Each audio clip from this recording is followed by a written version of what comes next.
BSides North Carolina affiliate. There are other really great conferences around here. Triangle FOCCon is one of those. BSides Greenville is happening in October as well. KakalakiCon, also awesome. And then BSides Charlotte is actually happening tomorrow and on Sunday. So check out those conferences. You'll see a lot of the same faces because we are a small community, but on Sunday is strong. So check out those conferences. So quickly on the floor plan and info, again, all of this is at the QR code. This is the main track next to us in this room. This is where our sponsors, our OCL and community orgs. Room 2 is basically cat-a-corner from where we are. That is where lunch will be served. Drinks and snacks are going to be in this room directly next to us. Along this wall, there is a hallway, and there's track 2, 3, our Green Hat Wireless Solutions shoot house, and our Eversec CTF. All those will be along that wall. So we have some special thanks that we want to give today for all the people that helped organize this, as well as everybody that is involved with setting up, different stuff that we have. So Patrick Wiley, Green Hat Solutions Wireless Shoot House, thank you. Renee, she's done our AI design, which is beautiful, and I love it, and I loved it the moment she sent it to us. Josh Dembling was helping with sponsorships. Phil Harrington, our website. Hoshan Marshall, you'll see him running around today. He's helping with our volunteers. Susan Paskey, she is our Basement Con organizer. Tyler, you'll see him. He's at registration. He's been doing core team. He's also managing the catering and the after party. Joe Shopman, who's over here in the corner, helping out with AV and networking. Chuck Kessler, he's been a godsend this year, thank you. And then me, but don't worry about that part. But that's not it. I would like to invite Steve Myrick, Jeff, and Patrick up to the stage. We have these are very special people.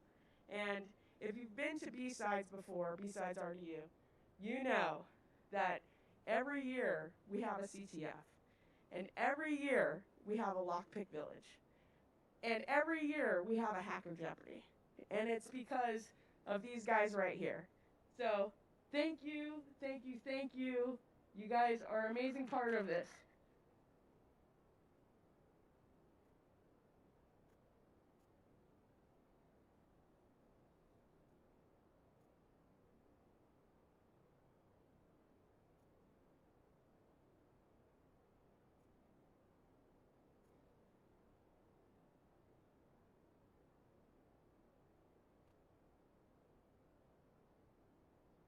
So BSides RDU has changed throughout the years, and we've had a number of designs and different things. So this is just, you'll see these on the slides throughout the day, but these are some of our logos, artwork, etc. that we've had throughout the years.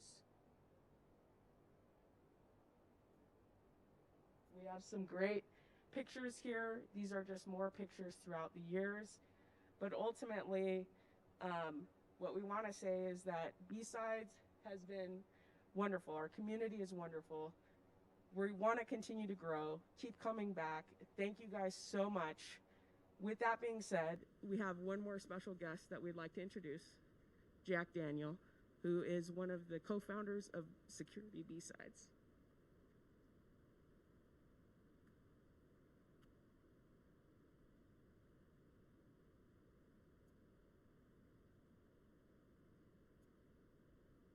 Warning, no slides. You get slides later. I thought about it, but I'm like, yeah, you don't need slides.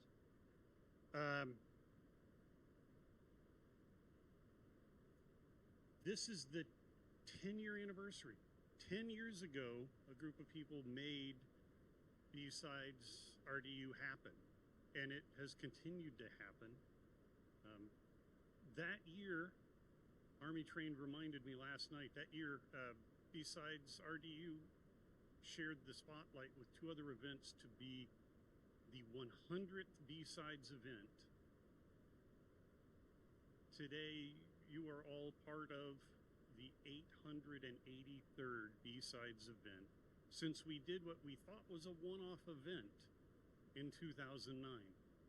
And it's worth kind of stepping back and thinking about how that happened and how we got here. By the way, if you haven't had enough coffee, we're here, right? Place the slides, I got a globe.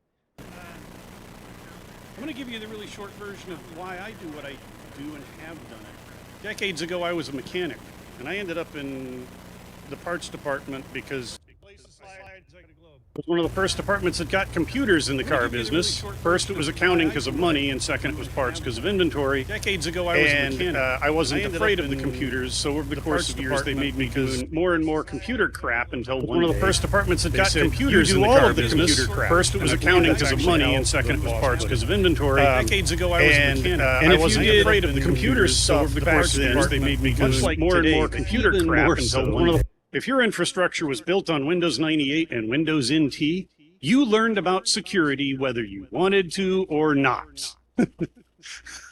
And if you had an aptitude for it, you probably drifted in that direction. And if not, well, who knows? If not, you found something else to do because, yeah, you went elsewhere. And I had no budget. So I discovered some user groups in the area, one in Providence and then one in the Boston area. And the old timers there helped me out a lot. And then I would do something like an upgrade to Exchange and tell what went wrong and what went right. And we'd answer questions. And then one thing leads to another. And I started sharing what I was learning once I was, further down my path. And that just snowballed into more and more user groups and getting engaged with conferences because I couldn't do what I was doing and I wouldn't be where I am if it weren't for the people that helped me along the way and shared what they knew. And that's how we get to where we are today. That's how you move forward. One of the things you will always hear me say is, we're in this together. There are a lot of things that make us compete. We have a lot of NDAs and other silos that keep us from sharing as much as maybe we would like to, but we're all in this together. So anyway, with a backdrop of, what most people understand is in 2009, people were whining on Twitter. It was actually kind of cool back then. It was already on the downhill slide, but anyway, about the talks that got turned down. And that's what a lot of people know is the talks got turned down. We looked at them and said, it's too bad there's no place for these. But you need to know there was a background to that, which was that a lot of us were really frustrated with the larger, more commercial conferences.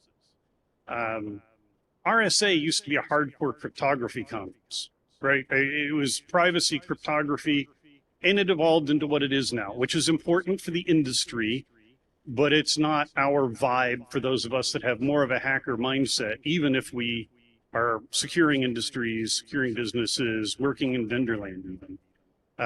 Black Hat, Jeff had always called the sellout conference, and it was designed to be a commercial conference, and he had just sold it to UBM, who was struggling to figure out how to maintain a community vibe, work with volunteers, but the commercialization, that was back when they were still at Caesars, and so the venue was a real challenge. So with that backdrop, we saw talks that didn't quite fit elsewhere. But we thought, this will be interesting to some people, maybe not hundreds. Too bad there isn't a place for them to talk. Hey, this is a great kernel of an idea, but it shouldn't be on the stage, the big stage yet. Too bad there isn't a place for someone to give this talk, get some feedback, maybe even mentorship, and do something cool with it, right? We also saw some that were just, Val Smith gave a great hacker diatribe that was wonderful. I don't know where it would fit. Maybe Sky Talks at DEF CON. But it was like, these things don't fit elsewhere. We made it happen. We made what we thought was a one-off event happen. And it happened because people came together. I had not met most of the people there in person. We just got together and we made it happen and shared what we knew and learned from that, and people wanted more.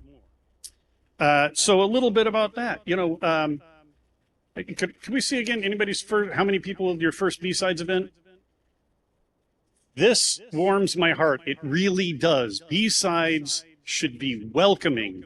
BSides should be growing. I used to do something corny. I will not do the full thing now, but A lot of events talk about their founders circle. Well, BSides is a growing organization. If you expand your house, you expand your building, you need to expand your foundation. So everyone in this room, whether it's your first time or your 50th, is part of the founders circle. You're the foundation of BSides.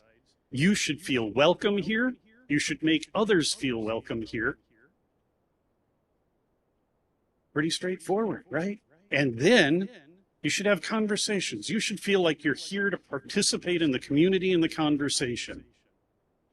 And if you do that, then you further strengthen the community, which this crowd, as you've seen Ashley put up there, has a tight-knit community. Bring more people in. That's one of the challenges some of us old farts have, is we start to get a little insulated with the people we know and love.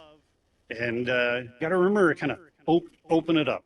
By the way, warning, I'm a hugger. I don't hug without okay. But if anybody needs hugs today when you see me, cool. I also do, fist bumps, handshakes, gentle nod of the head if you're not into contact. So that's BSides. I wouldn't be, people wouldn't know who I was if it weren't for BSides. I used to blog, and several dozen people would read my blog. I get far too much credit because it's people like the crew that you saw up here and a lot of people that help make this happen that are at the registration desk and elsewhere. It's the sponsors, it's the speakers, volunteers, and it's everyone that comes to be part of the community. So I'm going to give you a little bit of a rundown of where BSides is. The short version is BSides has been everywhere except right here, the blowhole of the globe. Antarctica, we've yet to do that. But what has BSides done? Earlier this week, Belfast, Northern Ireland, St. John's up in Canada, Tallinn in Estonia, that was their second event. Oslo, Norway had events. Today, Tirana in Albania, Singapore, Idaho Falls, and right here. That's the multi-way tie for event number 883 from what we thought was a one-off event. 227 cities in 62 countries around the globe. There are a handful of firsts on the line. And it's because people hear about this, they enjoy it, they share the word, bring it to their local community. The idea is this should be easy to run. If you're thinking about starting a BSides, reach out to us, reach out to me, and I'll guide you. And the one thing I will tell you is start small and grow into it.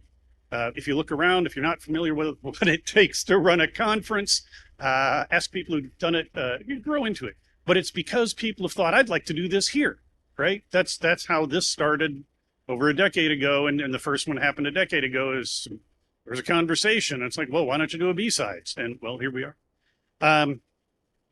That's probably enough to say. I will just say that there are,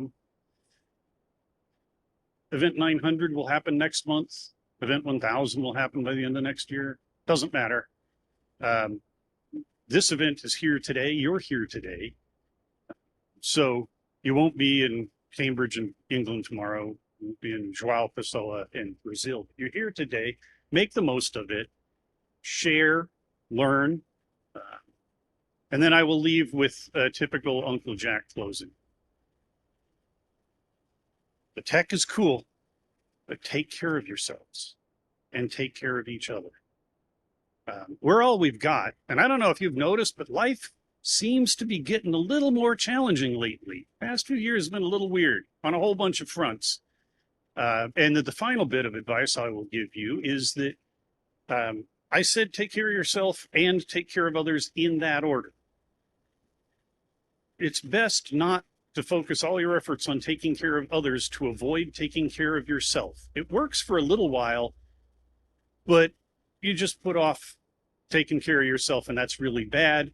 Don't ask me how I know, but believe me, I do. With that, I'm going to get off the stage for somebody who actually has cool stuff to say. I'm going to take my globe and go home. No, I'm going to sit down and listen to the opening keynote. Listen. Thank you all.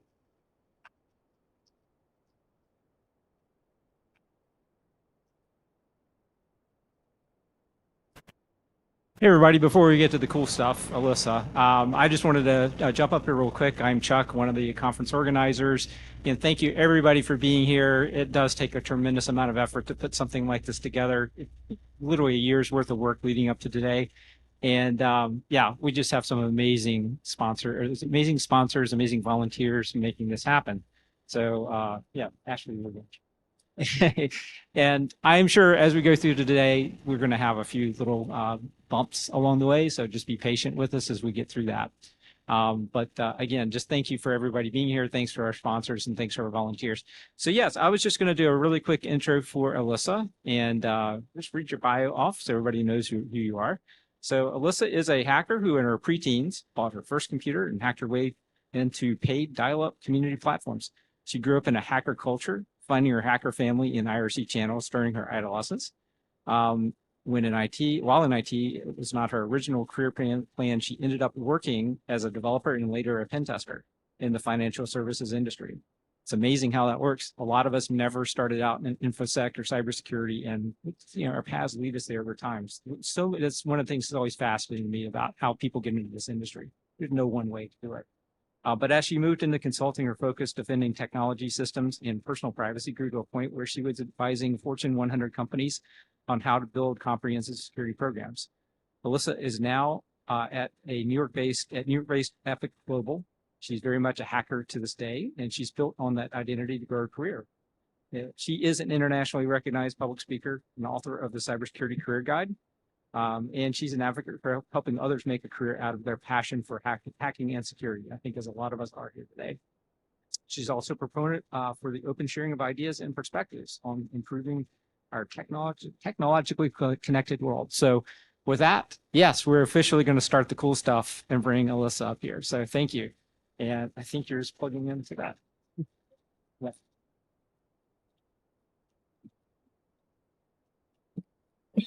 Well, first of all, thank you. I mean, I think after the length of that bio, I don't even need to give a talk. Let's find enough cord to plug in on the right side. Let's see what it says. My laptop now knows there's two monitors. Maybe.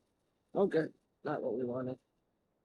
This is the problem when we, this is why we love technology, right?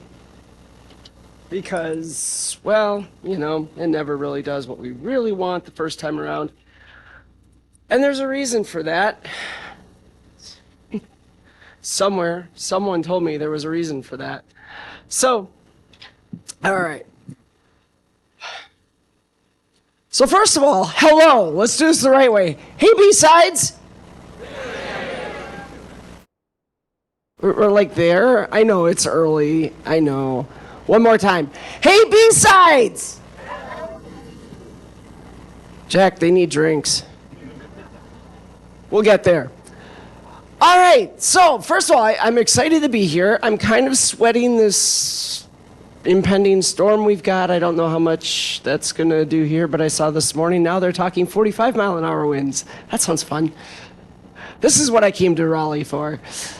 But so you heard the long bio, but I want to actually dive into this. I want to talk to you guys a little bit about, as Doug mentioned, kind of we all have our own unique story. We all go different places, and it's interesting how we get here. So I'm going to start with a little bit of an origin story. I was that kid. How many of you were that kid? You know what I'm talking about, right? 4 years old, you're taking apart all of your toys. Why? Why'd you take them apart? You wanted to see how they work? Why not? Because it's there? Yeah, that was cool. Look, there's like a circuit board, and there's some wires and a bell. I wanted to see what that was. How does this phone thing work? What is the magical thing that I can hear someone's voice on the other side? So that was me, like many of us, took apart my toys, my family's technology, which my parents loved when they brought home that brand new VCR, and it was in pieces the next week.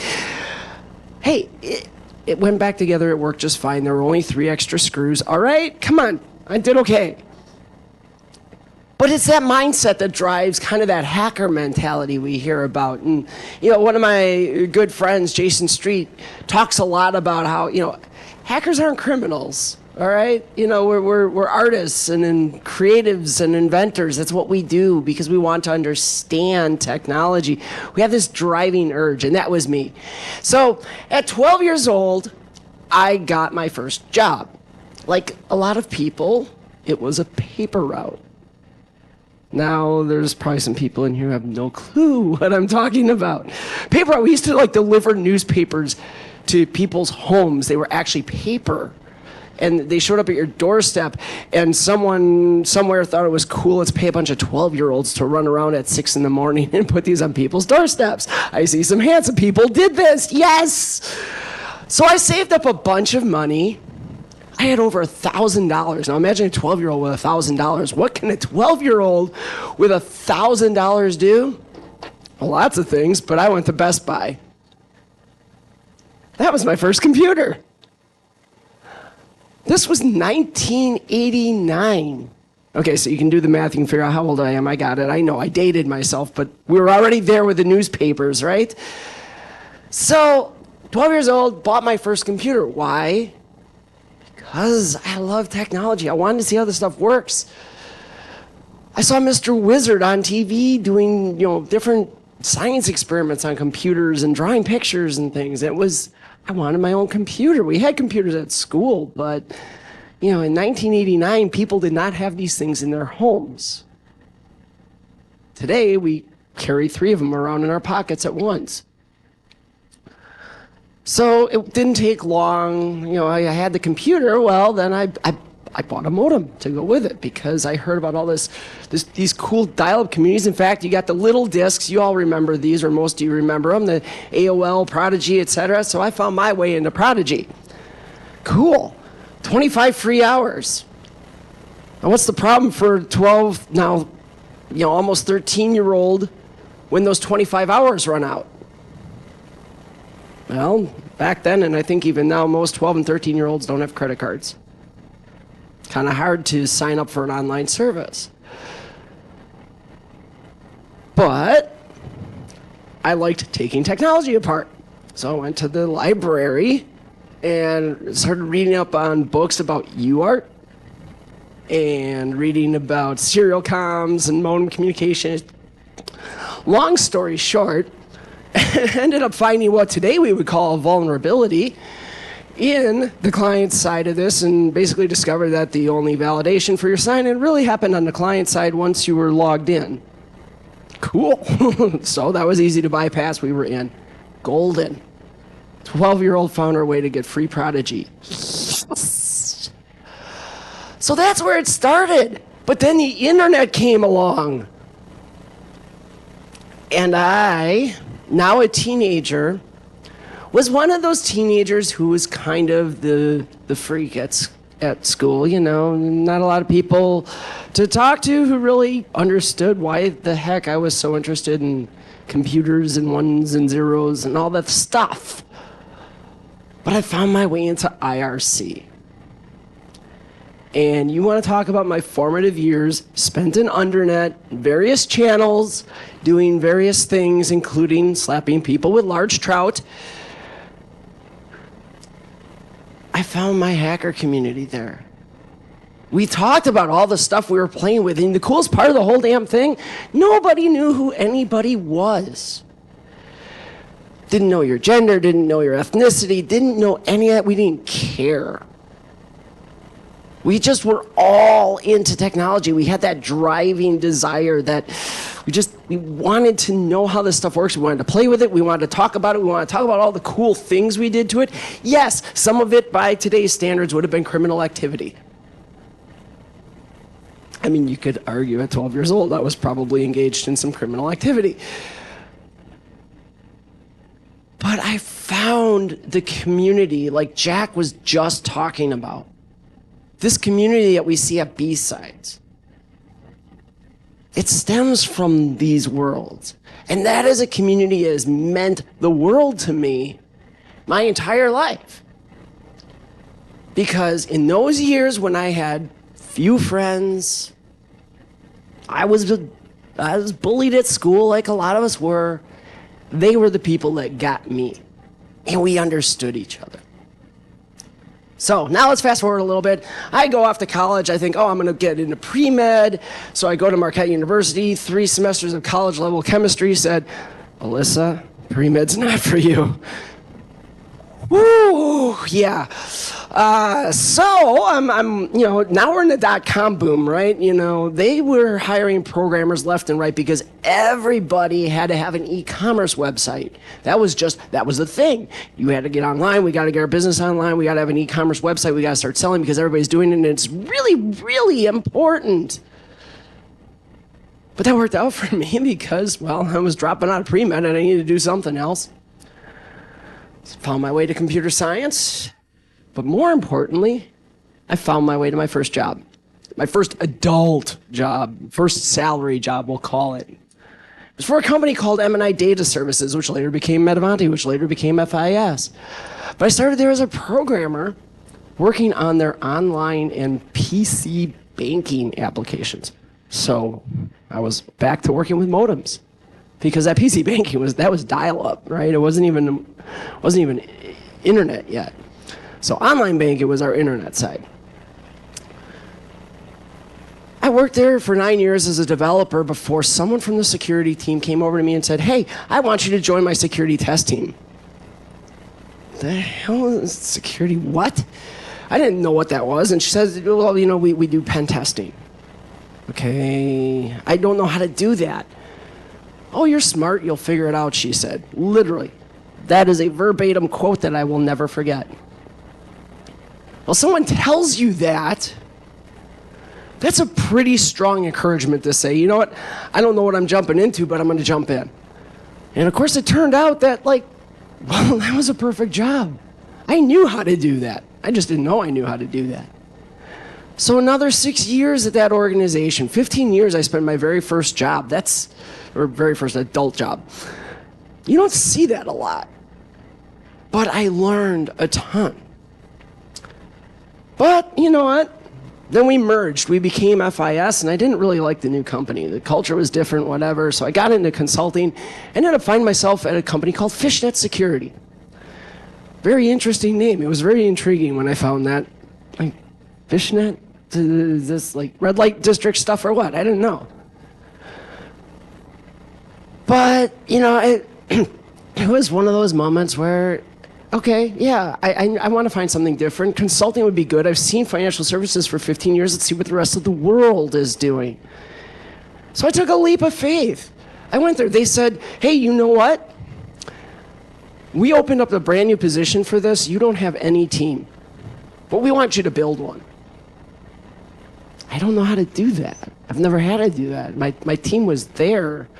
The team I was leading at FIS, they were there. I just became the manager one day. You want me to build a team? All right, so I jumped in. And you know what? It was great. I built a team of, I think at the largest, we were 14 consultants doing application security, pen tests, and other work. I'd never done that before, but it was just, the opportunity was there, and I was like, hey, you know what? The hell with it, I'll jump for it. Are you noticing this theme? These serendipitous little opportunities that just are the story of my career. Well, then Fishnet joined forces with the evil empire Accuvant. Sorry to anyone that worked at Accuvant. And they became the more evil empire Optiv. Sorry to anyone who works at Optiv. Love you all, I really do, but it was not for me. It was a very different culture, so I went to Aspect Security.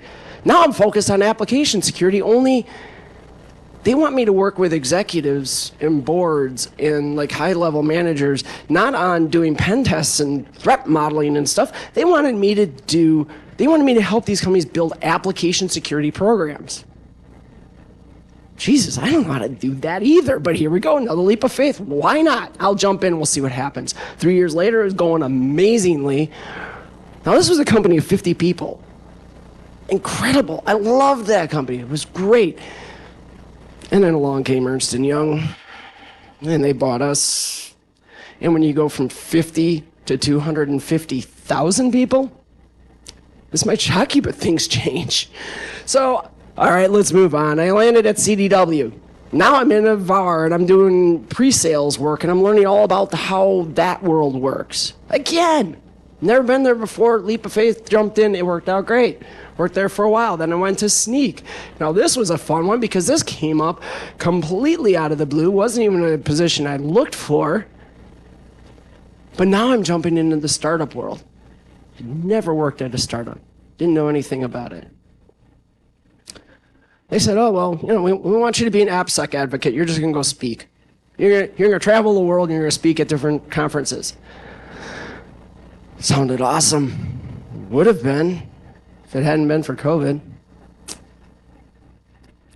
Damn it. So, that job just really never became what I wanted it to be. I moved on. I went to S&P Global Ratings. A friend of mine said, hey, I'm working at S&P Global. We're hiring a BSO. A who? A BSO, a Business Information Security Officer. I don't even know what that is. How can I say I know what to do? Okay, sure, why not? And again, you know what?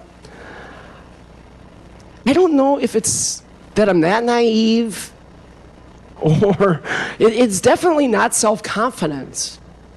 But it's just that it's, again, that desire to want to know something new and to learn and to grow and to figure out how things work. And you know what? Hey, why not? Jump in. Go do it. Let's go. And it was honestly probably one of the coolest jobs I've ever had. I was leading the entire cybersecurity program for a $4 billion a year business that is just one division of this Wall Street firm. And, that was, I think, the first moment in my life where I really took a moment to just look back and like, how the hell did I get here? I was that stupid kid alone at home on IRC channels for hours and hours a day, pissing off my parents, tying up the phone line because, we had disabled call or call waiting and everything. So, and somehow I end up here at this Wall Street firm. And that job prepped me for what came next. And this happened only about a year ago. A colleague reached out to me and said, hey, I'm leaving my company, so they need to replace me. I'm the CISO there. They need a new CISO. You interested? Am I interested? Hello, yes, this was like that thing. Always there at the top of my mind that I wanted to be. That was where I wanted to get to. It was like the goal. It was what I wanted to do. But I looked at it and I said, this is, I don't know how I've made it this far. And I've always felt this desire to get here, but now you're telling me this is it? I can do this? I can't be ready yet. No, I haven't done this. I don't know what, But the reality was I went in there and it worked out. I've been there a year and I'm super happy. They seem to be super happy with me, and I'm learning a lot and I'm sharing a lot. But just this past week, we were dealing with a 0-day vulnerability from one of our vendors, the biggest vendor that we use. And working through that process and hearing our customers rave about our response was like, hey, all right, I guess I kind of know how to do this. So this is all well and good, right? This is great. But throughout this entire climbing the corporate ladder thing, there was one thing that always sat there in the back of my mind, and that was that hacker identity. For the longest time, throughout all of those jobs, all the way up, that was the thing I felt like I had to hide. I always had that impression, you know what, hey, it's really cool that I'm a hacker, but if I want to get into these management roles and I want to grow up to be a CISO someday, I can't talk about that. I can't share that. I can't let that be part of who I am. I can't let them know that that's what I do. If they know that that's where I came from, I don't fit into that corporate model that sits in the executive suite.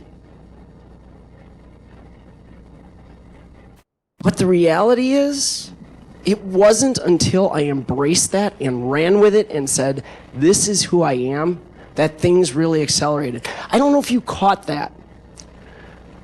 But remember I said I was at Sneak at the start of the pandemic? Believe it or not, I know time is like completely irrelevant right now with the whole COVID situation and past and whatnot. That was only 3 years ago. Pandemic started 3.5 years ago. So do the math on that. Sneak, S&P Global, now Epic, and I said I was at Epic for a year. It happened fast. But it was while I was at CDW, actually, that I finally had a moment. I was asked to stand on a stage and give a talk at one of our internal events. So we did these events for customers, right? I'm asked to do a keynote for this conference. All right, cool. I don't even remember what they called it now. It was a security conference. They brought in a bunch of executives from our different customers. And I'm getting ready, I'm sitting in the audience. So there's 2 keynotes. There's a industry speaker, as they called it, before me, and then I'm going to do my 30-minute keynote. And I'm sitting there, and you know who walks up on the stage to give that keynote? Karen Elazari. Karen Elazari is someone I saw at DEF CON years before, someone whose work I had been admiring for years. A no doubt 100% indisputable hacker, somebody who lived in that same community I did, that being the hacker world, the hacker community, was up on a stage in front of a bunch of corporate executives giving this talk, and they loved it. And it was that moment right then and there that I knew I could embrace that. I could take that identity and use that identity to my advantage, and it worked out. I shot through multiple jobs fairly quickly. I mean, we're talking like 1 year, 18 months. They were short stints, which isn't always the best, but you know what? It was just fast progression because everything was there, and I was willing to take those leaps of faith and say, I don't know for sure what this next job means, but I'm going to do it anyway. But it doesn't always have to look like this. Okay? We all know who this guy is, right? Uh-oh. I don't see as many heads nodding as I was hoping. That's Mudge. That is also Mudge. Can anyone look at that and tell me that is actually the same human being? And I'm not picking on Mudge, don't get me wrong. No, I think it's amazing. And the stuff that this gentleman has done is incredible. I can't believe that somebody that, again, lived in that same hacker community, as me, someone, again, that, oh my God, definitely idolized, is sitting and testifying to Congress on multiple occasions throughout his life. But it doesn't have to look that way. It doesn't have to be this dynamic shift. Sometimes it is, and that's great, and that's wonderful. But here is the key, and this is the first thing I want you to take away from all of this. I thought it was really cool because I saw the career fair out there, and I thought, hey, you know what? That's really cool. They do a career fair. And then I realized that's actually the school not related to this conference. But I want to give you some career advice right now to start with. If you are sitting in that moment and there's that part of you that you feel like you have to hide at work, I need you to sit down and ask yourself one simple question: what is your weird? That is a phrase that I learned from a colleague of mine, Phil Gerbishek. He's actually from Crivets, Wisconsin. And he wears these orange rimmed glasses. And he gives motivational talks. And that is his line. He says, what is your weird? And his point is, you take that thing that makes you weird, you embrace it, and you lead with it. For him, it's the fact that he's from Crivets and he has orange glasses. For me, in the corporate world, it's the fact that I'm a freaking hacker. And I'm in the executive suite. The minute I embraced that and ran with it, things changed. When you can take something that you hide about yourself and not only admit it, but embrace it and say, this is who the hell I am, this is my authentic story, that is when you become superhuman. That becomes your superpower. That is the thing that will draw people to you and want you to be a part of their organization, to be a part of their community, to be a part of their events, to be whatever. That's the thing. Just being authentically whoever the heck you are. Find that in yourself. Because it is that thing that brought me to this point now where I'm literally, people are asking me, so what's next with your career? And I'm like, I don't know. This was like the thing. This was the top. I don't know where I'm going next. I mean, I guess I could, get on some boards or something, but no, it was that title, CISO.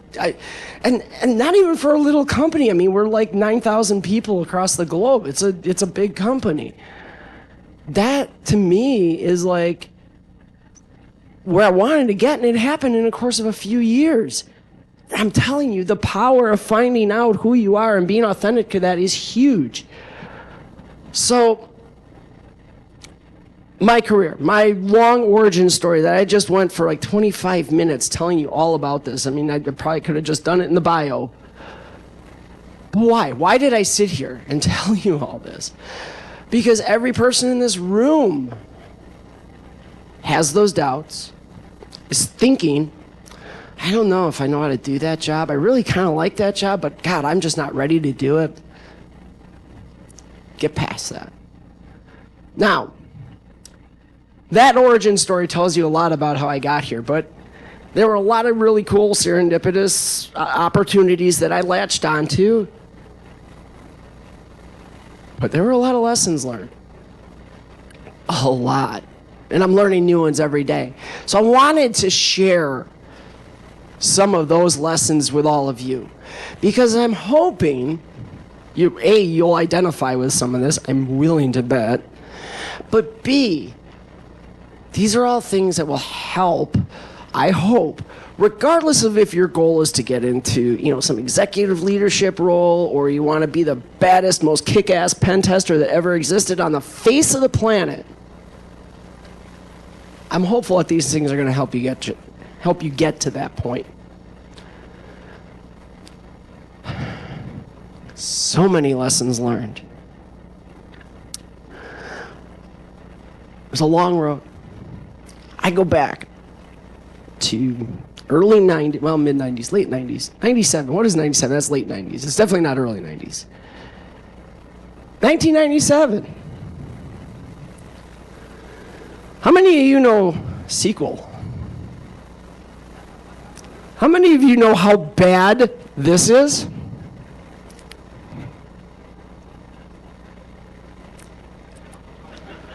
That was not the expected behavior. But yes, ladies and gentlemen, I told you I worked on an electronic payment system, home banking platform. Your girl. I don't know if that's the exact query, but it was pretty damn close. And that's pretty damn close to the number of rows affected. It was the entire table. Deleted in a moment. And because of a failed issue with comments, the two-stage commit also ran, because this was Oracle. 2.5 million payment instructions gone in an instant. And this is the late 90s. We didn't have real-time backups. So, do you want to know the fix for this? The fix for this was literally go back to the night before get the backup of the database, restore that to a test environment, grab that table, copy it over. Okay, that's great, but this ran at 10:30 in the morning. Now what do? Oh, we go to the 7 separate front-end servers that are all logging their transactions. We have to grep out all of the payment adds, changes, and deletes, and now replay those against the application so that it could do it in the database and bring us back to current. Sound like fun? It's not fun. When you're 20 years old and you're looking at that and you have that moment of pure dread and your face is about 400 degrees, it sucks. We will all make these mistakes. Every one of you. If you haven't yet, first of all, I'm freaking impressed. But secondly, they will happen. They will happen to all of you. And I do pray that when they happen to you, that you have a leader like mine who also understood that these things happen and didn't decide to scream at me for 20 minutes, but rather just said, all right, what do we need to do? Got a bunch of people in a room, and we did it. We were down for a day. It probably cost us some revenue.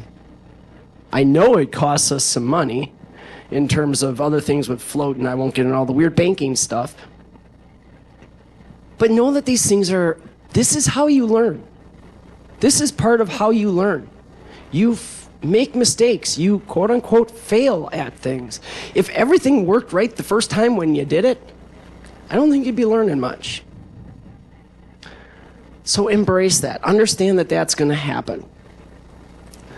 Second lesson. This one's important for all my security folks. Fear is a liar.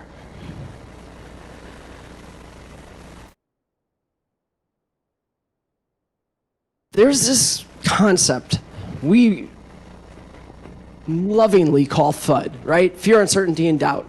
It's how we as security people thought we would sell security to people who didn't understand it. Well, if we scare them enough, they'll just do the things that we say they need to do so that they don't have to be scared anymore.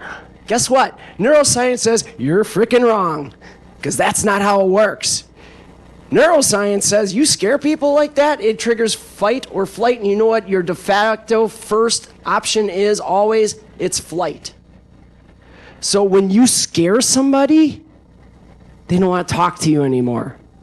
If you're working in security and you're trying to get the business to listen to you and do the things you need to do, scaring them to the point that they don't want to talk to you anymore, kind of counterproductive, isn't it?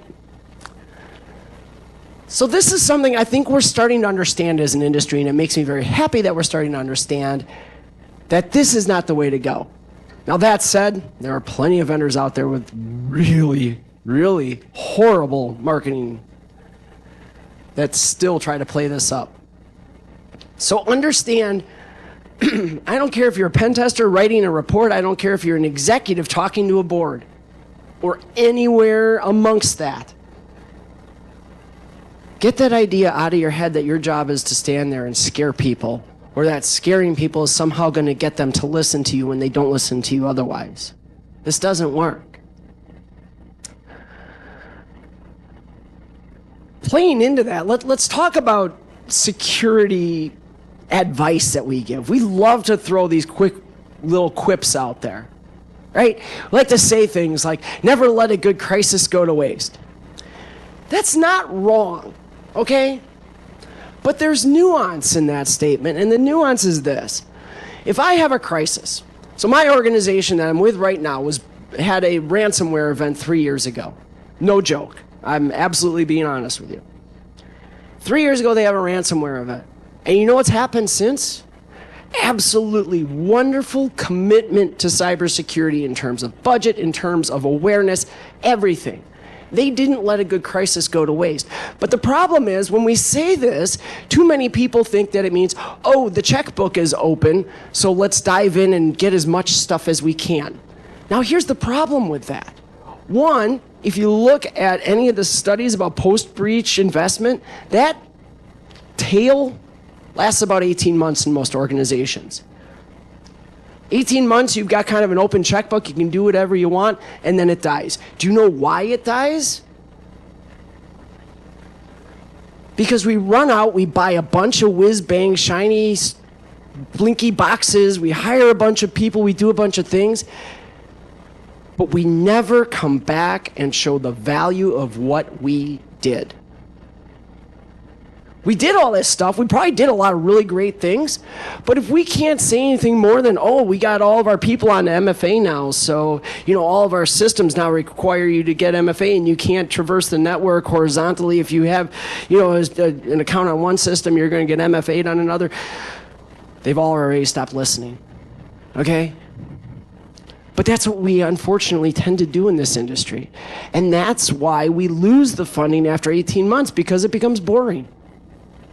We're not exciting them anymore. We haven't been breached since. So, wow, we doubled our security investment for 2 years. We must be done, right? So next budget cycle comes around and whoosh, the cuts come swinging in. So we have to think about what this means a little differently. Now let's talk about how we go when we ask for that budget. Because in security, we say some really dumb things. And this is one of the dumbest. Okay, on its face, as a security professional, we know this is true, right? We know that this is, yes, it's a broad generalization, and it's a bit of an exaggeration, but we understand the meaning behind it, and it makes sense to us. But now imagine this, and this is a true story. Thankfully, I was not the one who said this. You go into your board meeting. You're a CISO, and you say, I need, you're going to go in and you're going to try to win money for some new strategic program you got. But the thing you tell your board, or you've been telling your board, or your board who listens to people like this have already heard that, well, it's not if we get breached, but when? Well, if we're going to get breached anyway, why would I spend $5 million on that initiative you want to bring me? That doesn't make any sense. I might as well put that into cyber insurance. I might as well put that into, other initiatives where we can at least make the revenue to make up for what we're going to lose. Right? That's the business sense of that. So when we throw things out there like this makes sense to us. But when you have a former director of the FBI saying that in the media, it's a very different impact.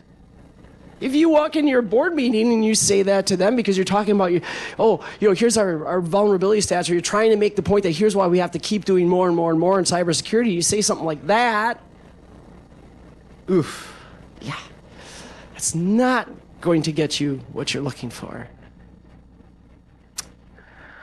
So how do you get what you're looking for? Well, let's talk about metrics for a minute. There's one thing I've learned, and metrics affect every one of us. I don't care if you're, again, if you're a pen tester, if you're working in the SOC, if you're running IAM programs, if you're a CISO, any of these roles, we are all asked to create metrics on a regular basis. But why? How many of you are asked to create metrics and you're sitting there wondering, who the hell even reads this stuff? That's what happens. You know why? Because we all think metrics are numbers. We all think metrics are, I throw a bunch of graphs on a piece of paper to show, that we're all working and we're all doing things and we're all accomplishing things. That is not the purpose of metrics. Metrics are there to tell a story. When I put together a deck for my executive team, when I put together a deck for a client, when I put together a deck for my board, you know what I don't put on there? I don't put on there number of open vulnerabilities. Why? Why would I put that there? What story does that tell? Oh, it went down this month. Look, we were at, 400,000 open vulnerabilities. Now it's 200,000. That seems great, right? That's a 50% reduction. Does it matter? Maybe, maybe not. What is that 200,000? That might be, if the 400,000 were all internal vulnerabilities and now the 200,000, well, 150 of those are internal, but 50,000 are external. Well, that's a hell of a lot worse. It doesn't matter what the numbers are unless they tell a story. And with your metrics, I don't care, again, if you're reporting, baseline metrics coming out of your SOC, or if you're, reporting across an entire program. Whoever is consuming that, however you choose to present it, they need to be able to look at that, consume it, and already see the story in their own head without you having to say a word. This is something, I don't care where you're trying to go with your career. Keeping that in mind, if you're writing a pen test report, if you're making a presentation to the board, whatever it is that you're trying to do in your job along the way, I guarantee you, if you can start to think of your metrics in that sense, think about how do you talk about what you do? How do you share the status of a project you're working on? Whatever. Are you highlighting the fact that, hey, we've got this business unit over here that is not motivated, that is not engaged, and I need help? That's the story your metrics should tell, because you're going to be presenting that to someone presumably at a higher position on that stupid, chart of people that we all have in our org charts, right? They can help you with that. But you got to tell them that that's the help you need. Not just say, hey, you know what? Well, we didn't make progress here. Why? How do you construct your metrics? How do you present them so that they can look at that and immediately it clicks for them and you didn't tell them a word? That's what metrics are about. Now we're going to shift gears for a minute, because now we're getting more into you. And we're getting out of just the security space. But let's talk about your career in general. There is a lot of pressure, and I know a lot of people feel it, to move fast, to get to that next job. And I know I'm probably not the poster child for speaking to this, because I just told you how fast I moved through a bunch of jobs. But move at your own pace. Yes, take the leaps. I want you to do that, but I also want you to understand that, you know what? Don't feel outside pressure to do it. You should be moving at the pace that feels right to you. And as you do it, understand that, hey, we all say this. How many of you said titles don't matter? Right? Any of you said that? My title doesn't matter. I just want to do cool work. I used to say that all the time. And I still believe it for me personally. The problem is, in many spaces, they do. So as you're looking to move through different layers, as you're looking to continue to progress and grow, as you're looking at changing jobs, understand that getting that new title, the new shiny next level up title, it actually does matter. But understand why it matters. It doesn't mean that you're some supreme being now because you're a senior director instead of a director or whatever. No, that's not why it matters. But there is context behind those titles, and that matters when you go looking for your next job. Let's talk about boards for a minute, because this is one I hear a lot. I hear people talk about how dumb management is, how dumb boards are. Directors on boards are not dumb, but they do ask dumb questions. Okay? I've had more silly questions asked from boards than I think from anyone else. Hey, can you next month, can you tell us how many attacks you blocked? Maybe, and it's not going to matter because it doesn't mean anything. The fact is, these are smart people, but they're smart in their own way. Our job as cybersecurity people is to help educate them, to give them the information that they need to make smart decisions. These board members, by the way, are really worried right now about cybersecurity, more so than they've ever been before, because if you hadn't heard, there's this little 3-letter organization, the SEC, who has told them that they need to do shit about cybersecurity. So they're going to ask a lot of dumb questions because they have to ask something.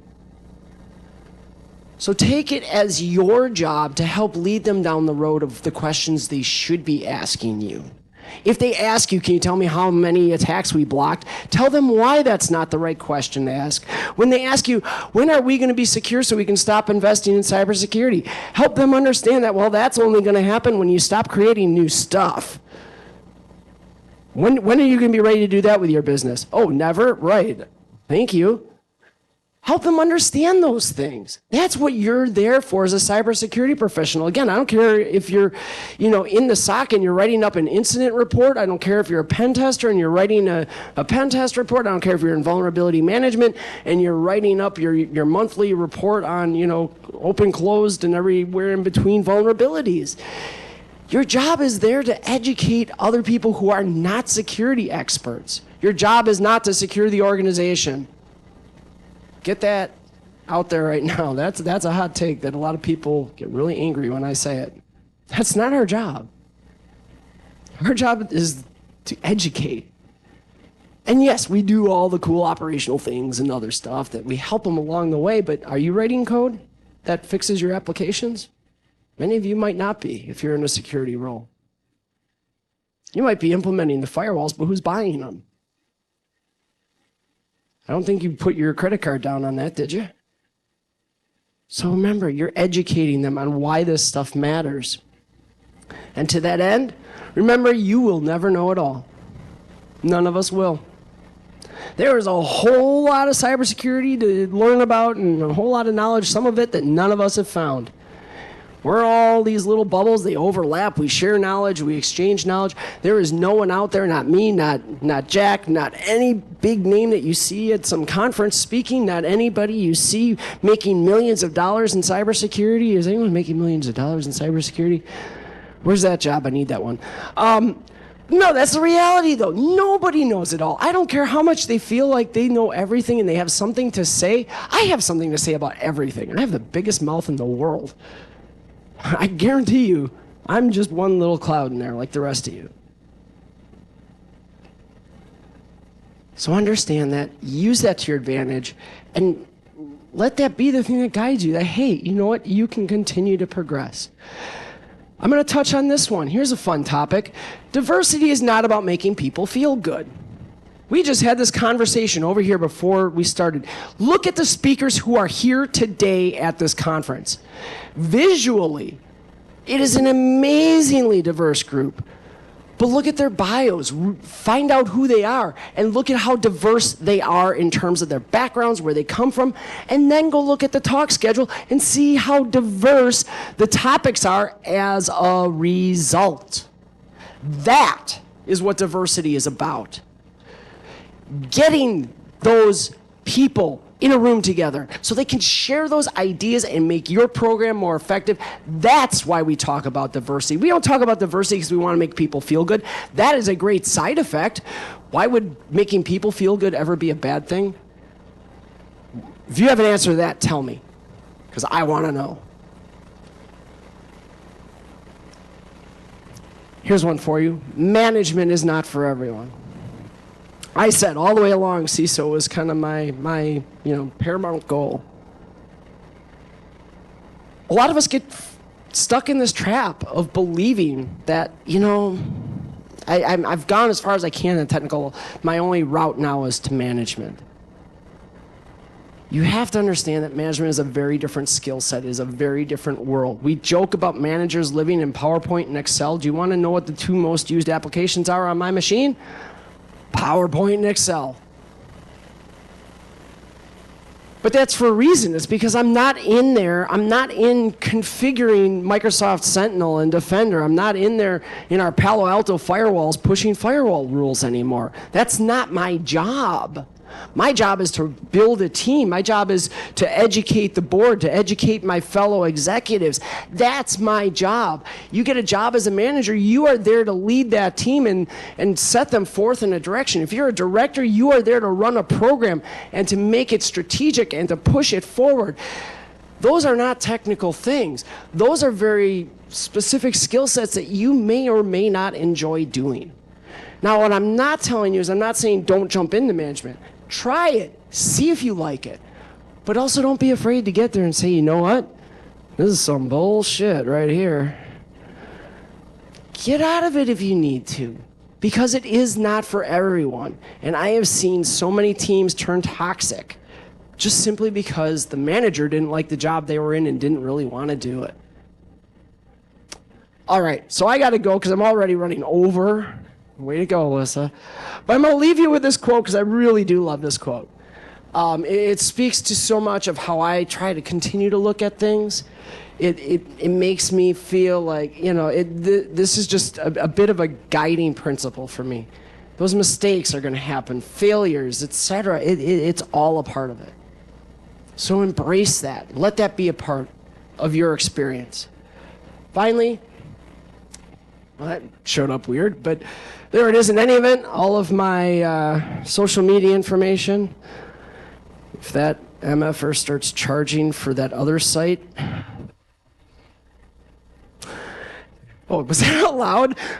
Yeah, great. So with that, I appreciate it. I appreciate all of you. Thank you so much. It's been a pleasure being here. I'm hoping we stay clear of this mini hurricane that seems to be coming our way. All of you stay safe. Enjoy the day. Thank you so much.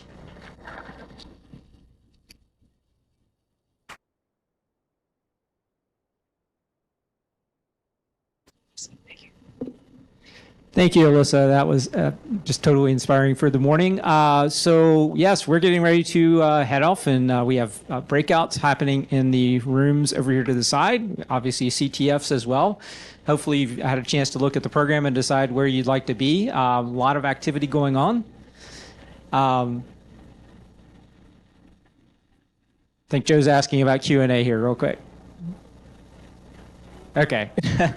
I think we are right on time, so we're going to just go ahead and keep moving into our next sessions. So yeah, find your place. If you have any questions, find one of us in one of the B-side shirts. Happy to help you out.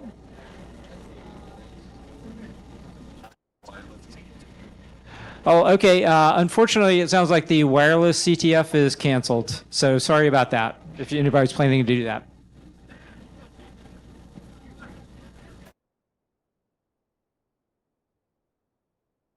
Just a reminder, we start up at 10:15 with the next sessions.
Okay.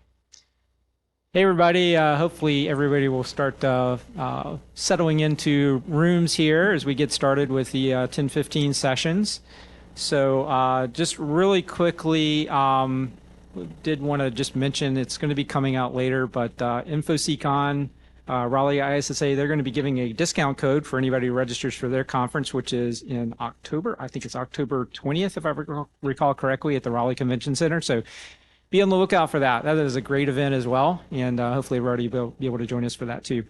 I wanted to take a moment here to introduce our first speaker in this session today, Ashley Harrington. You already heard from her this morning. Ashley is our leader, our BSides RDU leader. She has just been an amazing inspiration for us over the past couple of years. BSides has had a lot of folks involved, with our Raleigh chapter here over the years, and what's it, 3-4 years now? That 5 years now that Ashley has been leading us. So we would not be here today without her. And in fact, she is stepping in to cover a speaker who at the last minute had to cancel on us this morning. So she has many great talks, and this is one that has been very popular. It's really geared towards folks that are getting their start in information security.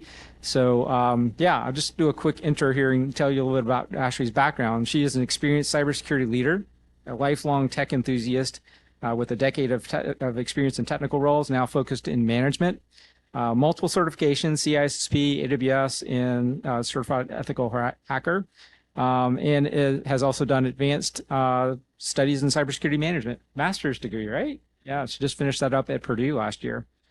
She is this year. Well, it's time flies. It seems like it was last year, but yeah, it was this year. And she was doing that, by the way, full-time job, doing a master's program and helping run BSides. Just amazing that she has been able to do all that. She's passionate about continuous learning and community outreach through public speaking, event organizing, and mentorship. So with that, I'm going to turn it over to Ashley and let her get started. Thank you. So my name is Ashley Harrington, and Chuck did a great job of introducing myself, so I won't go too much into that. What I will say is that I made this talk originally probably 4 years ago now, and I was inspired by a talk that I went to early before I was even in security at a BSides in Charleston. And because of the information that I received from that talk, I thought every conference should have a talk like this because there's a lot of really great information in it. So over the years, I've worked with other people and done this talk as a group or with other people.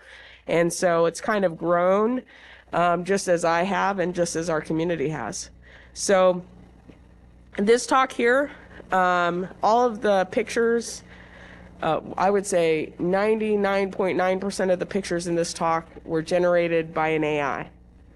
That first logo right there in the center, I went to the AI and I said to generate a BSides RDU 10th anniversary logo, and that was one of the options, and I thought it was cool. So I threw it into Photoshop, made some adjustments, and tossed it in here last night, I might add. All right, so hacking into cyber. So first off, BSides RDU 10th anniversary, welcome to the talk. This is the date and this is the place in case you were unsure of where you're at and what day it is. The team, it's just me. Hi, I love learning and all things security. So we're going to talk about a few things. We're going to talk about jobs, education and certifications, resumes, gaining experience, networking, and strategies. So if you kind of look, I've got this structured. So we're going to have like a main menu, and then we're going to go to level 1, level 2, level 3, and then have our credits at the end. So in the main menu, we're going to talk about the different common cybersecurity jobs. So you have security analysts, consultants, engineers, managers, architects, software developers, auditors, testers, experts in forensic. There's all kinds of jobs out there. A lot of people ask me, what do I need to get into a job in cybersecurity? The first thing that I always say is look up what the requirements are. Now, requirements vary depending on like what you or what you're applying for, right? So there are some that weigh experience in education high, others that may prefer certifications. A good combination is probably your best option. But when we talk about education and experience, the requirements are vast. Some companies don't care if you have a education. Others are very specific. Based on the data that we pulled, this was the average. So for security analysts, they're looking 1 to 3 years, consultants 3 to 5, engineers 3 to 5, etc. Some people want you to have a bachelor's degree. Some want you to have a master's degree. The certifications are also all over the place. So starting with your Sec Plus, your CEH, your CISSP.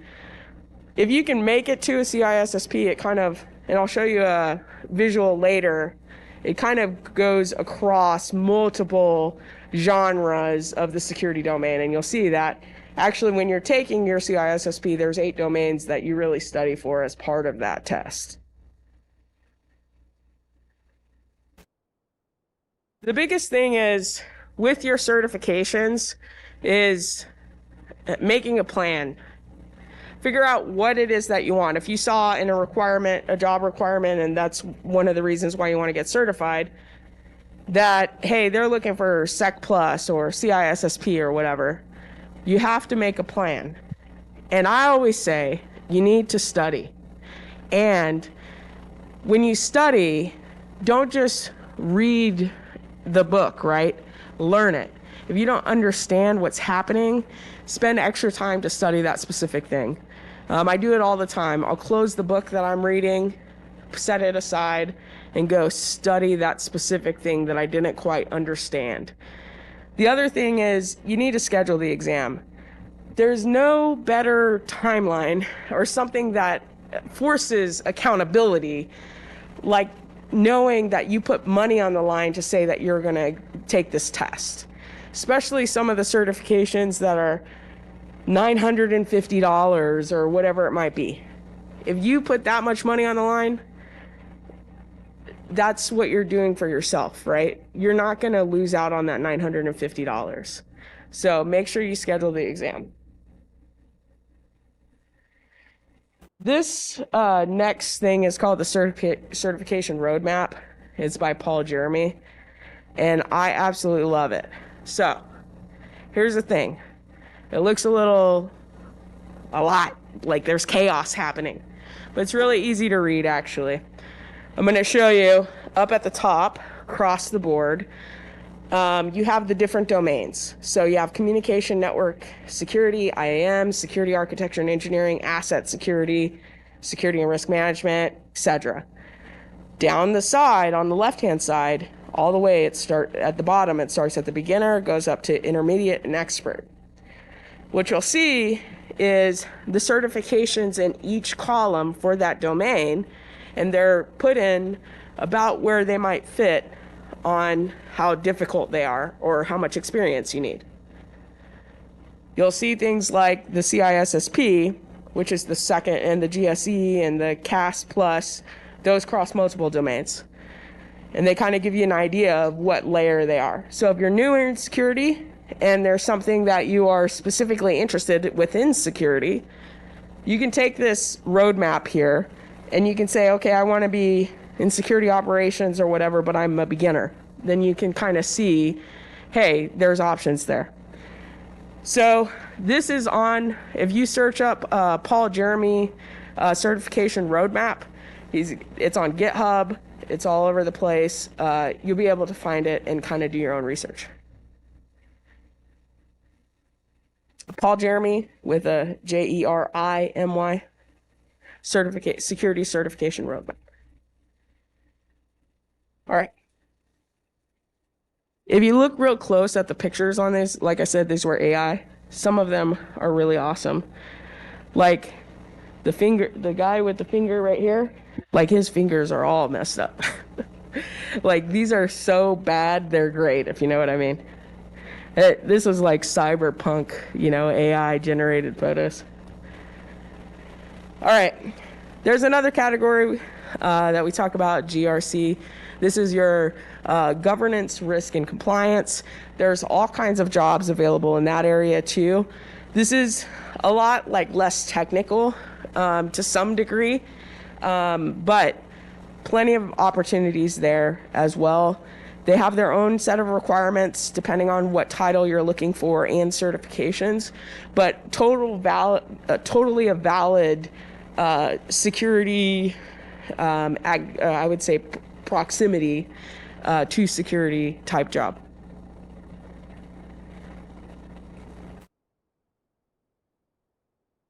All right, so let's talk about how you even land a job.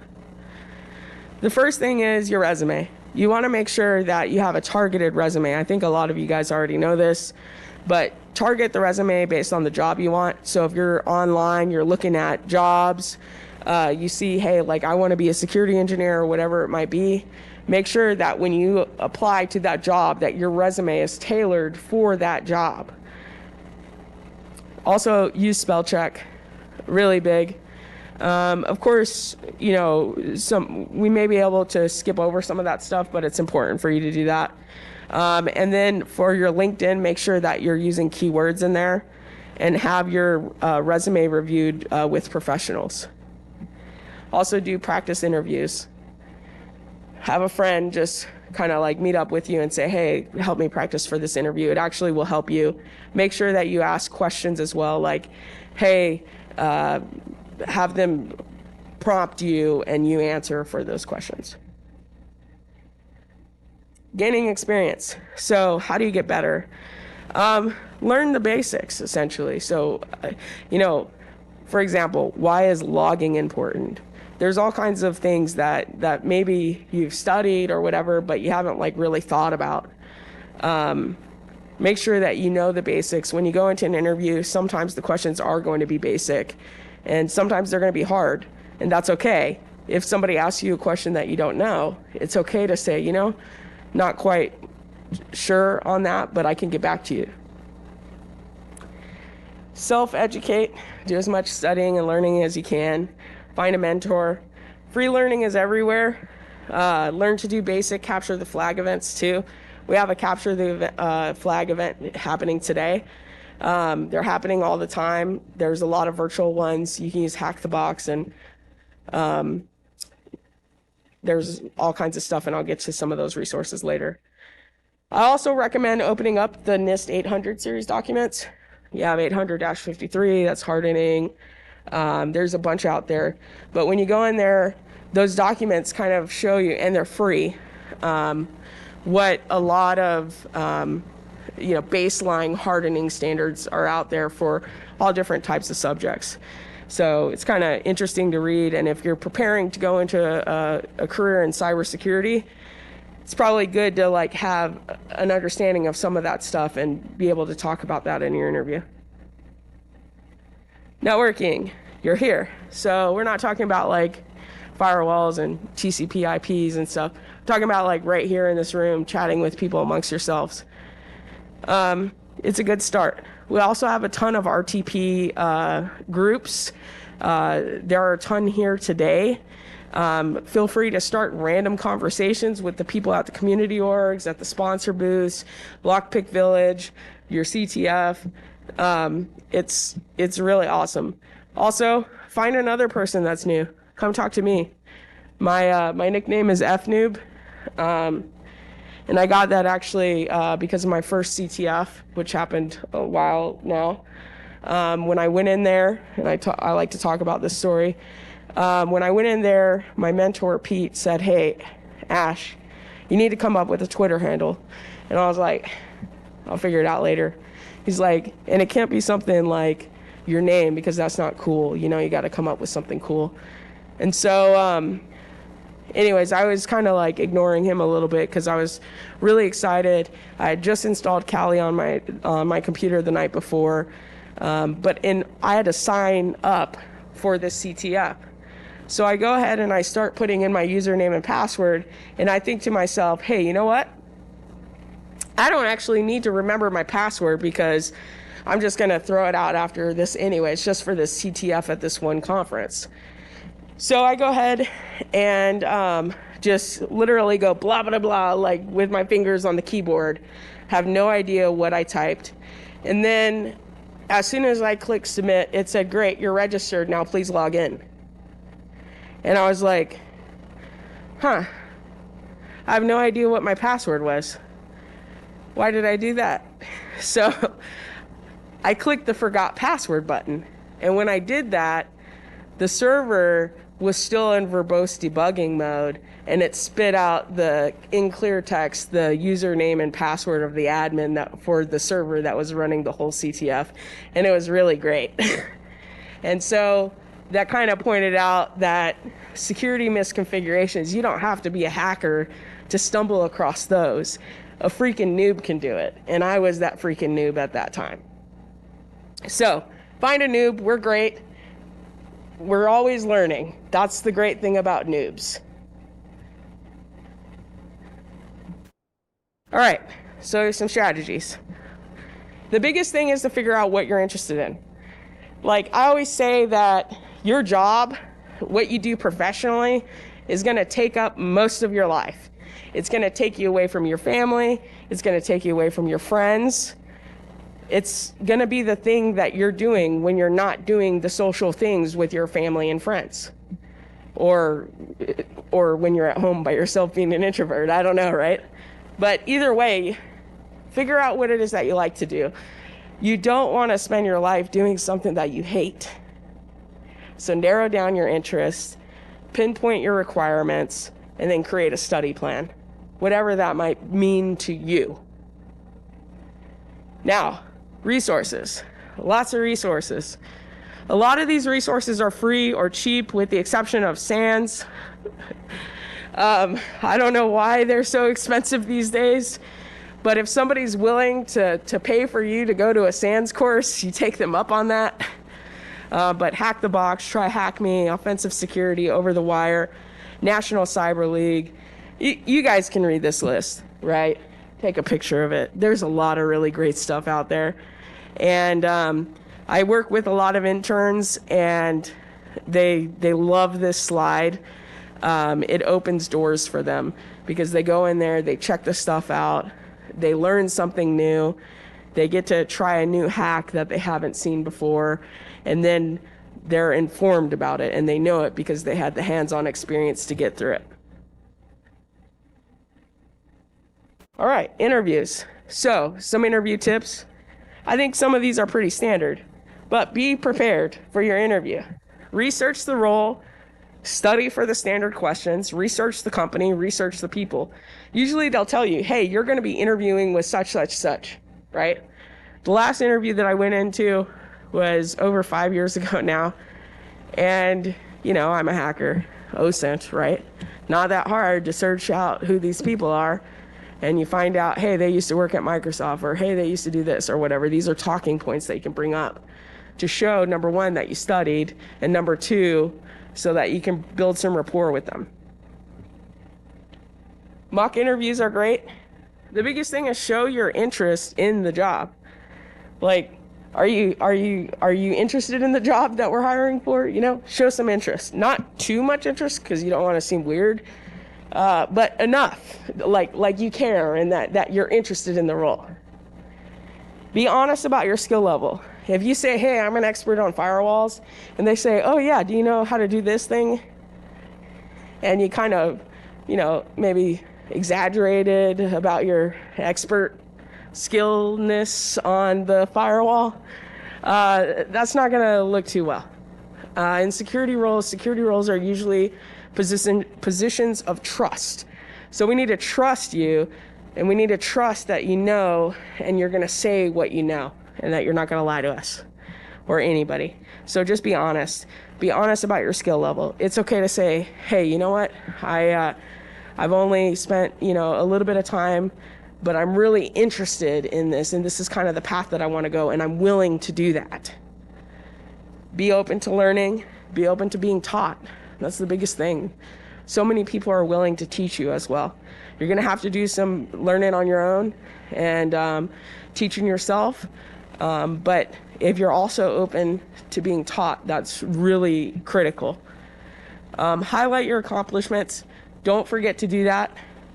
Brag about yourself when you're in these interviews. Like, that's what you're there for. Like, show us what you've done, but also that helps tell us what you're capable of. And nobody else is going to brag on you for you. You have to do it for yourself. Be prepared with your own questions.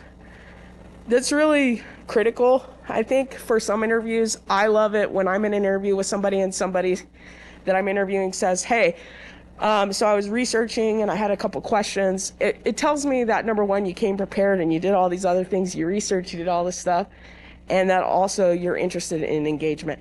This interview is a two-way engagement, not just you sitting there and us, being the FBI asking you and interrogating you about things. Always follow up with a thank you. That's big. It's brief. You only need a couple lines. Hey, thank you for your time and your interest in interviewing me today.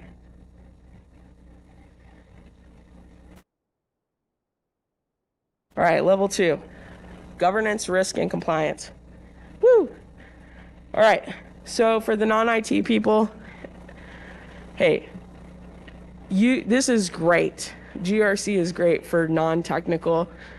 Some parts of security can be really technical, but you don't have to be really technical as well. Like, there are a lot of things, audit and compliance and governance and policy and all these areas that kind of touch security or have a close proximity to security. So you can be an IT salesperson and shift into GRC. It's not that big of a difference. I mean, you'll have to learn some things, right? But it's there, it's doable.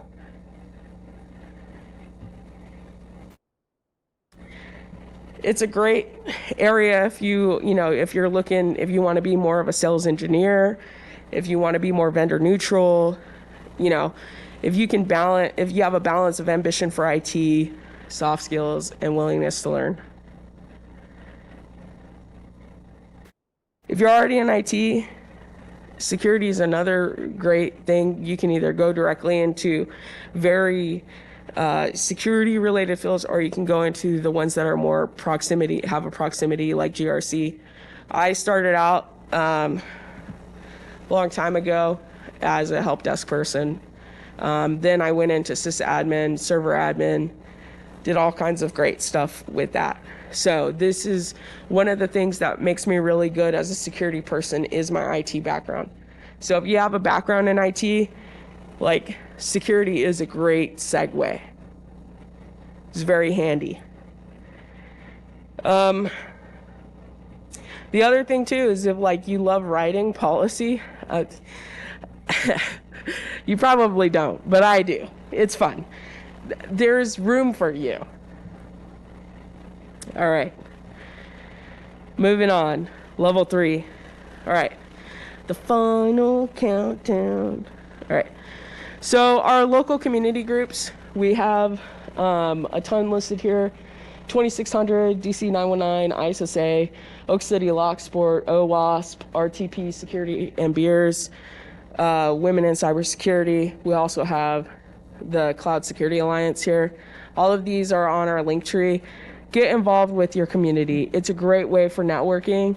If you're new here, check these places out. Help build them, help grow them. This is a sport where everybody has to participate in order for us to continue on in all of these groups and all of these conferences. So please check out our local groups, get involved. We'd love to have you. We're very welcoming. Conferences. Hey, you're at a BSides. This is actually my first BSides talk. I've spoke at Kakalaki Con, I spoke at Triangle InfoSeekCon, WarriorCon, a bunch of other ones. But we have a bunch in this area and some in this region. Kakalaki Con is right here in this area. I love it. It's like the underground hacking conference. Then we have DEF CON, which happens every year in August in Las Vegas. ShmooCon is usually up in Washington, D.C. around January, February time. The Diana Initiative is great for diversity and for those that are underrepresented. They have fantastic speakers and highly recommended. And then, of course, Triangle InfoSecon will be here next month. Not here, but, happening next month. All right. So my final words. And I know my talk is really quick, so you guys are going to have some time to go check out other things too. But the biggest thing is to find or be a mentor, and you can do both. Find your own mentor, be a mentor to others, be part of this community and volunteer. The community is collectively what we make it. This conference is collectively what we make it. We always need help with volunteers. We need help with organizing conferences. We need help with running the groups. We need speakers at groups. If you can help with any of that stuff, get involved. On the link tree, all of the links are right there, so you can reach out to those people on Meetup or whatever to help out. Always be open to learning. Know that you're not alone. Our community is full of great, great, great people. And also STEM is important. Help inspire the next generation of hackers. I always talk about one of the things that got me into tech to begin with was a field trip when I was in 3rd grade to a library in Carson, California. And when I went there, it was computer day. And they had these computers that were all like opened. The motherboards were laying on the tables. And my little 3rd grade mind thought it was the coolest thing ever. The traces were roads, the transistors and resistors were little buildings, the fan was a stadium, and I just wanted to know how that worked, how information went from one point to the other, and how it displayed on the screen. And it was the coolest, greatest little micro machine city that I had ever seen. And the questions that I was asking myself then are still the questions that I'm asking myself today, and I've asked myself every single day of my career. How does this work? So inspire people, inspire the kids. We need them, the students, not just kids, but remember, when you're in 3rd grade or when you were in 2nd grade, you also had an interest in things. So that's how I got started. I always end with this quote because it's very important to me. Remember this. Steve Jobs said this in his commencement address at Stanford University in 2005. Your time is limited. Don't waste it living someone else's life. Don't be trapped by dogma, which is living with the results of other people's thinkings. Don't let the noise of others' opinions drown out your own inner voice. And most important, have the courage to follow your heart and intuition. They somehow already know what you truly want to become, and everything else is secondary. Thank you very much.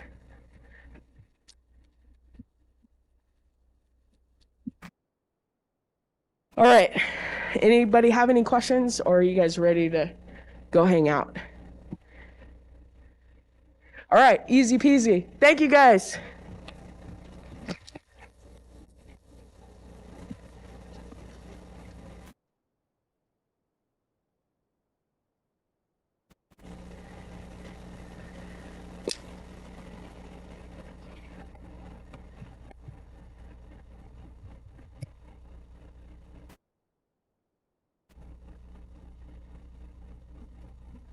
Check, check.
Good morning. Our next speaker is Susan Paskey. She is a security threat researcher and threat hunter specializing in identity. She is a longtime community member. She's been a big part of BSides over the past years. She's a founder of KakalakiCon, and she's founded DEF CON 919. So she's a great resource for the community, and we're looking forward to her talk.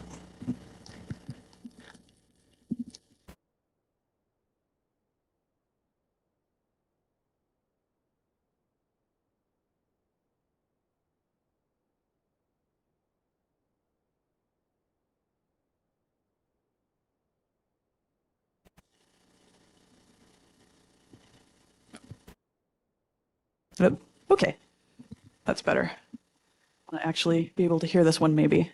I don't know, after I start showing off some of my joke slides and stuff, you might wish I wasn't mic'd. So yeah, this is Secrets of the Second Factor, Threat Hunting in MFA Logs. I originally wrote this talk way back in like November 2019. I saw that it was like National Writing Month or whatever for like novelists. And I'm like, well, what if I did that with a conference talk and just spent the entire month working on trying to write something? And I was like, cool, I'm gonna take this talk everywhere in 2020. And I got through January. I went to like one venue. It was really internal, not a large audience at all. It wasn't recorded or anything. And then I did a couple of virtual sessions during 2020, and just virtual sessions are terrible. Trying to talk, especially for me. I love to see the audience. I love to see the audience reactions. I love to tell little jokes or put weird things on the slides and then watch people react to like, wait a minute, in my slides. So you might find some of those little Easter eggs in there too, if you really pay attention. So anyway, I've done this presentation. I got to do it last year at BSides Las Vegas, in front of a live audience, and that was great. So I originally was not scheduled to speak today. If you notice the schedule, it had a different MFA talk. I was on the Call for Papers review board this year, and I was reading through the list, and I'm like, ooh, this one looks amazing. They're talking about my topic, but they're doing it more from like a pen testing red team side, and I'm more of like the threat hunting blue side. And I'm like, I really, really, really want to see this talk. And then they messaged me on like Thursday, and they're like, they can't make it. Can you do your MFA talk instead? And I'm like, sure. So here we are. So yeah, I have done organizing for BSides RDU in the past, not so much this year, but another quick rundown of like, who am I? My day job is threat hunting, IR investigations, blue team stuff. Nights and weekends, I say I'm a hack coordinator, and that's for KakalakiCon, DEF CON 919. We will start meeting again as soon as I'm not on call anymore. Never. I'm the expert in one room, like my own little team. And when I say expert, I mean I can Google faster than anybody else on my team or in that room. I love to expand out and see other experts in other rooms. That's why I wanted to bring that other expert in and like have a conversation and see their take on things. I love platforming other experts, expand the room, expand and learn more.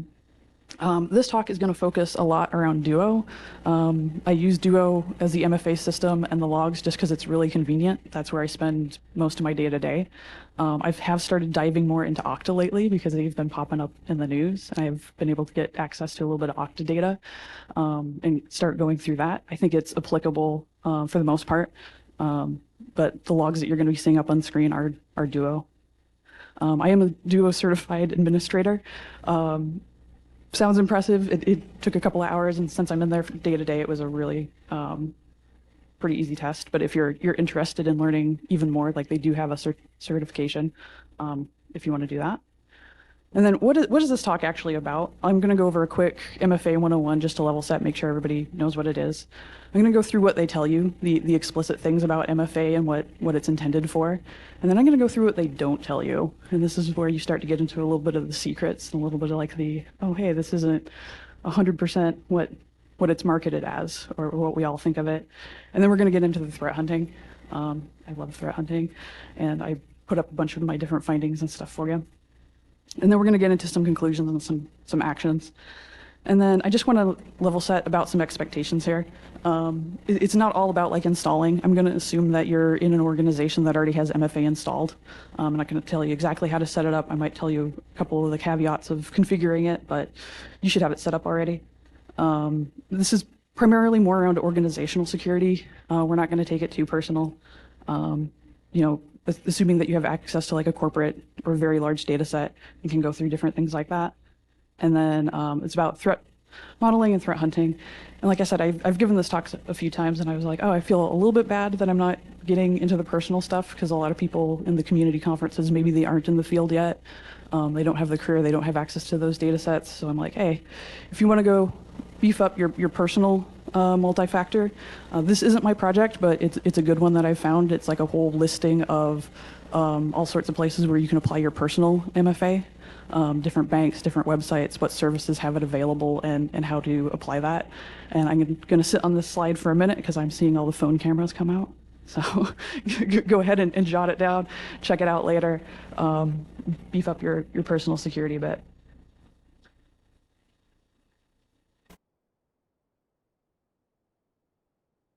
Just a few more cameras in the audience. All right.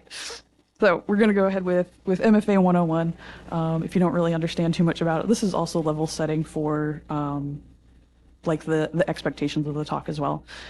This MFA is going to happen after the password is correct. There are still some MFA systems that will have you put in like a 6-digit like RSA token key in line with the password. But this, for our purposes today, we're going to be talking about after the first factor is correct, and then you're moving on to the second factor in a completely different step. And then we're also going to be focusing on phone call, SMS messages, and phone application based. We're not really going to get too much into like UB keys or like RSA tokens or like a little click the button, get your 6-digit. And then if you aren't aware of how the flow works, when your first factor is okay, when your context is okay, do you already have a session open? This is assuming like you have an SSO. And then after all that is okay, or like if the context isn't okay, it's going to make you authenticate with that second factor. And if that's okay, then you're going to have an approved request. So that's kind of the baseline here. And then some of the things that, getting into what they tell you, where they tell you that MFA sits in the threat model, like it's prevention, it's mitigation. So you're preventing access into an account, or you're mitigating maybe some problems with password. So nice little chart from Google. I'll give you a minute to take a look at about how MFA, like the statistics, like it does work if used correctly in certain cases to prevent account access.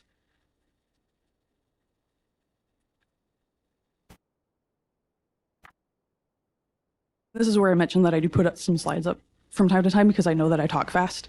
And as I talk really fast, my mouth dries out. And I'm like, I specifically have it in here, like, stop, take a drink, let the audience catch up. So I'm going to go into some of the problems that are mitigated. So if you have a bad password policy, or users are doing like some malicious compliance stuff with the password policy. For example, I ran into somebody in one of the community organizations, was having a chat with them, and they said, yeah, we have a password policy where we can't use our last 14 passwords. So what I do is I change my password exactly 15 times back to my old one again. So the malicious compliance, two-factor could maybe help with that if they lose their password before that change window, and then after the change window, they've set it right back to their original password. Or you'll also see people maybe incrementing the password by 1. Like, oh, it's a new season. It's fall 23 exclamation point. So, got to put that into the data set for the red team. Also will help with phishing and credential harvesters in theory, assuming that they aren't doing, your users aren't doing malicious compliance, or assuming that, you're not continually being dumped, that the malware is getting remediated and stuff. And then some of the things that they don't tell you about multi-factor authentication is that problems still persist. You still do have brute force attacks. So you can brute force a password, but then you can also brute force the MFA after you have that password. You can just spam the user with the pushes, or you can sit there and try the codes. A lot of places have lockout policies for their passwords, but do you know your lockout policy for your MFA? How many times can you fail before it will lock you out completely? Want to make sure that that's set up. And then, is your socket going to get an alert if that happens, if a user locks himself out, or if somebody is brute forcing enough that they get locked out? There's also social engineering. You use a pretext. You call up, you say, hey, I'm with help desk or whatever. And you get the SMS code from a user, or maybe you just like, hey, we're going to send you a test push. Be sure that you accept this now. So that's still a factor. Man in the middle or credential harvesting, go out to this website, enter in your username, password, enter in the MFA code or whatever, and then they turn around and use that. And then account recovery. So user forgets their password, you have a nice, easy password recovery flow. What's your recovery flow if somebody loses their phone or loses their device that's tied to that MFA, gets a different phone number, being able to recover those accounts. And then with more factors, you have more problems. So you can get a false sense of security. Like, hey, we've set up MFA. The system works flawlessly, right? We can just, set it up and let it go. It can be password validation for an attacker. If they have a password list and they're not sure if it's good data or stale data, they can go in and enter the password. As soon as they get that MFA prompt, they're like, hey, I know I have a good password. And then they can back out. And most of the time when you're presented with an MFA prompt, it'll give you a little bit of like branding information there. So like, oh, is this an Okta prompt? Is this a Duo prompt? Is this a, whatever brand prompt it is? So then it gives the attacker that little bit of knowledge where they can then go and then research like, okay, what MFA do I need to, do my pretext for when I do the social engineering, or find a vulnerability for, or things like that. Application implementation can be another big one. Especially if you have like in-house applications and developers and maybe they don't completely follow all the steps in the configuration and their application isn't even bothering to check for the second factor and they just allow your users to log in. Like you think you have it set up or it should be configured properly, but then the applications just aren't configured for it. And then, of course, you always have the human factor, the insufficient psychological acceptability. Maybe they don't want to push that extra button. For a while there was a service out there called Don't Duo. It has since been pulled down, but you could actually pay this company and you could set up your phone number and it would just automatically accept the call every time with the tone. So, some people just don't want to press the button themselves. So anyway, you also have configuration threats, the way that you set them up, or the things that you set up where you're like, oh, this is going to make it easy for IT. Yeah, it's easy for the IT team, but it could also become a little bit easier for the attacker as well. And you want to take a look at that. So when I was first given this data set, I started as a brand new analyst at my job, and I had been a firewall engineer for way too long. And I'm like, I actually want to see some attacks. I want to see like the cool stuff and get on an incident response team. And they're like, here's the MFA data. We don't think that you're really going to find anything, so don't worry too much about it. I'm like, oh, well, what can I find in here? I went out to like my red team friends in the community and I'm like, what do you guys like to do on engagements? And they're like, oh, we love it when we get a client that has a brand new, like they're just rolling out MFA for the first time. We find those people that are on vacation and then like on their Facebook or whatever and go through and learn their password.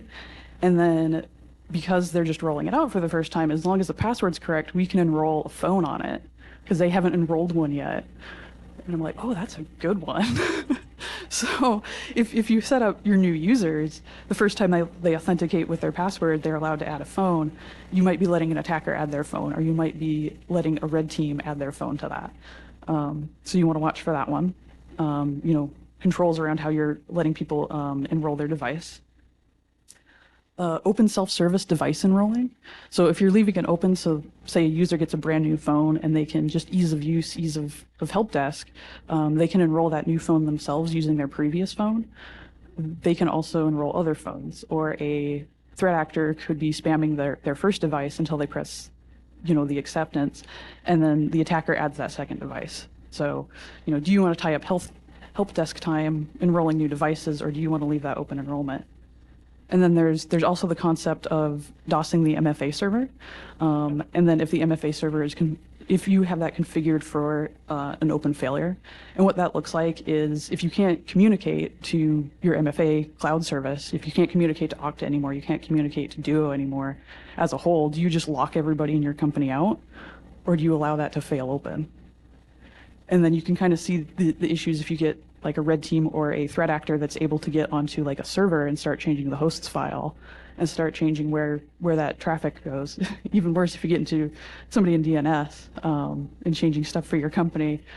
have way bigger problems at that point, but also now, like, are people going to be able to get their multi-factor or not?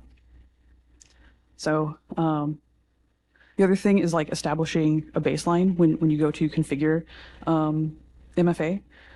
Do you have an explicit policy about how you want your users to use MFA, or are you going to be relying on the password policy and trying to extend that? So writing out those explicit instructions and rules against things that users should do and not do. Having an idea of like implicit best practices or even explicit best practices for how you want the application to be configured to use the MFA. And then working with the application like owners, people that are writing applications, and the IT teams, especially if you're going to tell them things that they can and or should be doing with help desk instead of allowing users to do. And where do you draw those lines? And then I also love testing out scenarios and stuff in the lab. If you can get your hands on a lab box and just play around with the MFA, if you can, get a second phone or go to one of your coworkers and say, hey, I'm going to add your phone to my MFA account and I'm going to send you pushes in the middle of the day, and just know that that's me and I'm messing around to see what the logs look like. That could be a thing, but you're learning about the logs and you're learning how things work. Okay, now we're going to get into the fun part where what they don't tell you. They're logs. These systems are logging. They're logging a lot of really good, important data. And then you're also going to need additional data. The logs themselves are not enough. Logs are fantastic, but by themselves, it's not everything. So. And of course, why do we want logs? I love logs. Logs tell me things. Logs. I encourage lots of people to go and read the logs. The logs do not judge. The logs do not lie. I judge after I go through it. I read some of this stuff. I kind of looking at the users and like, what are you doing? Like, how can I help you in this situation? If it really is the user, or even if it is an attacker that's using their account, it's like, how did this happen? What are we doing? Let's go through the logs and figure out what's going on. So, like I said, when I started, I had no clue. I'm like, I got to learn how everything works in the MFA system, or how it should work. If you want to know how a system actually works, that's when you start going into the logs. And like, oh yeah, the firewall's configured to drop this, but is it really? Like, let's take a look at the logs. So this is where the presentation gets a little bit, maybe a little bit of an eye chart. I think I made it big enough. But we're going to step through some of the things that you notice right off the bat. Client OS and browser endpoint details. It can give you a lot of information about like what device is logging in. This is where you supplement it with your asset inventory and your approved software. So if you're able to know what is in your fleet, basically. If you see a Windows 8 box, is that completely out of line and it shouldn't be there? Having the asset inventory is important to check. And then one of the caveats here is that the agent strings, like, they can be spoofed. It's often coming from browser-based apps. And then it depends on the endpoint client too. Like SSH clients aren't able to recognize what their host operating system is. It's just not a feature that was rolled into any SSH client or the protocol or anything. So, you might not be able to collect that data.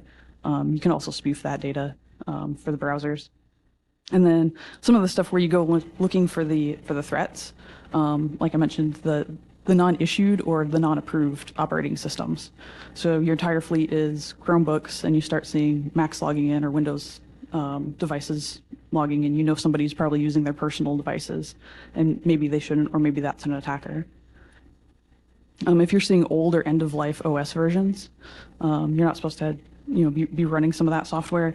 This might be something for like vulnerability management, going through and taking a look at like finding these hosts and people that are logging in with that, and then digging deeper into those and seeing what vulnerabilities are around. And then restricted software. Maybe you're only supposed to be using Firefox. If you start seeing like Brave browsers popping up or something, and taking care of those. Next thing, we're taking a look at the IP address part of it.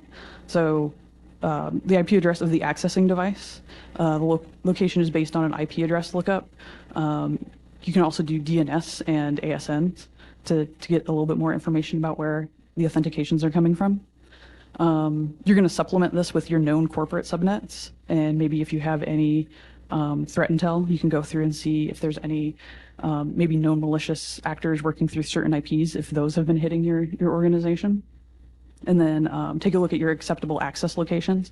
Should anybody be logging in from certain places in the world? Are you a completely global company, or that, US only? Like, what is actually attempting to log in, or where are your employees, and maybe they're places where they shouldn't be. And then just remember that the IP locations can be wrong. I always say go through it, like, trust but validate, like everything. A lot of different vendors will say a lot of different things. I've gone into these logs and, like, especially when conflicts and stuff started last year, it's like, oh no, we have login attempts from Russia, and it's like, no, the ISP just had to quickly move their data centers, and then you go look into another geolocation service, and you see that they've maybe migrated. And then just remember that it varies by configuration and application. You might be getting somebody that is on a VPN, and you might be seeing like a NAT address or a NAT pool of like an entire place, and it's not the end user or the end device it's actually accessing. And then when we go threat hunting in this, taking a look at the client access network, go hunting for Tor. Go hunting for VPNs and ASNs of maybe known threat actors. Get your threat intelligence and go hunt through that. Threat intel IOCs, the IP addresses, the ASNs, and then go hunting for certain locations. If you have any sort of location-based requirements or restrictions within your company, those can be great things to go hunting for. The next part we're going to go looking for is the application name. So what applications are being logged into, taking a look at the IDs and the application. This is great when you have an application inventory. Do you know all the applications that all your users, are allowed to log into? And is there a way to have that granular against each individual user? Do you have application logs? So can you go validate, okay, the password was correct, the MFA was correct, but then the application actually let them in. Did they have application level permissions? So the logs don't lie. The MFA system can only tell you what the MFA system saw, but a successful authentication even at the MFA level might not have been a successful authentication at the application level, and that's where you need that other layer of logs. So you'll have to supplement with that. And then this is only good as the labels that when the IT team or whoever goes in and sets up the server, you can name your applications anything, and they might not actually correspond to what the user was actually logging into. So you want to make sure that, when you go through and you build your policies and you talk to your teams that are going to be configuring these things, that they are labeling things good, really well for your IR team to come in later if they have to, and do those detections. And then you also want to pay attention to the application level configuration. And then what we're going to go hunting in the applications is absence over time. So if you see an application that everybody logs into for months and months, and it has, pretty good usage, and then all of a sudden starts tapering off, how come nobody's logging into that application anymore through MFA? Did the application make a configuration change, and now they're bypassing? Did your company maybe decommission that application, but it's still in the MFA system for some reason? Do you also need to decommission it there? And then, for your application log follow-up, making sure that user actually logged in. And then the next part, you have what kind of factor. Did they get a push? Did they get a phone call? Did they get an SMS message? The result of that factor, was it successful? Did they actually click the accept? Was that code actually used correctly, or did somebody just randomly guess at codes? And then the reason for the result, important to check out. And then the other thing that you want to watch with this is the first factor logs, supplement with that, and then also supplement with help desk tickets. Sometimes, or often, you end up seeing a bunch of failures, and then you'll go look at the help desk tickets, and they were just having a really bad day, or they lost their phone, or whatever. So going through the help desk tickets before, raising all the alarms and everything, if you see issues here. And then, of course, it's the defense in depth, going through your first factor and your application logs. And then some of the threat hunting here is the brute force attempts with failed login. Of course, after you've confirmed that it's not the help issues. And then also the user reports suspicious logins. Okay, now we're getting into more of the nitty gritty with the brute force. Taking a look at some of the logins and everything, and all this data has been scrubbed and maybe modified in weird ways to kind of make the talk go. But anyway, we're going to go ahead and verify this first hit as benign. One of the first things that you noticed is the logins appear to have random timing. But then we see a successful login after the failures. So we're going to go ahead and reach out and talk to Ivan's manager here and see what was going on with that. And it turns out if you look at the authentication devices there, Ivan typoed his desk phone number. He was trying to punch in one phone number and mistook it for another. 919 is our local area code here, but the country code for India is 91. So in a lot of phone systems and offices, you have to dial 91 to get out. So if you enter that into or you think you have to enter that into the MFA system, you can kind of do these typos. And then it turned out Ivan's mobile was on silent, or things like that. So this was totally benign. We worked with the user, we got it figured out. The thing that you want to dig into and investigate a little bit more is you're seeing login attempts that are exactly 5 seconds or 5 minutes apart down to the second. And when you go through the asset inventory, it shows that Faith was issued a Mac OS, and here we see a Windows logging in. So we're going to go ahead and talk to Faith's manager about this one because it does look suspicious enough. Turns out she's on vacation. So you go in and you disable her account until she returns, and then you reissue her password, just cut off the access. And then you go out and you do further investigation on those login attempts. Take a look at those IP addresses because they do look pretty weird, and see what's going on with those. The other thing is suspicious login reporting.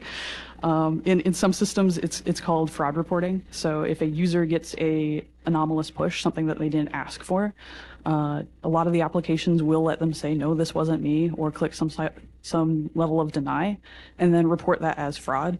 Also, if they get the phone call, there's the option in a lot of those that you can also click fraud, and you want to be sure that you're training your users to do this and that they're actually going through and doing that, and then your SOC is following up on those.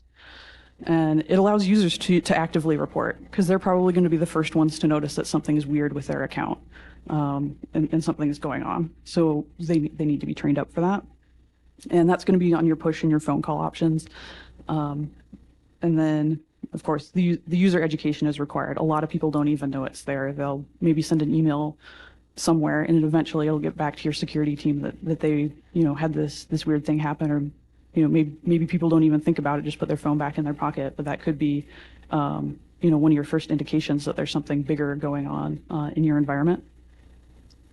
So we're going to take a look at a couple of suspicious logon reports. We're going to go back and look at Ivan, like what's going on with that. So it turns out that his authentication device matches the mobile phone number that we have for them on file. You have the mobile phone numbers of your employees, and you can check that out. The access IP matches the authentication IP address. So what this means is the laptop that they're logging in from is on the same network that phone is on. So a lot of phones now will be on wireless, so they'll be acquiring an IP address, from the same network. So they're coming out through the same NAT pool. So there's a pretty good chance there that they're in the same room, or at least the same building and environment. So this is starting to look pretty benign. Ivan's Outlook status says that he's traveling. So we're going to talk to Ivan's manager and see exactly what is going on here.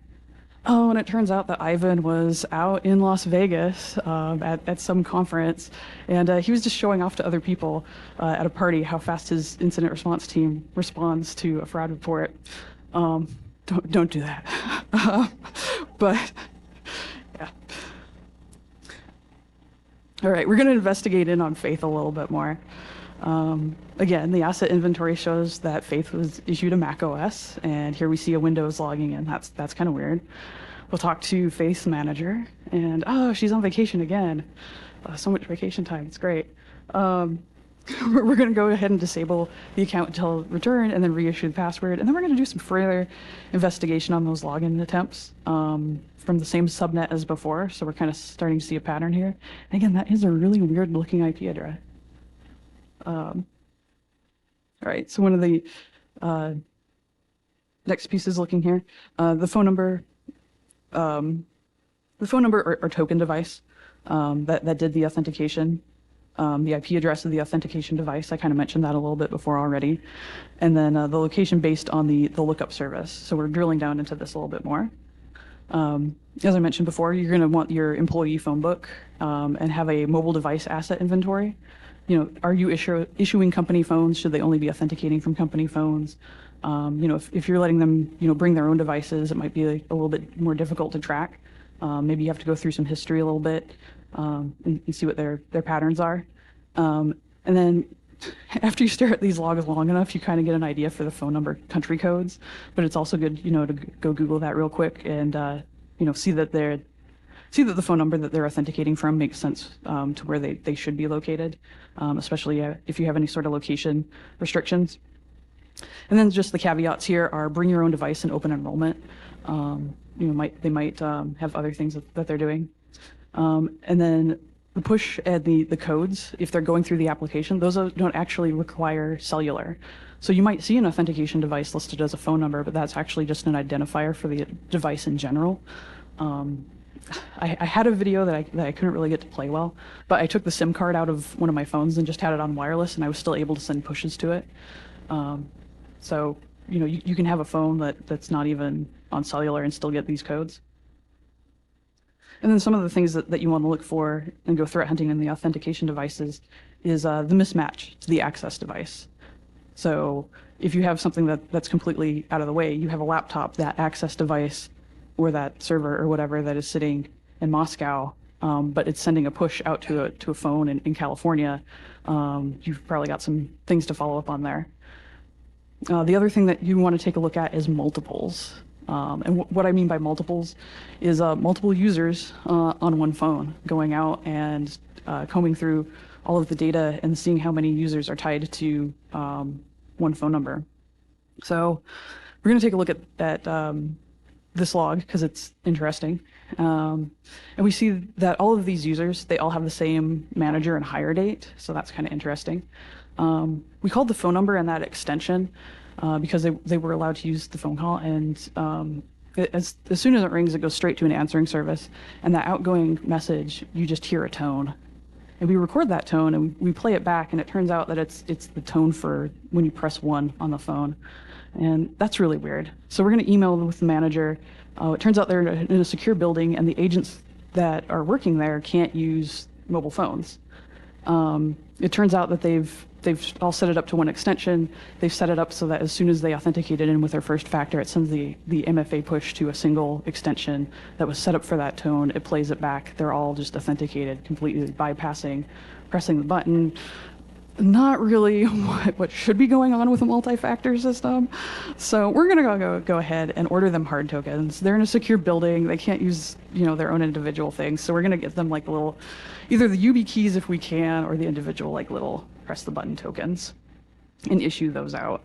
So I say it's benign because it's not malicious. They're trying to do their job. And sometimes that's all users are trying to do. And you've got to get them a little bit of the guidance to get them back secure. The other one that we're going to investigate here is Grace's landline, where that device is being used by a couple of different people. And we're taking a look, and the titles are different, and they have different managers and everything. And it turns out that Grace is laptop support, but she's doing a little bit of shadow IT. It's not really what she should be doing. She's putting her phone, getting the user's password and then putting her phone number on their MFA account so she can just keep logging into them again and again on their laptop as she does these repairs, which not following security standards or best practices, trying to do her job. But it turns out when we dig a little bit more, the timestamps on the login that they have match the time frames of the support tickets that she was working on. So again, it's not totally malicious, but it is a little bit of a gray area there where you probably, sit down, have a talk with them, confirms that all the users changed their password and that the phone number was removed from those other users, so there's no chance of it happening again. And then you're going to have a conversation with management to make the support process more secure and see if there's any other agents that are also maybe doing this, and making sure that everybody's educated and making sure that there are steps in the process. And then I also use this example here to show that users can customize the name of their phones. So it's always really helpful when they name it like for themselves, or they make it really obvious. And really obvious that it wasn't the person logging in. And this is where I admit that I'm not malicious, I'm mischievous. And I like to do like weird little joke things. So, and I'm just like, oh, if anybody goes and bothers to look at my log, I have the banana phone. So they can enjoy that if anybody wants to go look at my logins. And then they have that stuck in their head all day. And I end up seeing some different reactions, and I'm like, you gotta go Google the banana phone song if you don't know what I'm talking about. So, yeah, the next part that I'm gonna jump into, and remember, I started writing this talk in November 2019, and I'm like, yeah, this is kind of cool. Like, you know, there are ways that you can add different phones to different accounts. And it turns out that's exactly what hhappened with the SolarWinds attack, and how FireEye was able to find the attackers in that situation, where the threat actor was bypassing the two-factor authentication by registering a new device and then accessing the network just like one of the employees. So kind of the way that we would go and find that, and kind of some use cases here in the logging. We're going to take a look at Alice and confirm that the logins were benign. She just had a previously unlabeled cell phone. She got a new iPhone. Yay, congratulations on your new phone. The MFA system had a code update, and now it's, you know, showing the name of the phone, or trying to scrape a name of the phone as it gets registered during the automatic registrations. And then we can take a look, and we can see that the MFA app on the new iPhone caused it to be relabeled. And then we can also see there that because we have the directory listings of everybody that works for us, we have an idea of what their registered mobile is and their registered work number, and we can validate there really quickly that, hey, yeah, this is authorized, this is okay. One of the other ones that we want to investigate into a little bit more is we have Bob's here, and Bob's login phones don't match any company records, and that's quite a few different phones there. The logins are happening at all hours of the day. This person seems to work, 24 hours, quite the go-getter. So we're going to contact Bob's manager and kind of see what's going on here. Oh, and it turns out that Bob is outsourcing his work to other contractors. He's subcontracting his job, and we're tracking that through the phones and finding out where all the different logins are and everything. So again, don't do that. Maybe don't allow your user to auto-enroll a bunch of different phones, or set a cap, or go in and just maybe do some hunts and see how many phones do certain people have, and find those heavy hitters. And then I'm going to get into some gray areas and kind of beyond the technology. A lot of users, if they do weird things, they aren't trying to be malicious. They're trying to get their job done. So like I mentioned before, restricted areas and SCIFs, they aren't allowed to have mobile phones. Maybe they aren't allowed to have certain devices. I've heard of some policies that are like really strict and aren't even allowed to have like blinking lights and stuff. So like they can't use the YubiKey because it lights up and things like that. So they're going to do weird things. You're going to have to find ways to make it work. You're going to want to consider the contractors. Contractors are sometimes under different rules depending on how your contracts are set up between different companies. Sometimes contractors, unfortunately, can get exploited to a degree. They want to get their paycheck. They need to get their paycheck. The company that they contract through might not be totally on the up and up, and might ask them to do things, log into different areas, give away their, just let your coworker log in until they get fully onboarded. This company that we're contracting through, they take so long to onboard everybody. Let's just, put your coworker on there. It's fine. You want to go in and check that. That it might not have been the user or the account owner that decided to do those things fully willingly, and those are things that you might want to follow up on and investigate further. The other thing are assistants. A lot of people do have assistants, not just like executives. Some people have certain disabilities and things where they do have an assistant to help them with some of the day-to-day things, and they might need somebody to log in with them. And a lot of that boils down to application control as well.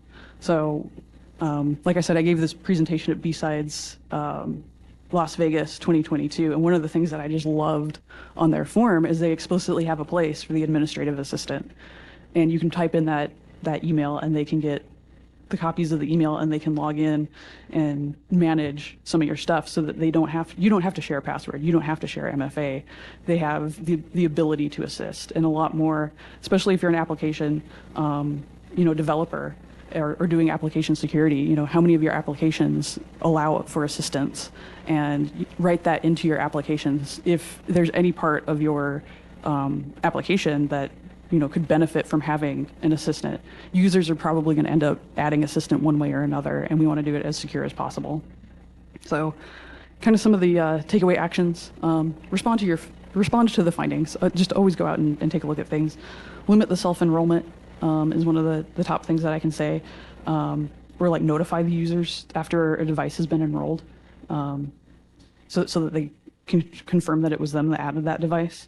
No phone call authentication. That's a pretty bad one. Like the lock screen isn't required to open or to accept a phone call.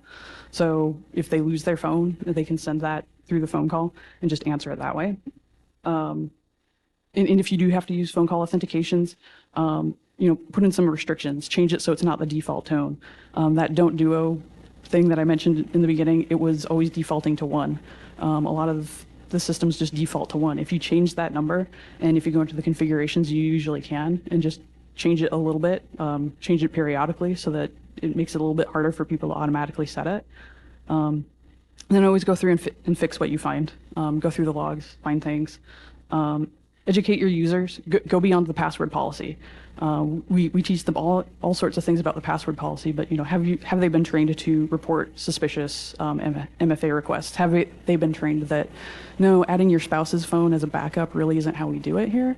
You can call the help desk, and here are the steps in case you do lose your phone. Always report the suspicious MFA requests.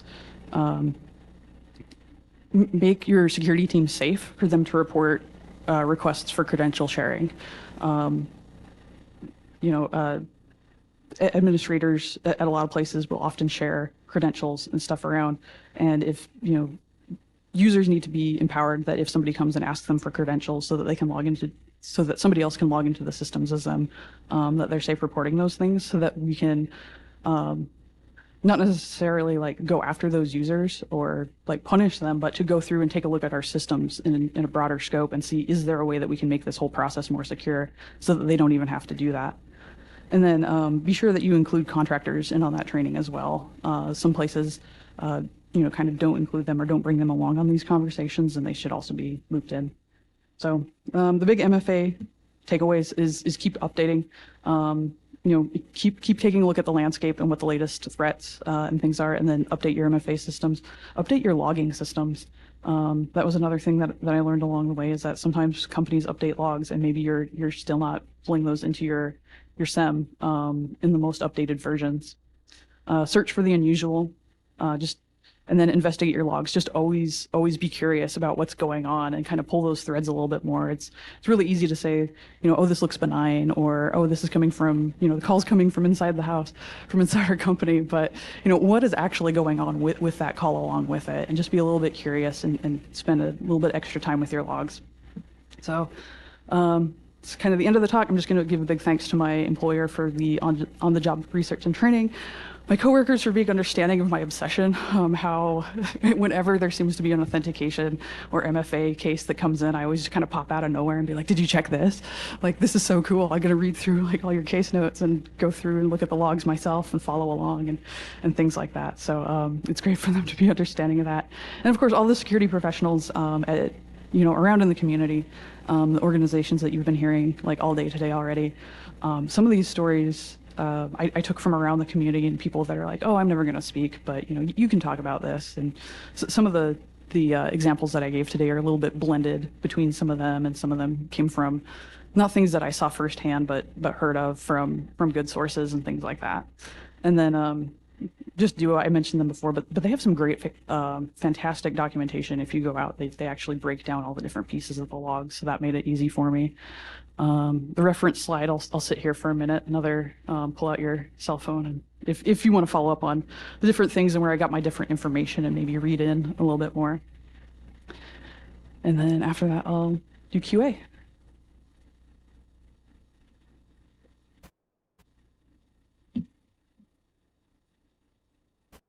Yeah.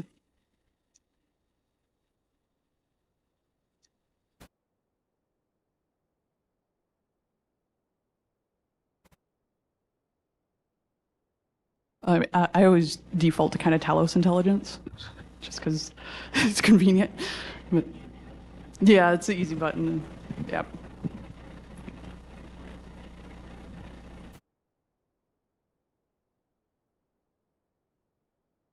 First. Hey, I'm just curious. Are you able to see like the full directory path in cases where somebody's trying to log into like a web app?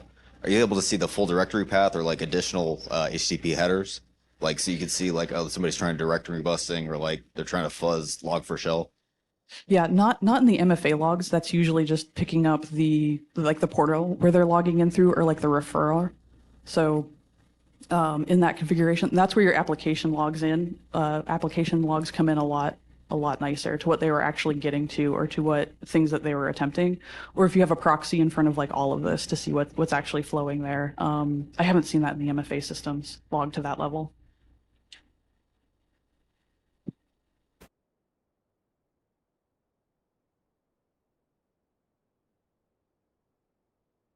Is simjacking still a viable vector, and has any particular carrier proven themselves to be a softer target? Yeah, that was one of the things that I really wanted to see in the other presenters' talk, because they mentioned it, and I'm like, oh, I have not gotten into that realm myself, but I was thinking about that, especially when I was like submitting my abstract to like update the thing, and I'm like, I haven't been able to do that myself, but at the same time, I'm like, simjacking sounds hard. Like, it's just so much easier to call somebody up and be like, hey, press accept. I'm from help desk, just press accept. Or like, give me your code. You know, like what's going to be the easiest threat vector. But if you trained your people, you've now made it harder for a threat actor to do that, then yeah, they probably will eventually go to that. But I haven't really found a way to do that in the logs either. You know, it is tied to a phone number that they would have to like re-enroll it, because it is a new, the phone hardware also has a configuration thing and like installing the app. But if it was just pure phone number, and then that's also one of the reasons why you turn off SMS and you do turn off phone call. So it does have to be tied to like that hardware ID in the application instead of that. But I don't know what the prevalence of that is. We had one up front.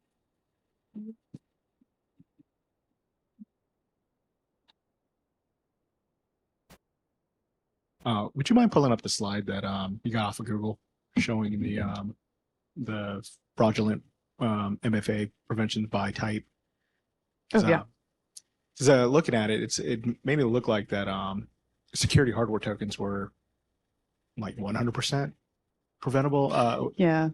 And I was sitting there thinking like some of these vulnerabilities probably exist on the hardware security token side too, but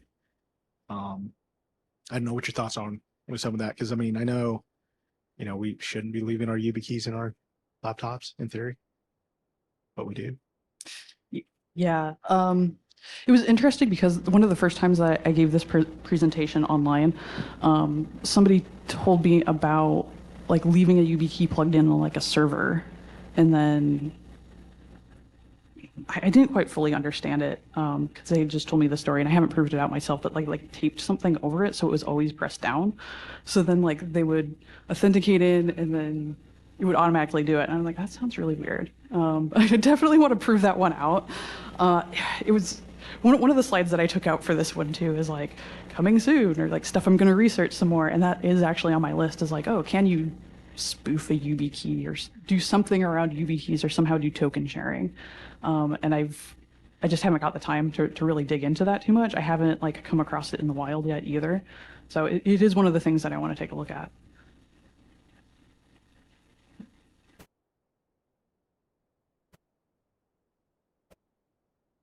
Any other questions? Well, it's lunchtime, so if you haven't seen already, if you turn right when you go out the door, go all the way to the hallway and turn left.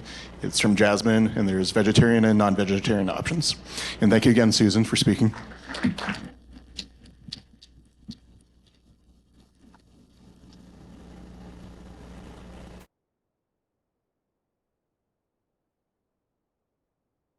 Yeah.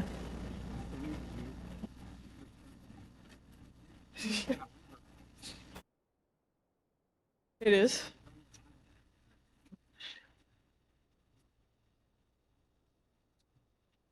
Oh.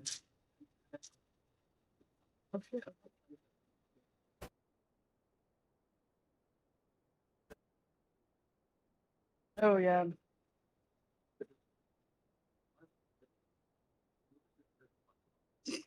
And then you have like leap seconds. Yeah. Right.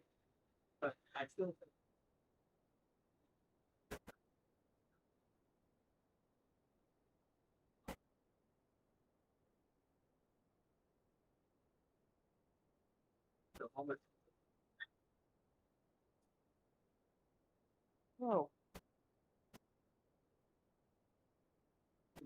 Right. Well, did you try to go to the 275?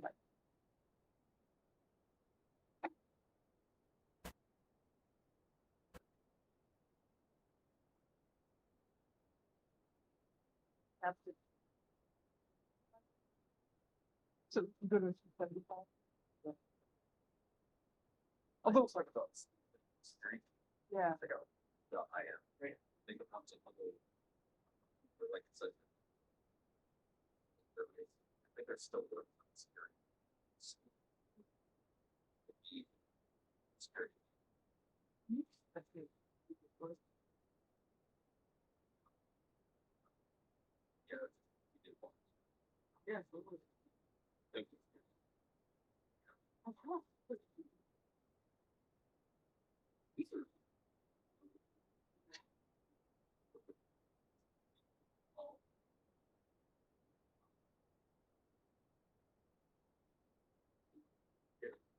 Yeah.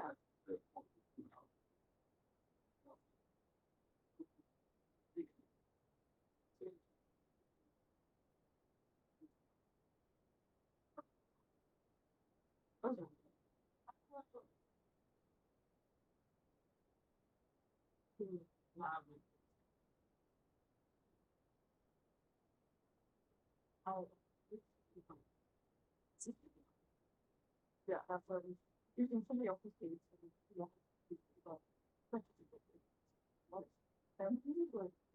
Why? Yeah.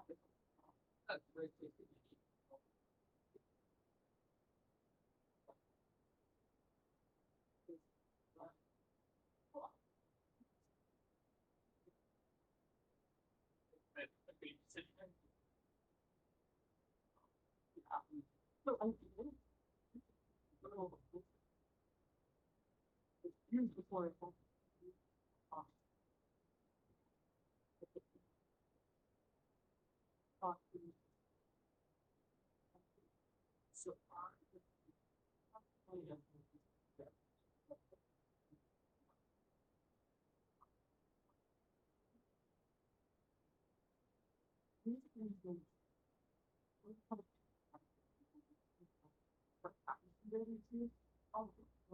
I'm not good.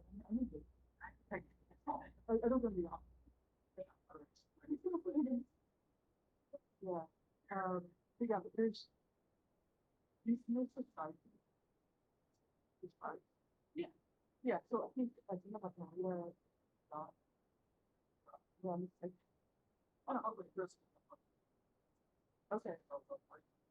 Yeah. So they can be the questions. Yeah. So it's funny. Oh, business is hard.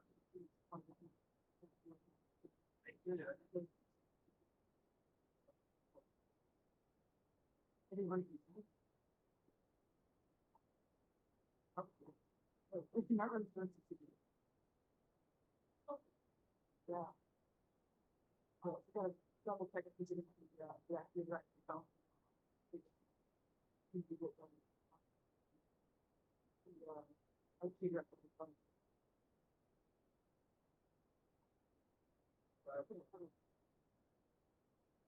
Okay. Ooh. Give me a second to recognize it. I haven't seen some of this yet. Yeah, hey, it's true. It's so out there. I mean, you would have hooked me up. Yeah. Awesome.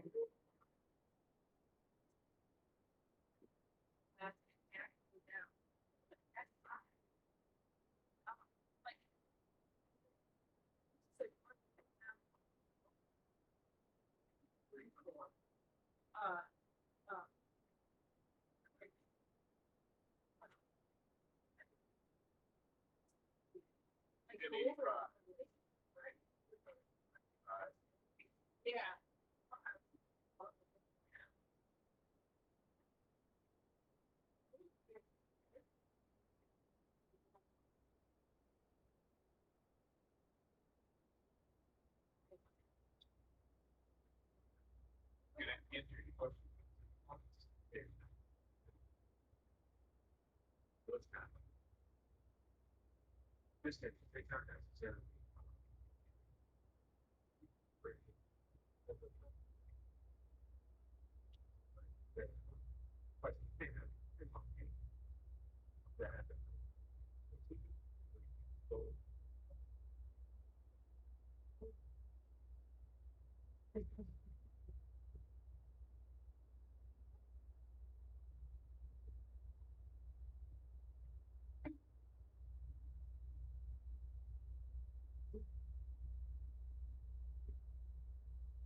Um, you know, Also, there is a provided laptop. yeah, there's a provided laptop With so with PowerPoint on it. with PowerPoint. Yeah. Okay, so I'll just drop my slides in a USB key. That's then. easier. Yep, just do that.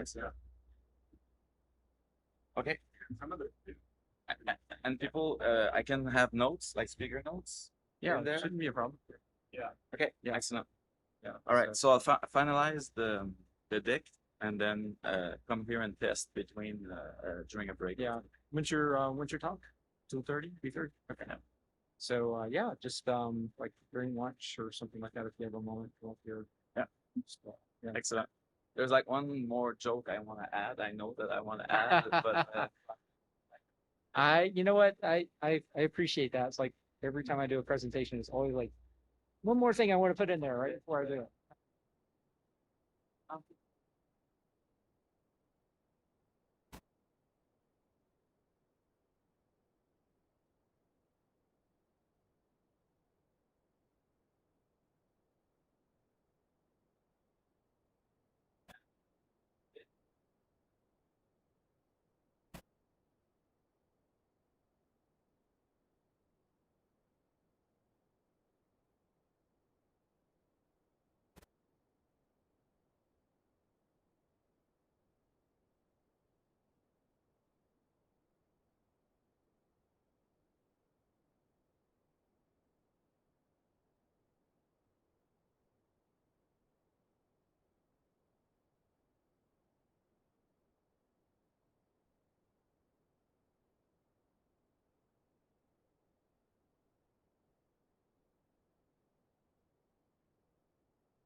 test.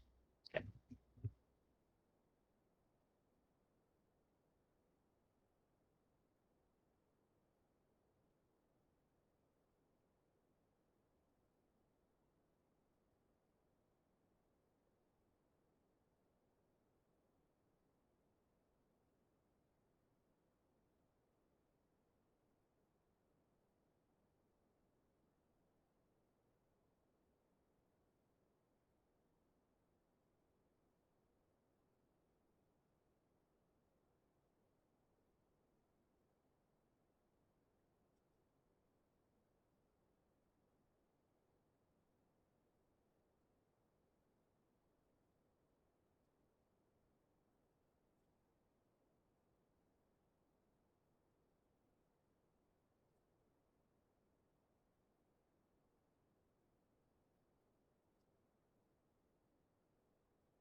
I don't have a mirror.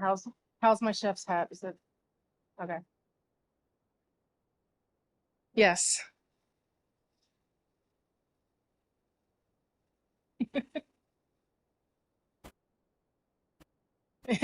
Yeah.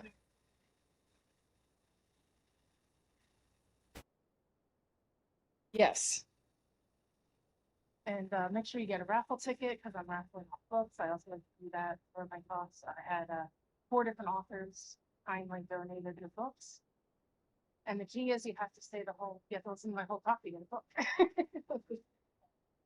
At the end, yep. Mark is going around with tickets. Yeah, that's my little hack for getting books taken out. You want to win something, you gotta stick in it. And since people will come back from the auction, definitely we should start thinking that. Know how that is. I was gonna say, yeah, I heard there was 400 people in attendance or something like that.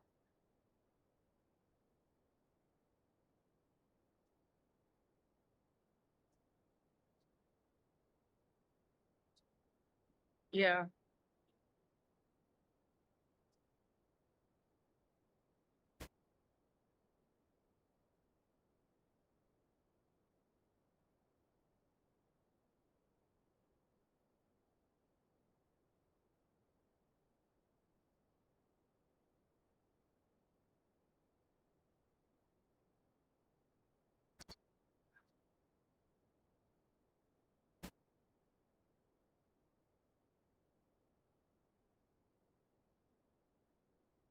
Yeah. I think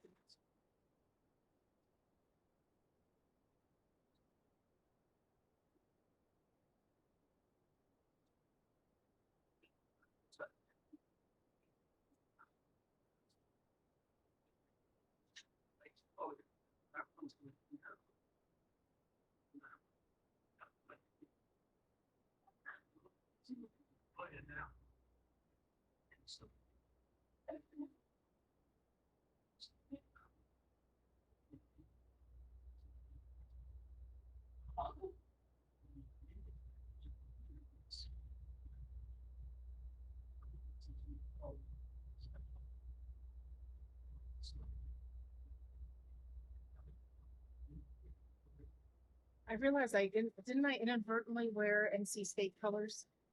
Yeah. Yeah. Yeah.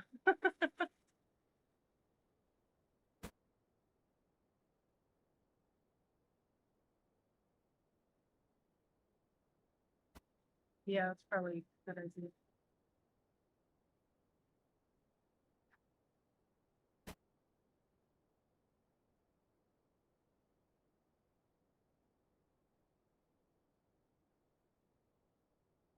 So the party tonight I was conf is it here or is it somewhere else?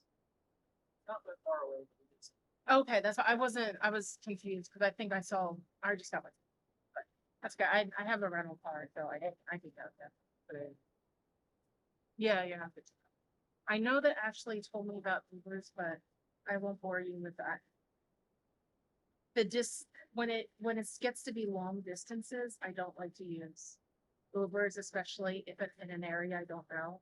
Because then I don't know if we're going off track or anything. Well, but yeah, I was like, yeah, as soon as I saw half an hour, I was like, nope, I'm not. Yeah, the state, but yeah, because my house is about half an hour from the airport, but again, I know that route really well, and it is basically just 95. So I'm okay doing that because I know the area, but yeah. So I did find the cheapest rental. I'm not trying to burn through the allotment, but I just.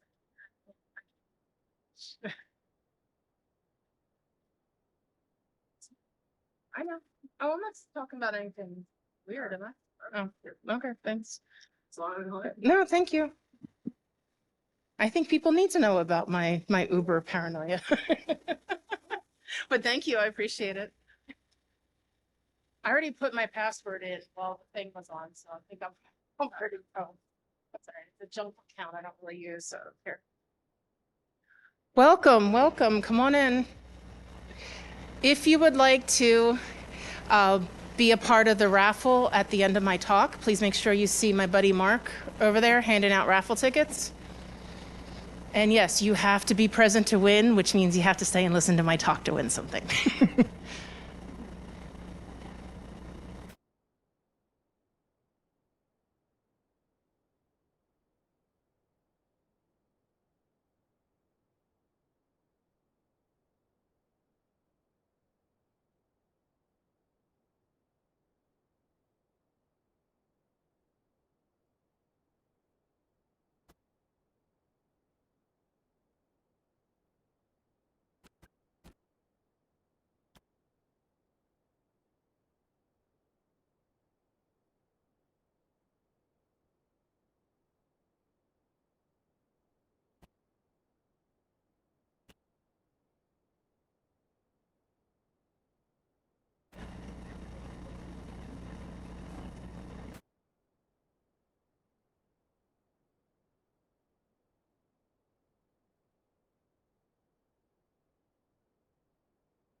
Welcome, welcome. If you want to get a raffle ticket, please make sure you see Mark. He's walking around.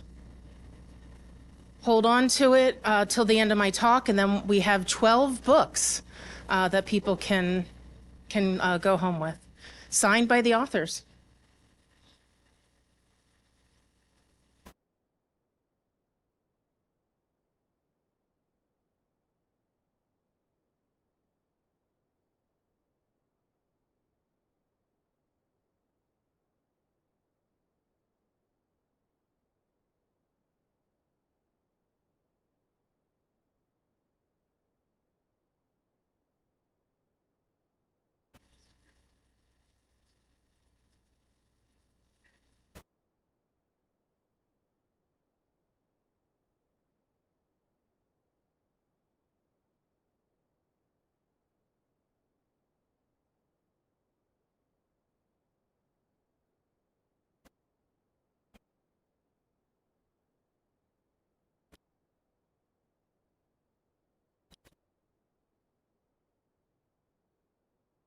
I think we're going to be starting at 1:05 in order to allow the lunch crowd to come in. If you want a raffle ticket, please see Mark. He's making the rounds around the room.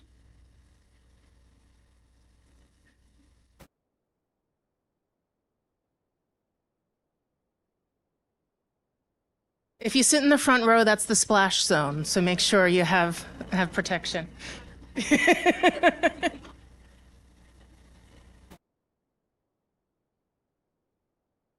That was a Gallagher joke for most of the people in this room who probably didn't get that.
Okay, it is 1:05. Why don't we get started?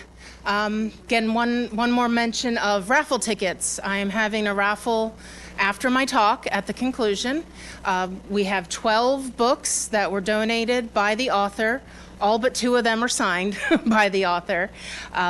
If you would like one of those, and how we'll do it is just one by one, somebody can come up and pick. I have a Post-it note on the inside of each book with the social media handle of the author and a reminder to please thank the author for donating that book.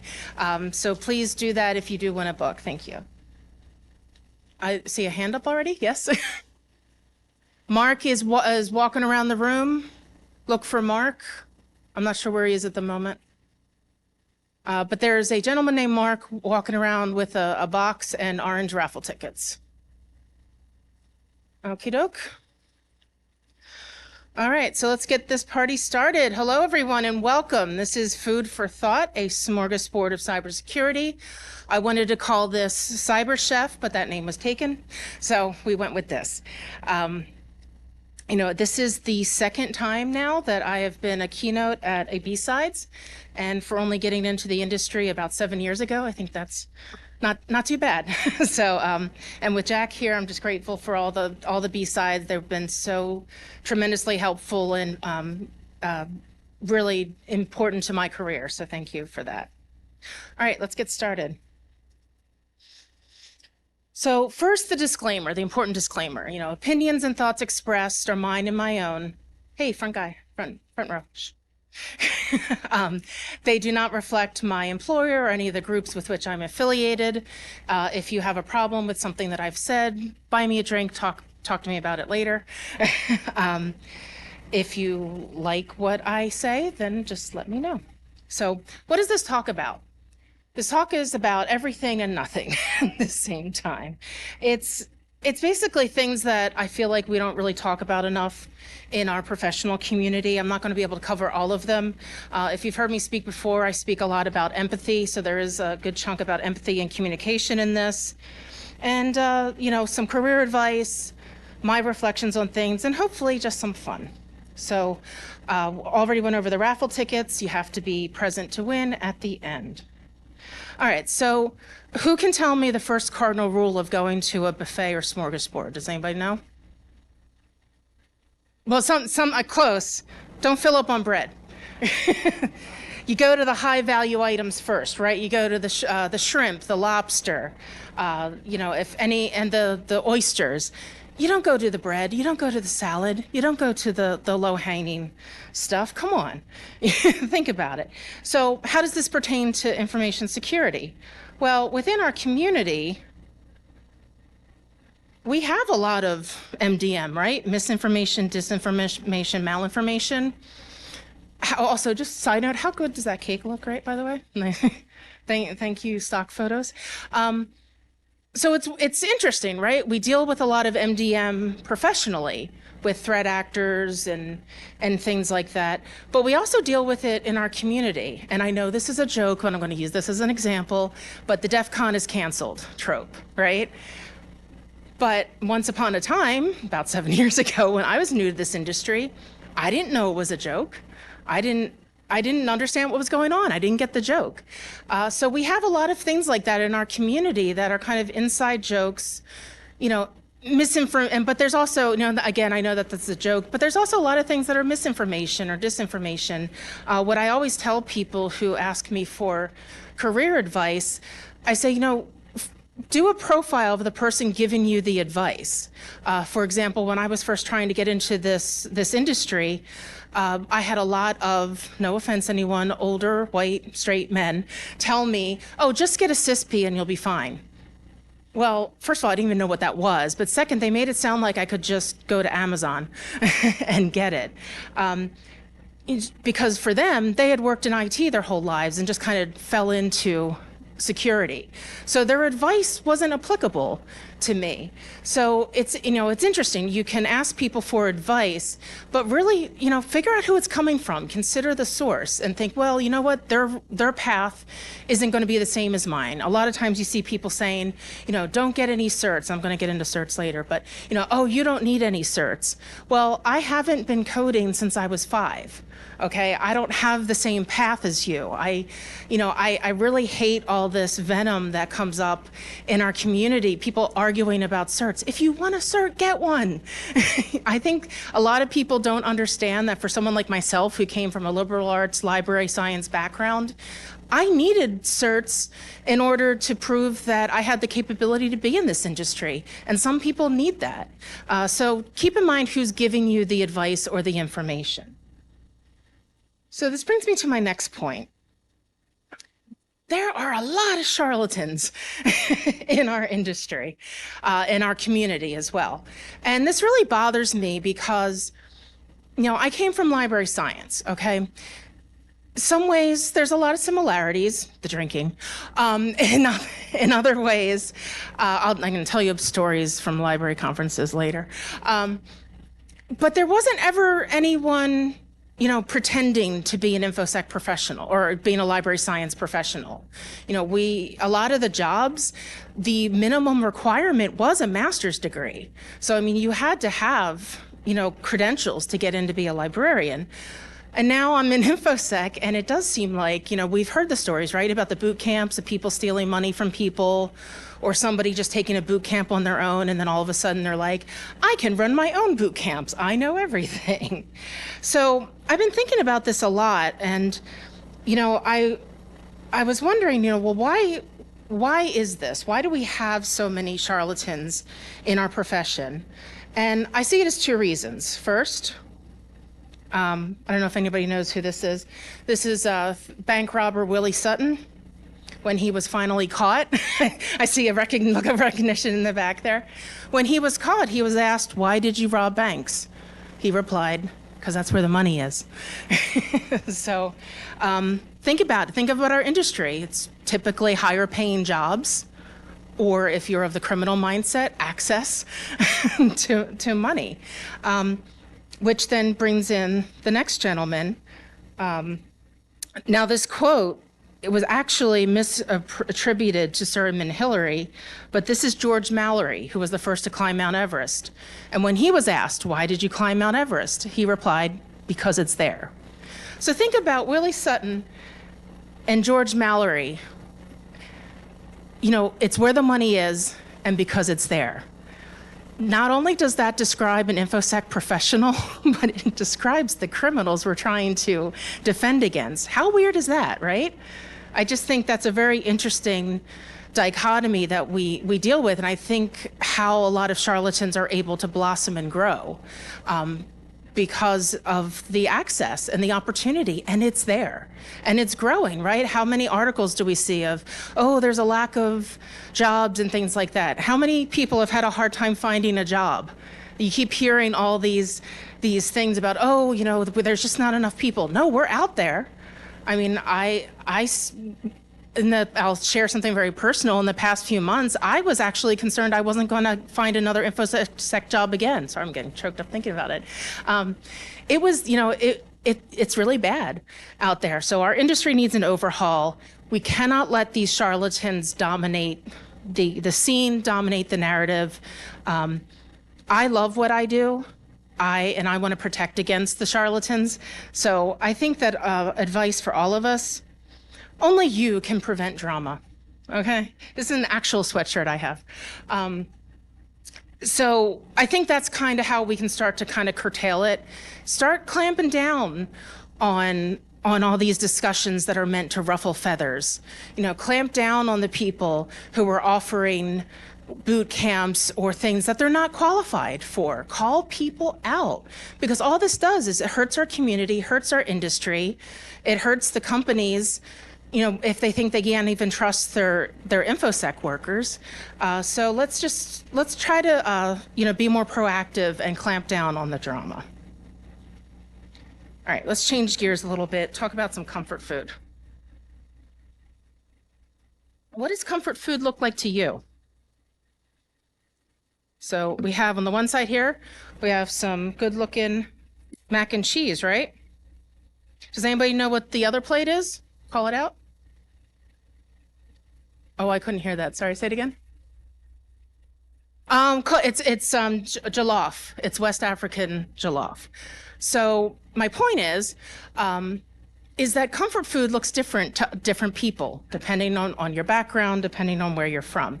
So things that you might find reassuring, and again, I'm pivoting this back to professional things. The way that you address things might be comfortable and usual to you, but might be different to someone else and have the opposite effect. And I have a story for that. So when I was working for the New York Times, I was new. This happened right after I started. We were asked to have a meeting, the security team, with a manager from one of the engineering departments who said, I would like you to review this open source product because my team really needs it, and I want to be proactive and make sure that it's okay. So again, I was new and I was quiet in the meeting, and I watched my coworkers just really bash this manager, right away without really looking into it, just said open source, no, everything was no. And it got so contentious to the point that the manager said, why do I feel like I'm being punished because I asked security to review a product for me? Oof, that was like a stomach punch to me. Coming from a library background where, your patron, your user is the center of your world, this really hit me hard. And I thought, oh no, this is not how this should be. So that's when I spoke up. I didn't like what I was seeing, so I just kind of held my hand up to the group because they were about to respond to him. And I'm like, all right, just everybody chill. Let me say something. So I turned to the gentleman and I said, what is the number one factor that is prohibiting you from getting a paid software for your department? He said, money. Okay, who do I need to talk to who will approve the money after we explain to them that the particular open source you have selected is insecure? He gave me the person's name. Long story short, they got the paid version. But my team was ready to argue with them and ready to put up that wall. And those words, I will never forget those words. Why do I feel like I'm being punished because I asked security to review this for me? Because security was eating their mac and cheese. This is our comfort food, saying, no, it's insecure. No, we don't like that. This guy's over there eating his jollof going, well, no, I want something to help my team. And, this is what I can afford. But nobody was kind of bringing it together. So I'm just grateful that I was there to intervene because it really bothered me. So I'm hoping this story resonates with some of you is, we need to meet people halfway. We can't be, the Department of No all the time. Do you get that as well? I always hear a lot of people, whatever job I've had, oh, you always say no. Security always says no. Security always knocks down everything. Then people don't want to be secure, right? We're sitting there high, high on the hog, eating our delicious mac and cheese, thinking that, we're Eric Cartman, respect my authority, sort of thing. That's not how you have a secure environment. That's not how you create a culture of security.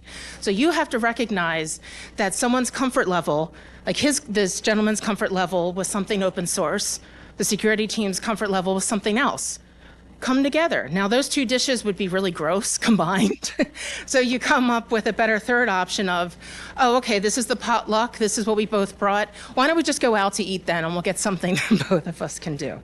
So that's what I wanted to share, that little piece about your comfort might not be someone else's comfort, and you need to recognize that and come to a happy middle. All right, we're going to talk about some vitamin E. And in this case, E does not mean ecstasy, as someone once shouted out at one of my talks. If you've ever heard me speak before, E means empathy. Let's talk about empathy. So do I have a cool story for you? Okay, this is Trey Turner. He's a shortstop for my Philadelphia Phillies. Woo, go Phillies. But interestingly, and I just found out this morning, he is actually a 2001 graduate of North Carolina State University. Go Wolfpack, woo! So this is Trey Turner. He has an 11-year, $300 million contract, okay? Now, prior to August 4th, he was having a major slump. I mean, to the point where he was a liability to the team. There were games that the Phillies lost. I was about to say we lost, like I'm on the team. The games that the Phillies lost because he messed up. He was going 0 for 5 at bats. I'm sorry if you don't know sports. I'm a sports person. I'll try to keep this as neutral as possible. 0 for 5. He had 5 at bats and he didn't do anything for either struck out or popped, flied out, or something like that. Now, raise your hand if you're familiar of the reputation of Philadelphia sports fans. And that is way more hands than I'm comfortable with, but. Yeah, really. Well, I'm the throw of batteries. Yeah, Jack just said we don't have batteries. Yes, Philly fans are infamous for throwing batteries at athletes on the field. I don't know what the statute of limitations is, so I will not share any of my youthful indiscretions from the past. Okay, so Philly sports fans don't have a great reputation. Okay, I admit that. And I remember I mentioned August 4th. So what happened August 4th? A sports talk host in Philly said, you know what? This guy is really having a tough time. He's with us for 11 years. We're buying tickets to cover his $300 million contract. Typically, Philly fans would boo. Probably would boo him out of town, boo him to the point where he might be begging for a trade. So what did we do? Standing ovation. Sorry, I'm going to get choked up again. When he got up to bat on August 4th for the first time against the Kansas City Royals, standing ovation, all those folks. His batting average since August 4th is .370. It's really good. That's really good. So look what a little empathy and understanding did from a group of people who notoriously torment their athletes. I mean, we boo because we care, but someone finally understood of if we showed some empathy and understanding, he is on an incredible hot streak now. He said that his mother cried. We made his mother cry when he was up at bat and she saw the standing ovation. So anyway, that's a very important story to me because I'm a big sports fan. So anyway, yes, even curmudgeon Philly sports fans can show empathy. And this is the lesson out of this. If my team sports fans can show this kind of empathy and understanding, everybody else in the world can as well, okay? Just Google Philly sports fans sometime if you don't know what I'm talking about. All right, let's talk to another thing about empathy here. So for some of us, our thought process looks like a neatly rolled up, fruit roll up, right? Doesn't it look like a nice fruit roll up? But then you say your talk, and then either it's being interpreted all over the place by someone else, or maybe your thoughts aren't as clear and concise and nicely fruit rolled up as you thought. Are you aware of that? People often forget to consider how their words or actions will land to someone. Are you the jumbled mess receiving the message, trying to figure out what to do with it? Or are you someone giving a message that you don't really know how to understand, how to interpret it? So I want to share something with you. It's a great study that's been done about brain types. There's a citation there. That's the title and the article. Entrepreneur Magazine, Michael O. Cooper has this great presentation about brain types. Know your audience so that they can process the information. And I'm not just talking about end users here. I'm talking about your coworkers. I'm talking about other departments, the C-suite, everything professional. Keep in mind your audience. Now, I love this slide a lot here. These are the different brain types that Michael O. Cooper has broken down. And when you know that you're speaking to these types of folks, you can tailor your message using this thing. So say, for example, you need to talk about budget stuff, but you know that the financial folks are very anxious and they just want to hear the bottom number. But you know that there's explanation to go into it. So the tip that Michael Cooper gave was give the numbers first. Satisfy the people who want the numbers first, and let them ruminate on that while you go through and address the other brain types in the room. Because you're not going to have all one brain type necessarily. Maybe in a C-suite, you might have all the same brain type. But keep in mind that people receive information differently. And this can be very crucial, when it comes to awareness or when it comes to another department asking you to review software for them. Keep that in mind and identify what you are. If you're clashing with someone at work, and maybe you can, I know this isn't easy, but maybe you can say something like, well, I'm more of a systemizer and analyzer, and I would really prefer if you presented information this way for me. I really don't think that's a big ask. I know that can be difficult, but be armed with this information so that you can work better and you can convey information better. So speaking of conveying information, I heard this quote on Rosh Hashanah this year. And now, while this rabbi was specifically talking about anti-Semitism, it actually struck me as this is really important in information security. I'm just going to read it because I like the way this sounds.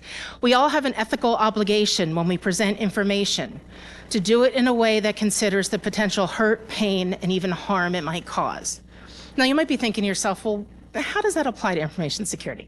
Well, think about it. Think back to my example when I was at the Times. That really hurt that gentleman, right? By just dismissing him, dismissing his concerns, acting like, we were better than him because, we laughed at his request. So think about that. A lot of times when I worked in a SOC, I had to sit there and listen to my coworkers constantly say stupid users and a lot more colorful language, which I won't say right now. But just constantly calling the user stupid. Well, what did we learn from Forrest Gump? Stupid is as stupid does, right? People are going to just keep doing these things that we consider dumb and stupid because you're giving them that attitude. You're giving them that impression that you don't value them. And that's one of the biggest things I really would love to see our community get rid of is this bad mouthing of users. Yes, sometimes it can be incomprehensible to understand why somebody clicked on a fish, that to us looks very obvious. Well, guess what? Our job is security, not theirs. Okay? We look at these all day long. We know what red flags to look for. They don't. They get a glimpse of it. They get some required training once a year. So again, this empathy, the messaging, all this stuff can help build a culture of security. Something that was really impressioned in my brain in library school was, approachability. You need to be approachable to your users. And I can't tell you how many times I've had users come to me directly with some major security issues because they did not feel comfortable going to the team wherever I was working. I had one major one. I'll eliminate some of the details, but basically someone came to me and said, I don't feel comfortable going to the team with this. May I ask you this question? Yes, of course, please. This person wanted to have her department of 300 people download a certain app because someone from that company was coming to speak to them and she thought it would be great if everyone had it. So I kicked the tires, looked into it.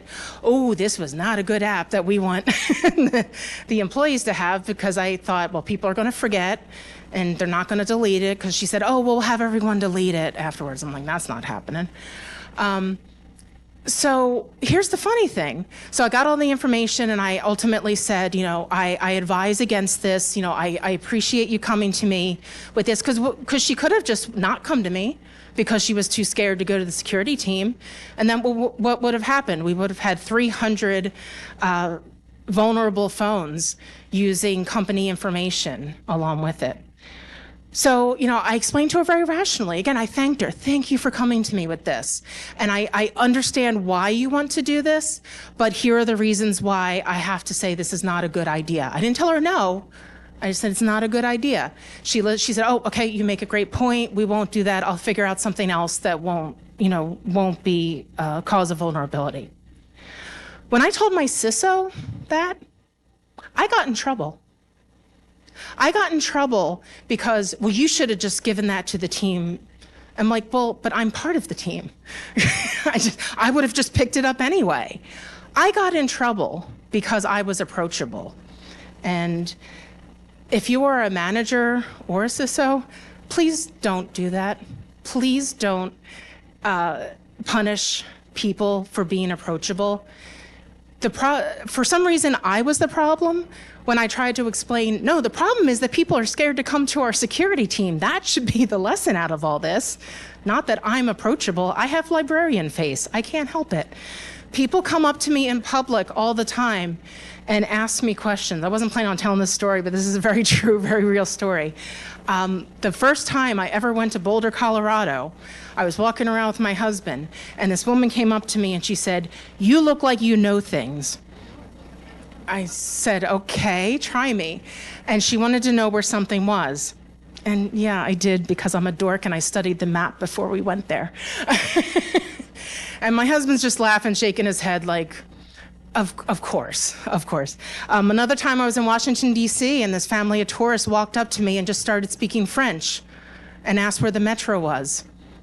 And without missing a beat, I replied in French and told them where it was. And my friend who was with me was like, "What is it with you?"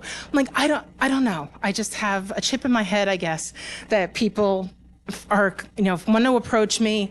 And the fact that they were speaking French and I just answered without a problem was weird, but that's what happens.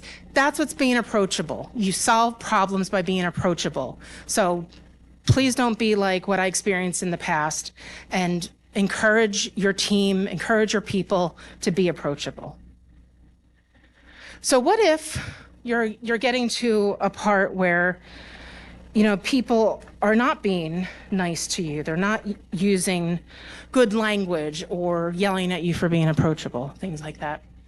A lesson that I had to learn all these years of whatever job I had was sometimes you need to hit the pause button and not reply to that email or text or phone call right away. Sometimes you need to get up, maybe use the restroom or work on something else. And I'm not saying not to answer it and not to do your work or anything, but even 5 minutes of letting something calm down or something simmer can mean the difference between, an uncomfortable situation and actually getting something solved. Or just ignoring it entirely. If you have a coworker who sends rants off to you, do you really need to reply? Was there anything in there that needed to be replied to? Just ignore it. Again, this is a fine line because I'm not telling people not to, to let things fall by the wayside. But when you feel emotion getting involved, it's really a good thing just to hit pause, step away. If you are in person, if it's in the moment, a deep breath will buy you a lot of time to think. Because rather than exacerbate the situation, try to take control of it. Be a leader. Try to just calm things down, because that's how things get done, when everybody's calm, not when everybody's sniping at each other and being mean. All right, let's change gears again. You're the worst. Oh, there we go. You're the worst. There's the worst. So I added this because one thing I want our community to also embrace is we probably should share our failures as much as we share our successes. If you ever look at social media for our community, doesn't it look like everybody's just a rock star? Everybody's winning Nobel Prizes and things like that. And I admit it, I do some of that too, because you want to share your wins, right? And that's great. I'm not saying not to share your wins, but we kind of need to share some L's too, because we create this unrealistic picture that we are all, on top of everything all the time. And that's what, kind of makes these rock stars come about in our industry, where you have these people that you think are on a pedestal above you. They're not. They're just humans. I saw Leslie Carhart post this once of, she's just a person. Because somebody I think was tweeting at her or tweeting at them about the rock starness, and their response was, I'm just a person. So share some L's. So I'm going to share an L with you right now. I'm terrified to do this, but I'm going to practice what I preach. About 2 weeks ago, I failed a SANS cert by 1 percentage point. Passing was 71, and I got a 70. I wanted to cry when that score came up. So I can tell you some of my excuses. I was sick that day. I was legitimately in a lot of pain that day. But more of a pain was so many Yara questions. So I was terrified to tell my boss, like, hey, can I expense the retake for that? But I was met with nothing but just graciousness at my job of, it happens, and you were so close and you weren't feeling well. We need to share some more of these losses. I'm not perfect. I like to present and I like to talk, and I do have wins, but I also have losses, and I haven't been as forthcoming with so many losses. Another one I'll reveal is I was absolutely terrified to give this talk this morning. I've given lots of talks before, but because I want to do a good job, I get myself into this panic. So we need to share the losses a little bit more. It'll make everyone more on even ground, make us all more human. I will retake that exam. If you are good at Yara, please contact me. I need to study that better. But I think it's important that we share the good and the bad, because otherwise you paint this unrealistic picture of what it's like to be in our industry. We don't know everything. We don't know all the things. Sometimes we have specialties, things like that. I think we need to have a little bit more an even keel of posts, or just even like, I'm having a really bad day, or I'm really struggling with this casino incident here or something, maybe because, for a variety of reasons of, the implications of the casino incident is, really a big issue that could impact us all. And that's really wearing me down. Don't be afraid. It's not a sign of weakness. To me, it's a sign of your responsibility and your fortitude that you're admitting this and still going on. So sometimes a worst can be a delicious best.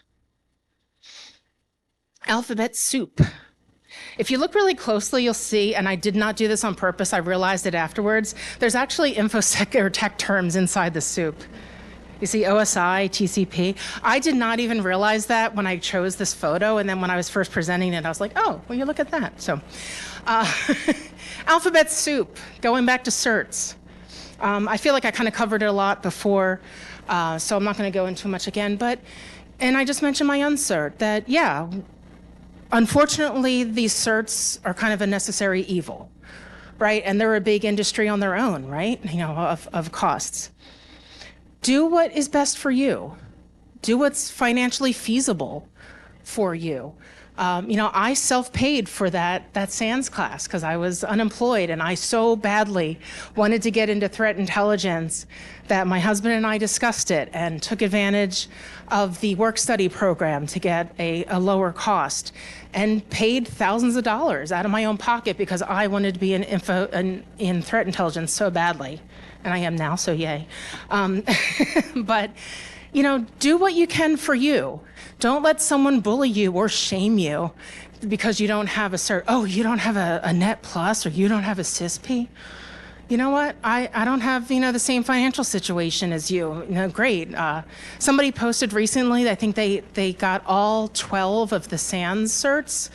They had passed all of them. And my first thought was, how much money is that? Paying for that. And that doesn't impress me. That makes me skeptical. Well, how much are you actually retaining? Or maybe you're really a good test taker. Are you retaining all that information? So even though I failed my cert, I still have a lot of really good information inside my head. It just means that I didn't pass the standard that was set out on that exam. That's all that means. And that's what it means for you as well. So, if you want a cert, get one. If you don't. But the bottom line is, if you are like me and you come from a non-technical background, make sure you have some way to prove your skills. That's all that does. All that certification does is just prove that you can pass a test of a certain skill set. So if you're not, interested in doing the cert, find another way to prove your skills so that you can get a job. All right, let's kind of get to, let me look deep into your souls here. What are you serving to the InfoSec community? Are you serving some newbie realness? How many new folks do we have here? Some fresh meat? Who's our fresh meat? Hello, welcome. I hope you enjoy my talk. Hope nothing in here is scaring you. How about the middle? Who are our beautiful burgers? Who are our people you feel like you know what you're doing for the most part? Well, less hands, okay? And I'm afraid to ask for hands for this one.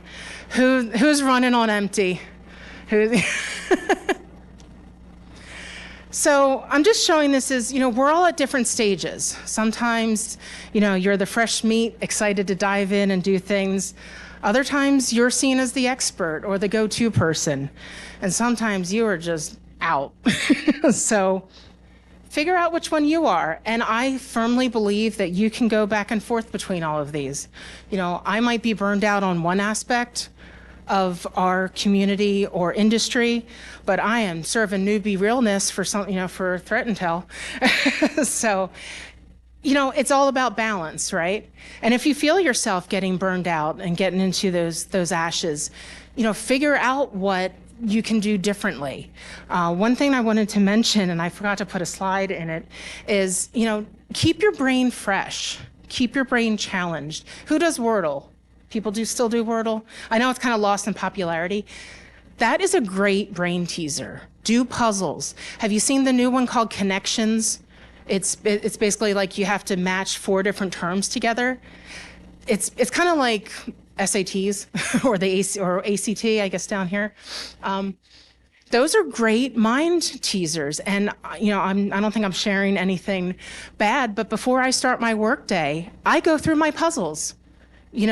I guess it doesn't get too cold down here, but up north where I live, you need to warm your car up in the wintertime. Get the engine going a little bit. Do you just sit down right at work and start, or do you let your brain warm up a little bit? I highly recommend that you let your brain warm up. Do some puzzles. I spend maybe 5 minutes. I'm not talking about like an hour long, I'm going to have my coffee and do the Sunday New York Times puzzle. I'm talking about a weekday, what are some quick puzzles I can do to warm up my brain?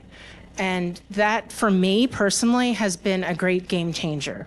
Because then, especially if I do well, there's also a geography one that I love that it just shows you the shape of a country and you have to guess it. My husband's like, how do you do that? And I'm like, I know that's Niger. Like, how do you not know that's Niger?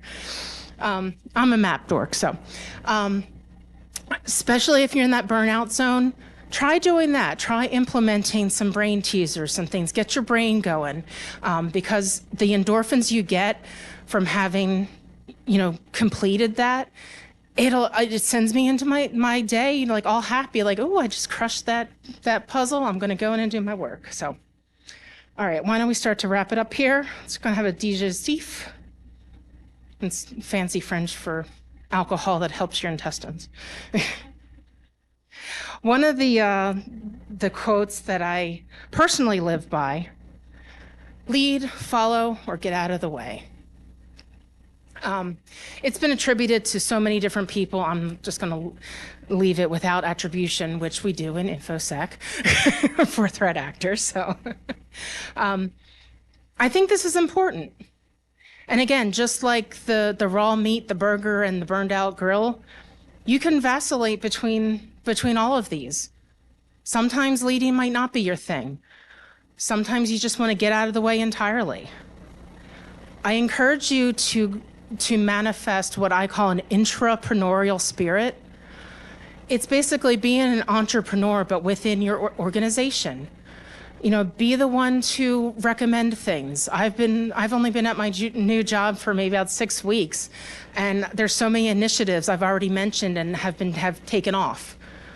Suggest things, get involved, or follow. Find someone who's setting good examples. If they recommend that you read a certain book, maybe read that book, follow. or get out of the way. And get out of the way to me means also don't comment. No, if you're getting out of the way, that means you don't get a 2 cents to comment on. And what that really means is, don't put anybody else down for leading or following. If you're going to get out of the way, get out of the way and hush. Stay over there. So there's a lot of things you can do to wrap your mind around this. I'm a committee member of something called the Cybersecurity Canon. CANON. It's a list of books. If you go to cybersecuritycanon.com, there are books that we read and review that we think are essential reading for InfoSec professionals. There's a lot of leadership things in there that you could learn from. And it's just a really good idea. I totally recommend the entrepreneurial spirit. It can make you feel really good too, that when you work for a big company, you might think like, oh, well, I can't make a difference for anything. You can make a difference in your department by leading, by following something. Are you passionate about something and you want to see others get involved? Then lead it. Lead that. To all the folks here organizing BSides RDU, their leadership, they decided we needed a group, we needed a BSides, here in Raleigh. And what they did, they created it. You can't wait around. It's not going to magically happen. BSides doesn't magically create itself out of thin air. So lead, follow, or get out of the way. And that has been my time. Thank you so much for coming. So let's get to some book giveaways here. Where is Mark with the box of tickets?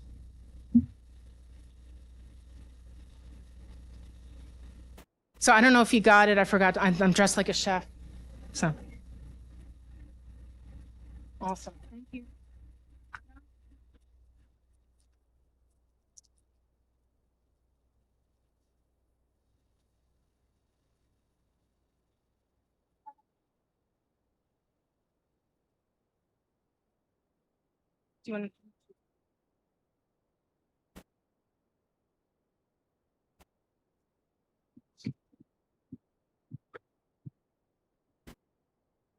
015-301. 301.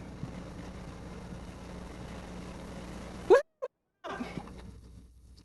Yeah, she can pick whatever. All right, just picking them. I'm just gonna keep going. That's right, I'll just pick it. So the deal is, if you get called, come on up. You're first, you get to pick whatever, just one book, please. And please don't forget to thank the author on social media. Next ticket ends in 286. 286. Woohoo! Come on up.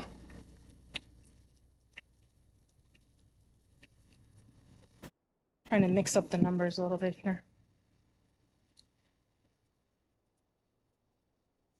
384. 384. We got a 384. Oh, you can just keep it or whatever. 384, we got a 384. Awesome, thank you. Come on up. 294. Who's a 29? Woohoo! Come on up. 317. 317. We got a 317. I think someone's coming.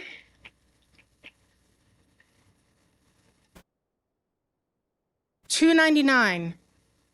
$2.99. Do we have a two? Woohoo! Come on up. Pick a book. One of the books. So there's a bunch of books here that are kids' books. One's in Spanish as well, so that's kind of cool. I'm only looking at them because I'm trying to make sure the numbers are distributed. There's no names on here or anything. 302. 302. Yeah, come on up. And I'll be available in the hallway for any questions or discussion or whatnot afterwards. 403. Let's get some fours in here. 403. Woohoo! 272. 272. I can't tell. Is anybody? 272. All right. No, 272. Going once. 272 going twice. All right, 360. 360. I think I see someone with raised arms. Awesome.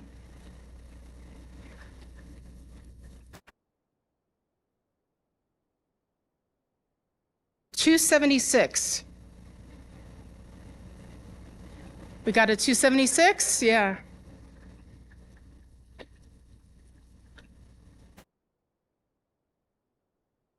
$392. 392. Anybody 392? I guess not. Okay. 364. I saw hand up. Awesome. You can yell too. How about an even 300? Who's got 300? Nobody has 300? Really? All right. How many books do we have left? Oh, good. Okay. Oh, okay. Awesome, sir. All right, let's do the last one. Let's pick a good one. Let's see, do we got one that's... Here we go, here's a good one. 376. 376 trombones led the big parade. Anybody? Woohoo! All right. So I hope you enjoyed my talk. I hope you found it useful. I'm Tracy Mayleaf, InfoSec Sherpa. I don't even know my own handle. InfoSec Sherpa. And thank you so much for having me, BSides RDU.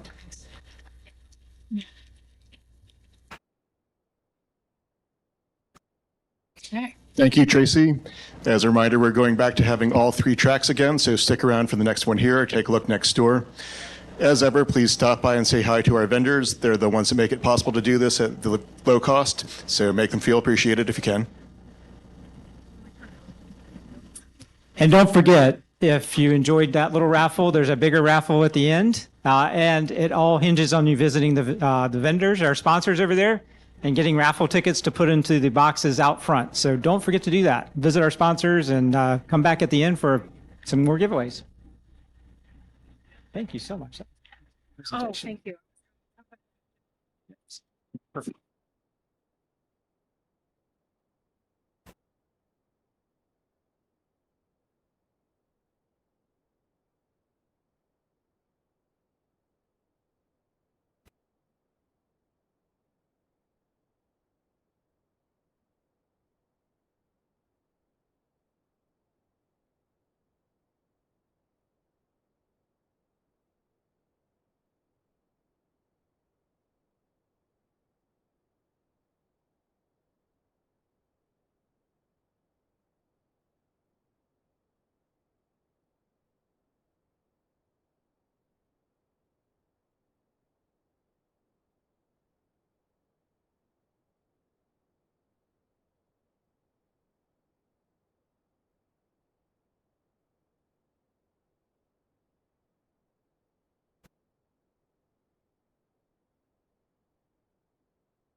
Hey everybody, we're going to go ahead and get started here with our next talk. Introduce Jack McGinnis. He is a vulnerability researcher at Interrupt Labs. Jack is based in Denver. As I said, he's a vulnerability researcher on the Android team there. He's in North Carolina and originally from Greensboro, and he attended Georgia Tech, where he studied computer science. Professionally, he started his career as an IoT pen tester, focused on medical devices before making the transition to do vulnerability research full-time. Outside of work, Jack competes in middle-distance triathlons and enjoys being on his snowboard as much as possible. So, yeah, welcome, Jack. Thank you. Awesome. Thank you, guys, and thank you to BSides RDU for having me out. So as mentioned, my name is Jack McGinnis, and if you found yourself in this room, we will be talking about hacking the FIO M6.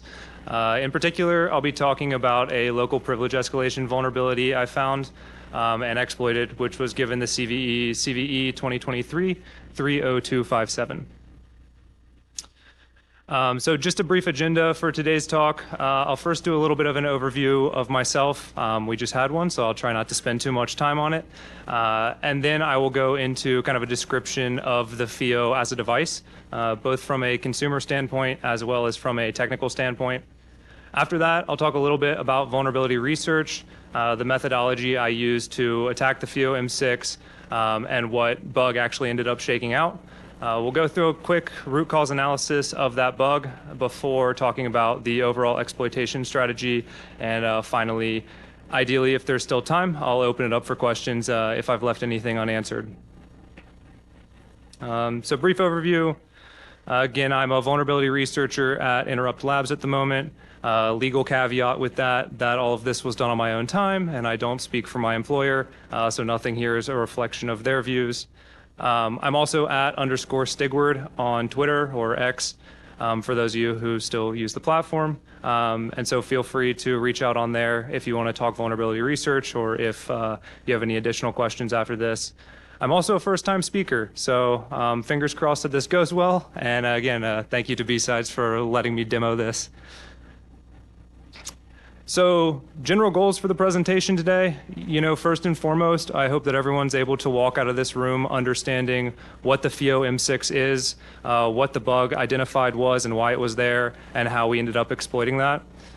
More generally though, if you've never done any kernel exploitation, if you've never played with an Android device before, I'm hoping that this kind of serves as a place to get your feet wet and maybe a primer in that area. So we'll touch on everything from kernel exploitation 101 to the overall vulnerability research methodology. And so hopefully if you are a CTF player or a beginner in the VR space, this will be a good talk to kind of not only inspire confidence, but kind of prime you to go pick up a device yourself and start hacking on it and just learn as you go. So getting into the actual content, the FIO M6, what is it? So this is a portable high-resolution music player. And basically, it's a glorified MP3 player is what you need to know for this talk. It's geared towards the audiophile, the person who likes to take high-resolution audio on the go and drive some higher-powered headphones. But under the hood, it's really just an MP3 player. It was released in 2018. And it was discontinued in 2022. Both manufacturing was discontinued as well as software support. So it's not receiving any updates at the moment. What'll be a little bit more interesting for this crowd is what it runs under the hood. And so what I alluded to earlier is that this is an Android device under the hood. It runs a very customized version of Android 7. Which by today's standards is fairly outdated. We're going on Android 14 now, so that Android version was based on Linux version 3.18.14. Again, fairly outdated by today's standards. The actual device is based on the Exynos 7270 chipset. That's not going to be overly important for the research presented here today, but what is important is noting that that's an ARM64 based CPU. And so all of our exploitation or reverse engineering, anything we cross-compile for the device, is we need to take into account the fact that it is ARM64. The last part here is the firmware version. So the bug is in firmware version 1.0.4, which was released May 20th, 2020. This is also the most up-to-date firmware version. So if you buy the device today, you can still root it using this methodology. I guess as a slight detour into a note on ethics, this vulnerability doesn't have any remote capabilities, and there's no Google Play services on the device or anything like that. So the purposes of disclosing it to FIO and then to telling it here to you today is really just so that people can take control over the full device that they own. But this doesn't give any sort of primitive to a remote attacker. So jumping into the vulnerability research and discovery section, I first want to start a little bit with Android debugging, just to make sure that everyone here has a baseline context for the environment we'll be operating in. And so Android devices come with the capability of enabling USB debugging just through the GUI in the settings menu, as if you were turning on and off Wi-Fi or something like that. And what this allows you to do is send commands from your computer over USB to your device, your phone or your MP3 player. In particular, Android produces this tool called Android Debug Bridge, or ADB. And ADB is a tool that works in your command line, and you can send commands to your device. The most important command, and the one we'll be most interested in, is ADB shell, which literally drops you directly into a shell on the device as a low privilege user. So we have the ability to plug our device into the computer, drop into a shell, and we are a low privilege shell user just right from the tools provided by Android. And so what we're actually interested in is taking that shell access and escalating our shell from that shell user to a root shell on the device. The question then becomes, okay, how can we have the kernel process untrusted user data from our shell user? And how can we leverage that into a potential vulnerability and exploit? And there are a number of different answers to this question, but the one that I chose to pursue and the one you most often see are kernel modules and kernel drivers exposing files to user land processes. And so you've probably heard the common nomenclature that everything on Linux is a file. And so kernel drivers, which run in kernel land, expose these files to user land, and you can perform file operations on these files. And the handling for that input actually happens in kernel land. And so to hopefully concrete this idea a little bit, and this might be really low resolution, but hopefully you can see it. This is an example kernel driver that I mocked up for the purposes of this presentation, just to kind of solidify what I just talked about. And so at the bottom here, we have a character device being registered. So this is an initialization function, and we see the first line of that function has a registered character device. In particular, we're registering it with the device name defined at the very top. Example _ device. And so this creates a new entry in the dev file system, or on the Android file system, in /dev/example device that this kernel module is now in charge of controlling.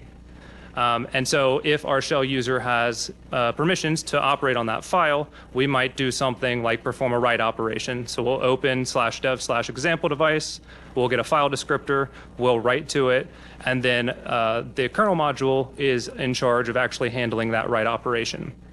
And so in this case, it defines this file operations struct, and it says for all write operations, we want to forward those to the dev_write function to be handled accordingly. And so what we're looking for this kernel escalation vulnerability, or this privilege escalation vulnerability, is we're looking for a vulnerable handler that parses our untrusted data in a kernel module that we might be able to exploit and then in turn escalate our own privileges as the shell user. So zooming out kind of 1,000 feet as just a very basic diagram, on the left here, we have our shell user. We're literally writing the data, some data, in this case, to /dev/example device, and that string will be processed by the dev_write function that was demoed previously. And so I want to talk a little bit about the very sophisticated dumb fuzzing method I came up with to go about kind of looking at each of these handlers. And so this is the previous diagram that you saw previously. And kind of what I mentioned was you would actually, in order to find a vulnerability, you would need to reverse engineer all the kernel modules. You would need to see what files they expose. You would need to see which of those files your shell user has access to, and then you would actually need to find a vulnerability in one of the handlers. And personally, that sounded like a lot of work. And so instead, what I did was the following. I came up with I borrowed a fuzzer that essentially enumerates the entire file system. So you push the binary directly onto the device, it enumerates the entire file system, and just every single file that it has access to, it's going to open, cram some garbage data into it, and see what happens. That is the entire fuzzer. And again, I didn't even come up with this, as sophisticated as it is. This was originally published by Gamozo Labs, and he called it the world's worst Android fuzzer. And I would happen to agree, but it does work. And he mentioned that he had hits on pretty much everything he ran it on under Android 8. And this ended up being successful for me as well. And so what you see here is another low resolution shot of our fuzzer's running, and we see that it starts to write to proc ftxxxx debug, and then all of a sudden the device crashes, we get kicked out of our fuzzer, and we're back in our host machine, this Ubuntu box I was using for testing. And so at this point, I'm thinking, okay, there might actually be a bug in ftxxxx debug in procfs. And so I wanted to try and root cause analysis that bug. And unfortunately, FIO does not release the source code for their device, but it had a unique enough name that I just kind of started Googling around, and I ended up finding the corresponding driver or a very similar driver in the Zenfone 2. And so in particular, they do release their source code, and we see that they're registering some procfs file operations here. And we have a write handler for this ftxxx debug called ftxxx debug write. And so this is the handler for that function and where we can actually see our bug. Some of you might see it right away, but I'm going to kind of break it down step by step. So these write handlers do always take the same 4 parameters. The 2 that are attacker controlled and the 2 we're interested in are the buffer parameter and the count parameter as outlined here. Buffer is always going to be what we're writing. So if we write 4 A's to our exposed file, buffer is just going to contain 4 A's. And count is going to be exactly what it sounds like. It's going to be the derived count of that buffer, so 4 in that case. This function initializes a fixed-based stack buffer of size FTS packet length, and then it also copies our count parameter into a variable called bufflen. We can see in the header file that FTS packet length is of size 128, and then it just does a straightforward copy. And so it's copying our attacker controlled buffer, our userland buffer, into the kernel buffer of size bufflen, but it has no size checking. And so as long as our count or our buffer is greater than size 128, we're actually going to overflow this kernel buffer, and that's where our crash originated from. And so after playing with it a little bit, I ended up being able to determine the offset and create a kind of a straightforward crash POC. So in this case, what you're seeing is I'm writing, at the top part is the actual code. I'm writing 1,024 bytes of just junk OX41s, and then I'm writing 8 bytes of OX42s. And you see in the bottom, the PC gets set to OX42, 4242, indicating that we've actually directly overwritten the saved return address, and we have full PC control at this point. The other part about this is nowhere in here do you see it complaining about a stack cookie or anything like that. So there's just straight up no mitigations on the device, and we have overwritten the buffer, and we now have PC control. So at this point, we found a bug, we have a straightforward bug, and we can move on to exploitation. Again, I want to do a brief aside into kernel exploitation 101, just to make sure everyone's kind of on the same page. So if you come from a Linux userland background, or you've done some CTF challenges, you might have tried to pop a shell, use it in a pwn challenge or something like that. Obviously, when you're doing kernel exploitation, the tactics and techniques differ because you already have a shell, and the goal is just to escalate your privileges. In this case, one of the best documented and well-known techniques is one where you use these two kernel functions, prepare kernel creds and commit creds. And so prepare kernel creds, if you call it with a null argument, will always return a pointer to a root credential. And then commit creds will always take a pointer to a credential and commit that to the currently running process. So if you call them one inside the other, as you see kind of the third blue line down there, the internal function call, the prepare kernel creds, will return a root credential, and then commit creds will push that to the currently running process. The other really nice thing about the FIO device, nice in the sense of attacker aspect, is that it has publicly available firmware ready for download, and we can actually extract symbols directly from it. So you're able to unpack the firmware, grab the kernel image, and then run a Python script against it and grab some of the symbols. So we see the two functions we need. Also, while I was doing triaging of each of the crashes, I noticed that most of the addresses don't ever change. And I did end up confirming this, and so we can confirm there's no kernel ASLR at this point too. So another place where a mitigation maybe would have stopped this attack or needed another bug, but in this case, it wasn't there. And so we can just hard code these addresses directly into our exploit. The last thing we want to talk about here is exploit strategy. So we have the functions we want to call, we have the primitive, what do we actually want to do now? And so initially I set out to write a ROP chain. It's only two function calls. This should be a pretty straightforward ROP chain. Unfortunately, I didn't have a debug shell because I didn't have a root shell at all, so there was no way to debug the device. And so I was just doing crash-based debugging, where I was intentionally crashing the device after each call in the ROP chain, and then checking the register dumps and the PC and the state of everything, and trying to determine where I was in my chain, what was happening, etc.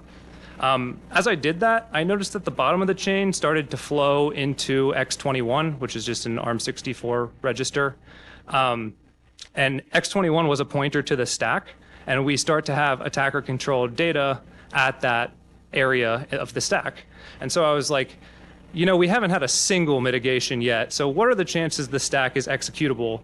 And so the new theory I had was, what if we overflow our stack, our function, we overwrite our saved X30 address with a single ROP gadget, and we just tell it, hey, branch execution to X21. And then X21, as we just showed, now contains more attacker-controlled data. So what if we turn that data into shellcode? And so this became a more complicated ROP chain to a one-shot ROP chain to potential shellcode. This is just a demo right here showing that I was able to find a ROP gadget pretty easily. I'm not going to detail how that works, but I think I used Ropper or something. And here we're just showing that X21 and PC are the same address. The way I confirmed, or how I went about trying to confirm execution on the stack, was by just writing a bunch of nops to X21.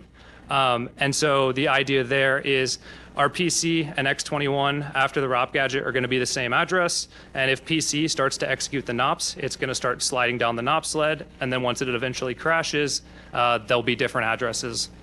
And so that's what this screenshot shows. And so at this point, we've confirmed, hey, we can actually slide down this nop sled, which means that we have code execution on the stack. The stack is executable.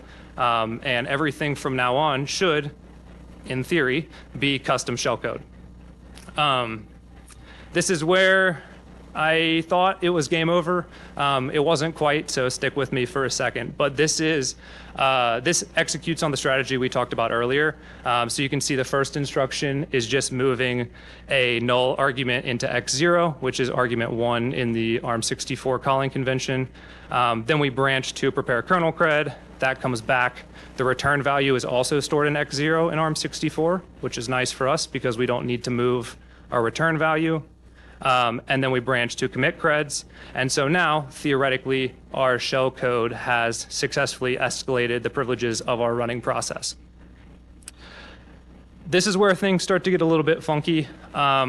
Remember, we're in kernel land right now. The CPU is in supervisor mode, and we're writing custom shellcode. And so we need to somehow figure out how to switch the CPU back to unsupervised mode and return execution back to user land in the script that kicked this all off. And ARM doesn't really document that process very well. And so I just kind of made some stuff up in hopes that it might work. And so what I did was I basically stored a function pointer to our exploit script on the stack and just grabbed that. And then I also stored a fake stack pointer on the stack and grabbed that. And then I manually set these system registers. So I set EL0 to the stack pointer, which is what the calling convention says it should be. And then I set EL1 to the return address in user mode. So the idea here is, hey, we're resetting everything for user mode. Here's the user's stack. Here's the user's return address. And then we run ERET, which should kick us out of supervisor mode and return us back to our exploit script. Unfortunately, this is not the type of segmentation fault you want to see when you're doing vulnerability research. This is a segmentation fault in my exploit script. And so what ends up happening is we do return from supervisor mode. We do get back to our user land process. I actually even get the win function to be called. But then immediately after that, anything you try and do causes a seg fault. And it's almost guaranteed to be because of the super ugly way I'm trying to reset the state of the device prior to returning.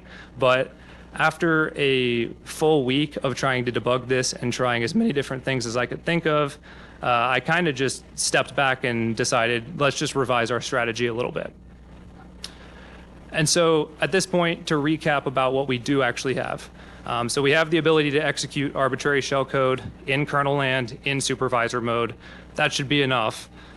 We also, what the previous screenshot showed, is we can return to user land without crashing the device. So all the operations we performed in the kernel actually did take place. We just didn't, we weren't able to successfully inherit the privileges that we gained.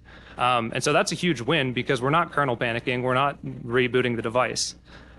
What we don't have is the ability to directly escalate our currently executing processes privileges without crashing. And so what can we do? And after trying to combine all of those buzzwords into a single Google search, I came across the hot plug eater attack, which was originally presented in 2016. And essentially, this attack, I wish I had found it originally. The idea is there is a global variable in the kernel, which remember, we have all of the variables in the kernel at static addresses, so we can find it very easily. It points to a script. So uEvent helper points to a script, and that script gets executed on hot plug events. So when you plug in the phone, when you plug in a keyboard to the bottom of the phone, this hot plug event happens, and whatever uEvent helper points at gets executed by the kernel.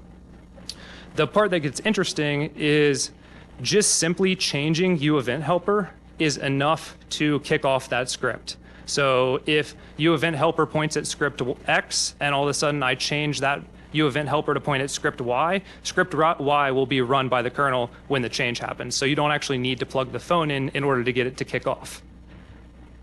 And so with this, we can actually use this idea and our previous exploit and kind of combine them.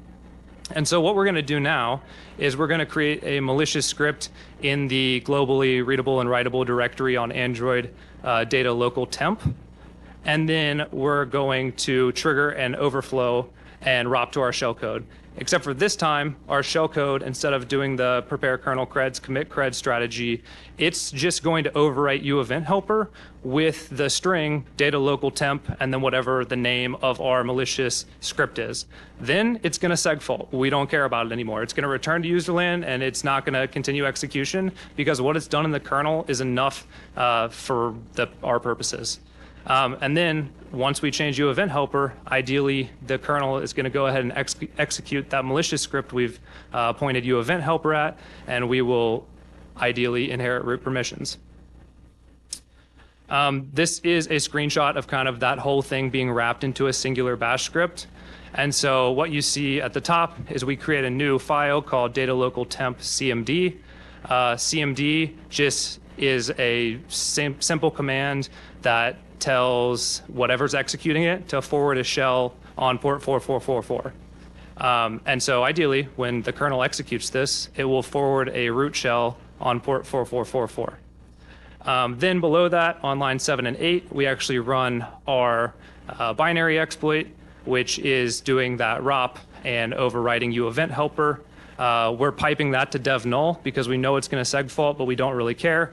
And then we sleep while that takes place. And then we launch a listener on port 4444. So once that script actually gets changed, that U event helper points at, it will forward a shell to our listener. And this is kind of what that looks like. So you can see at the top, I am the shell user. I run the exploit. It goes through each of those steps that we just talked about. And by the end, it is we're the root user.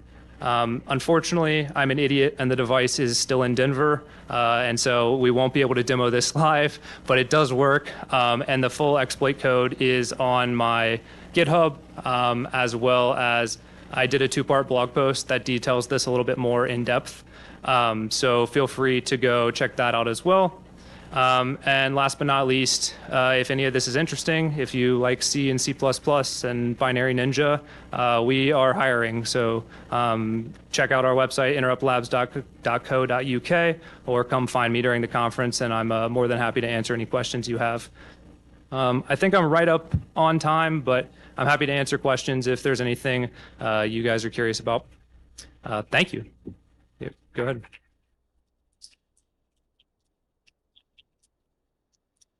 Do you have a question?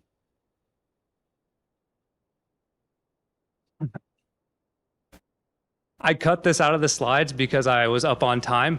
I had this device in my backpack on a cross-country flight. That is the entire story. I can't sit still, and I was on a flight, and I reached into my backpack, and the FIO was just in one of the pockets, and I had totally forgotten about it, and I enabled debugging, and I started playing with it, and then I already had Gamozo's fuzzer cloned for something else, and I ran it on the device, and I got that crash, and everything from there kind of just escalated until it had been 30 days, and I hadn't looked up from my computer, and I was like, God, I gotta go outside. But yeah, that was the beginning of it.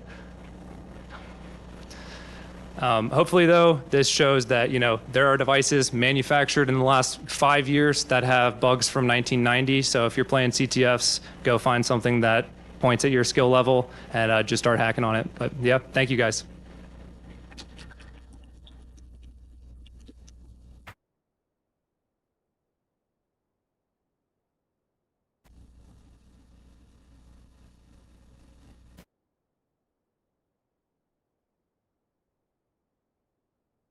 Thank you. Thank you. Best of luck.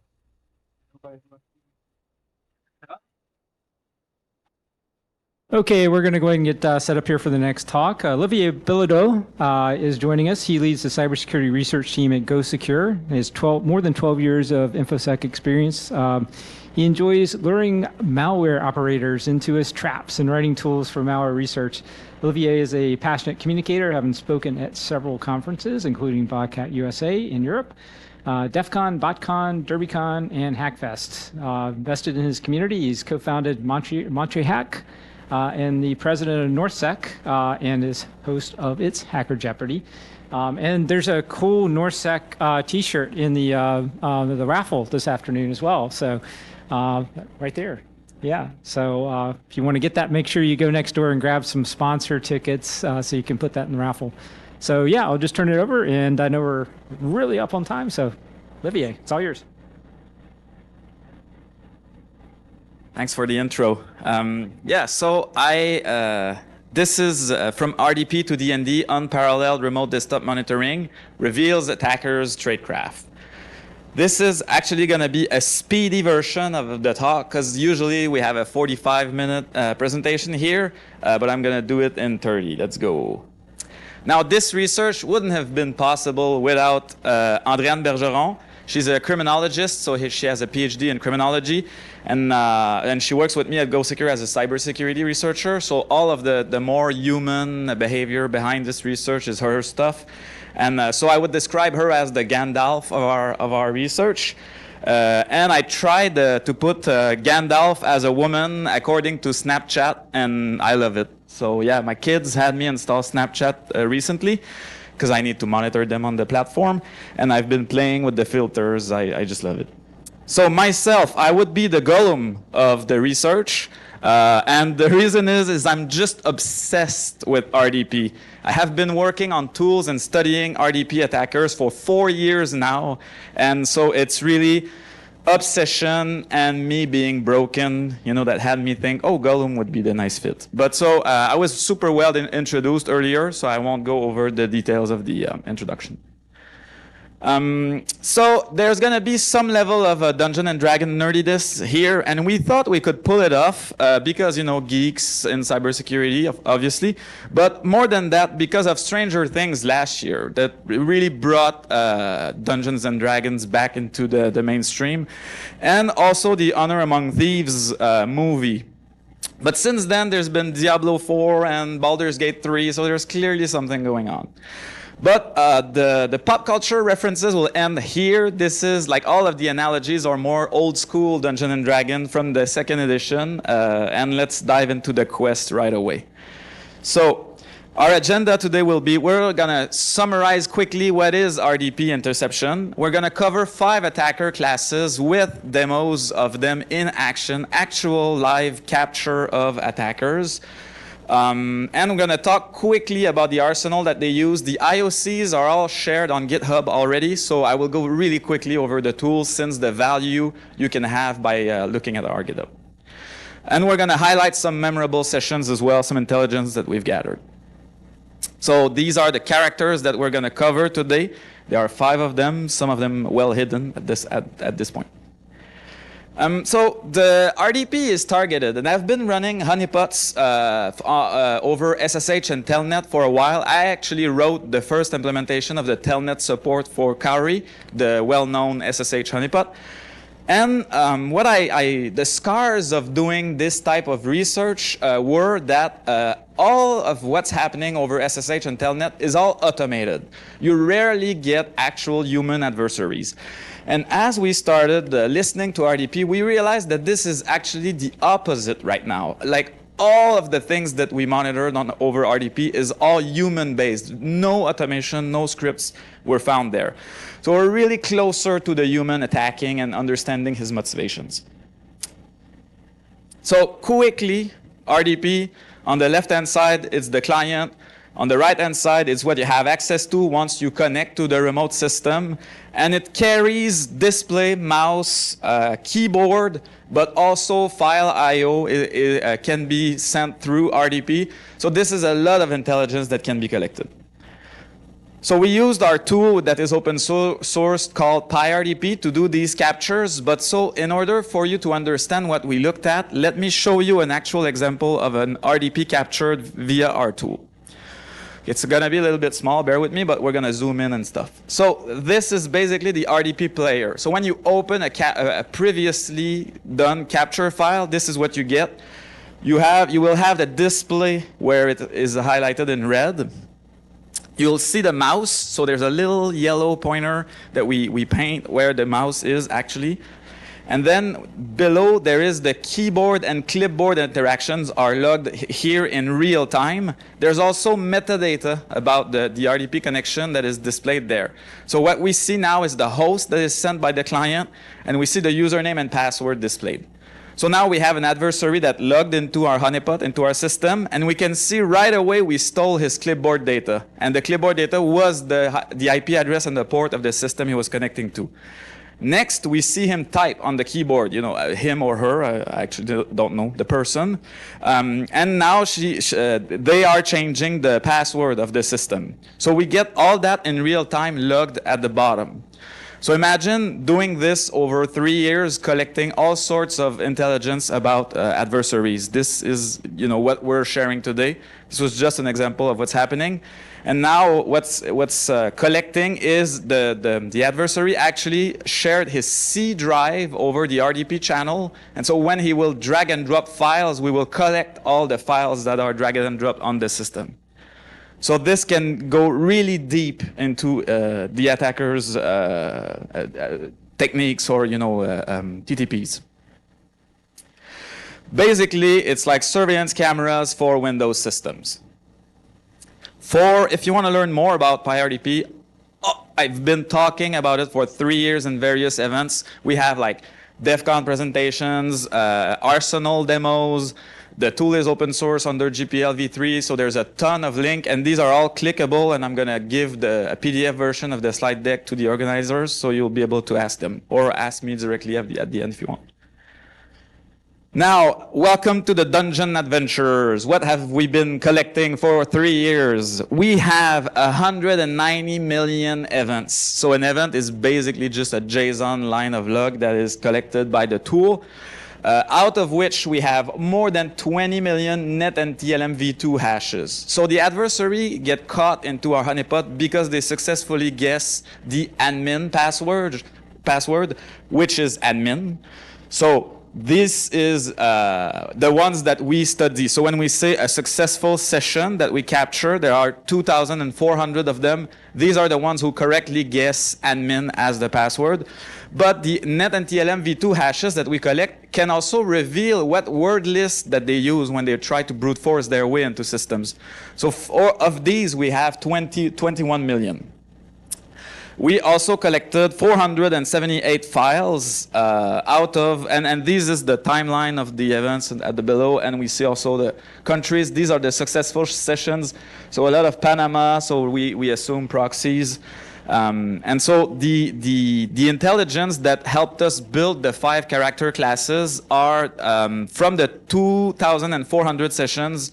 We found 455 sessions with content, because most of them is just they're connecting and disconnecting. And then this represents over 100 hours of video, all of which Andréane went through. Like I went through maybe 12, 15 hours, but Andréane went through the whole 100 hour and cataloged every interactions on the systems.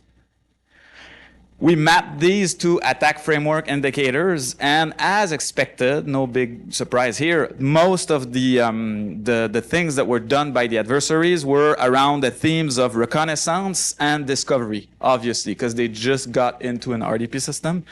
And there is some impact also characterized by attack.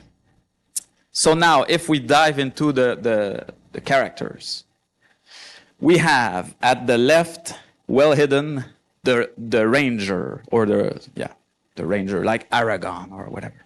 So he's over here.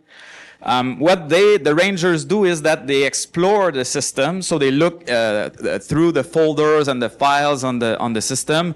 They run reconnaissance tools. They will identify the network, where it is. Is there a local network? Is this just on the internet? It will run some code, sometimes script, sometimes binary that they will paste on the desktop.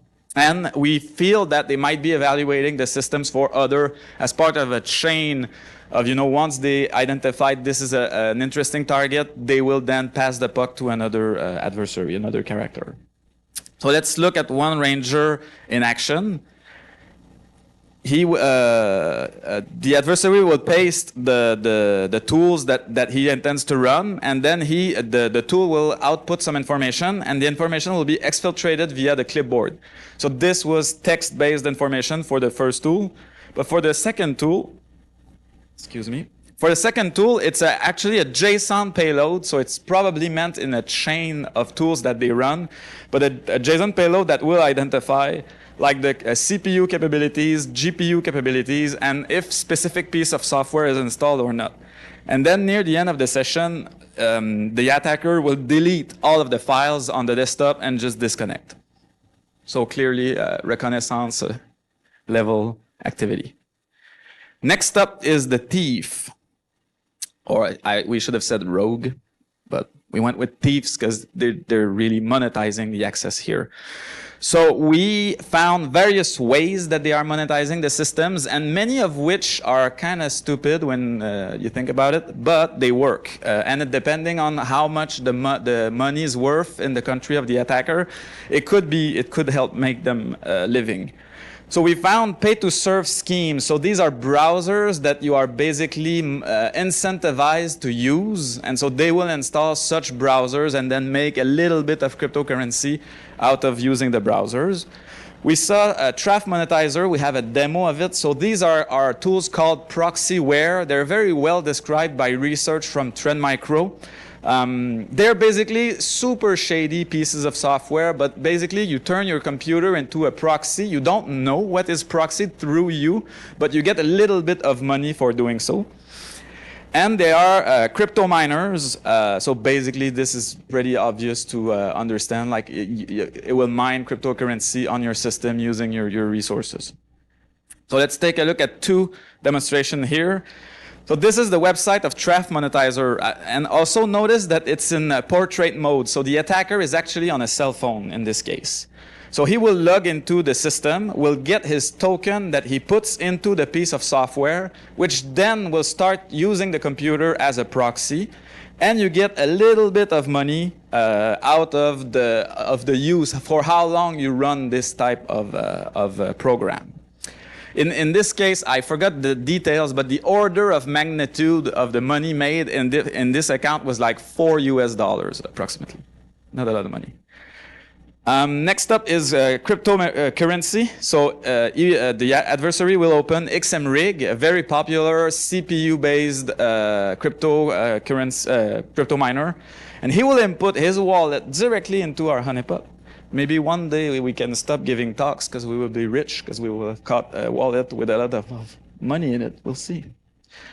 But so we see here the hash rate at the background in the back. But yeah, so they are basically abusing the compute resources that they have access to. Next up are the barbarians.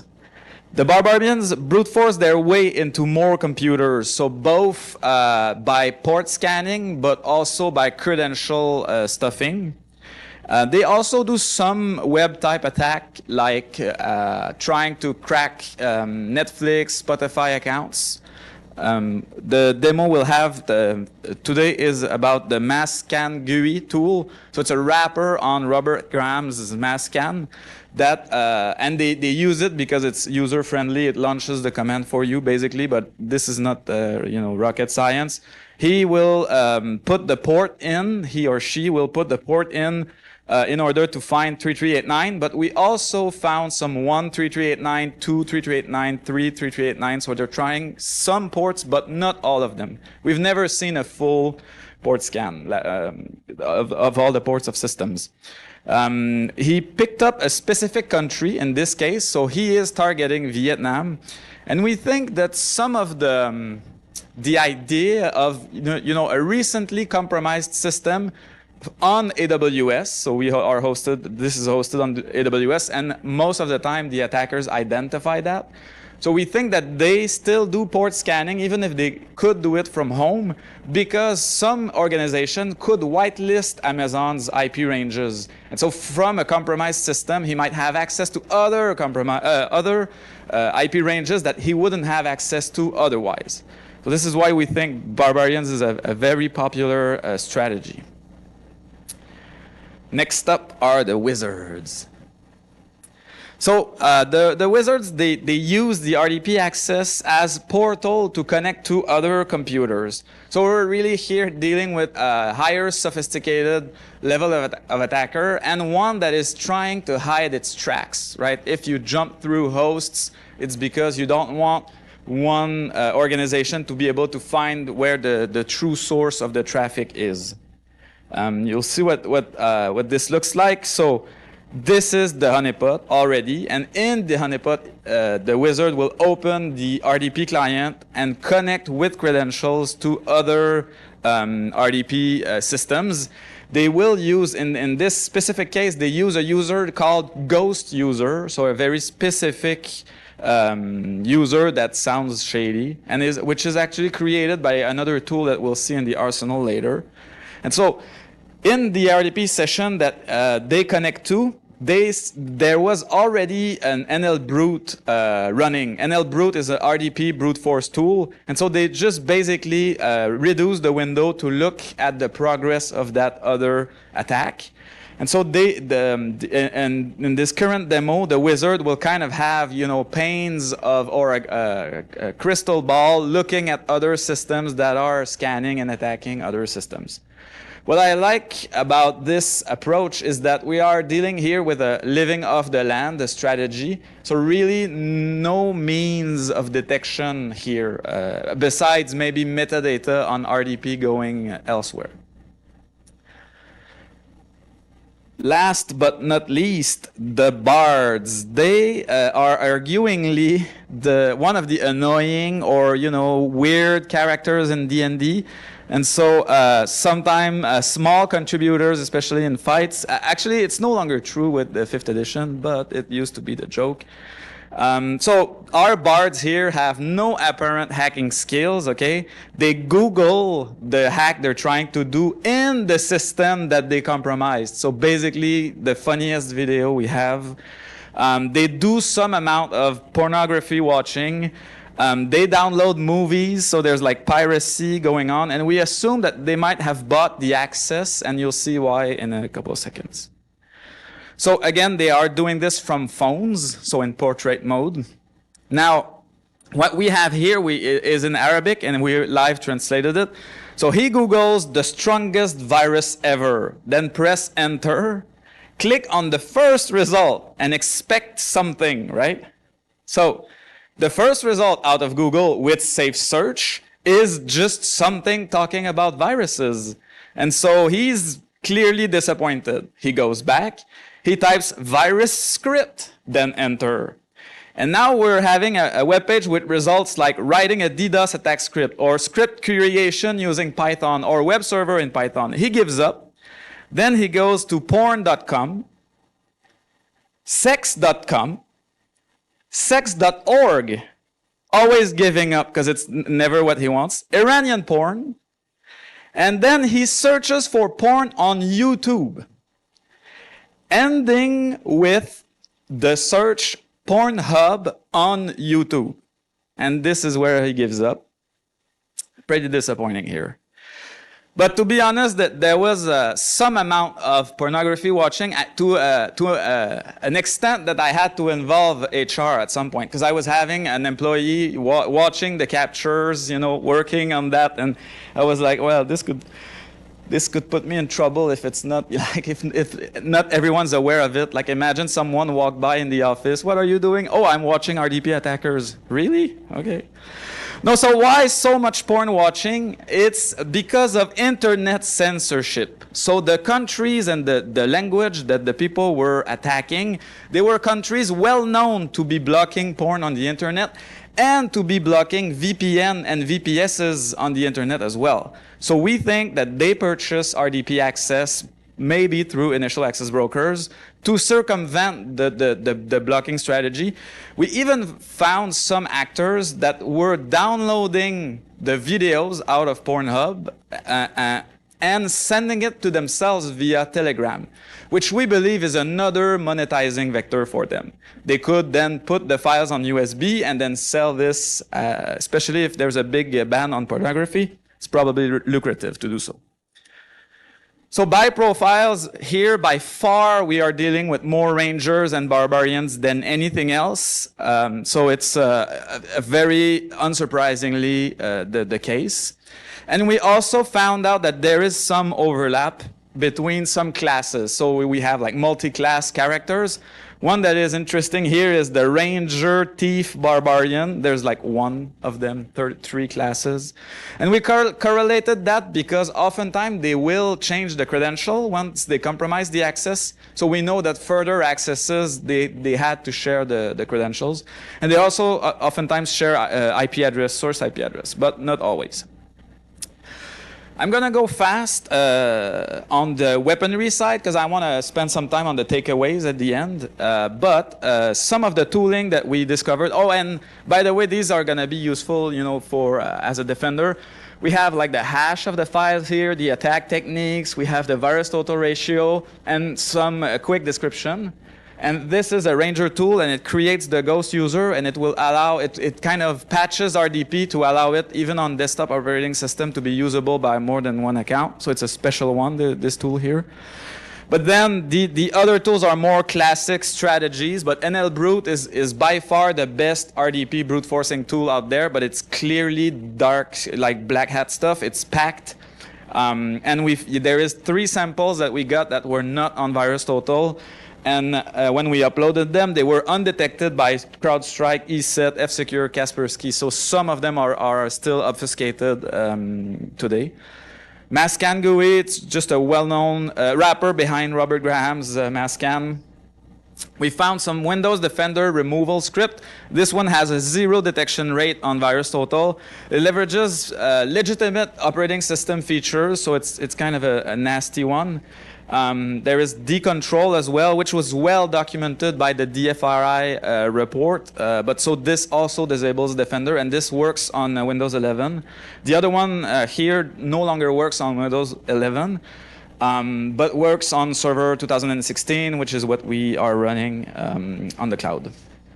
And then there's a phishing kit called Gamadine Mailer that we also wanted to document. It's not detected by CrowdStrike, ESET, F-Secure, Kaspersky, Microsoft. So it's detected by like the AI-driven tech. So a detection ratio of 11 out of 70. There's a lot more tool, and our intention is to publish about them, especially the custom reconnaissance script, as we go on our blog on the Go Secure website. So some of the sessions that I wanted to highlight show a big range of different attacker behaviors. So let's start right away with, we witnessed that there is some amount of teamwork going on, right? Here what happens is they re-downloaded the NL Brute tool, and then in the clipboard we see in Arabic, "Why did you delete all the application?" ? With a heartbroken emoji. So someone clearly was like, "Why did you remove all the stuff from that machine?" And so they do talk, with each other.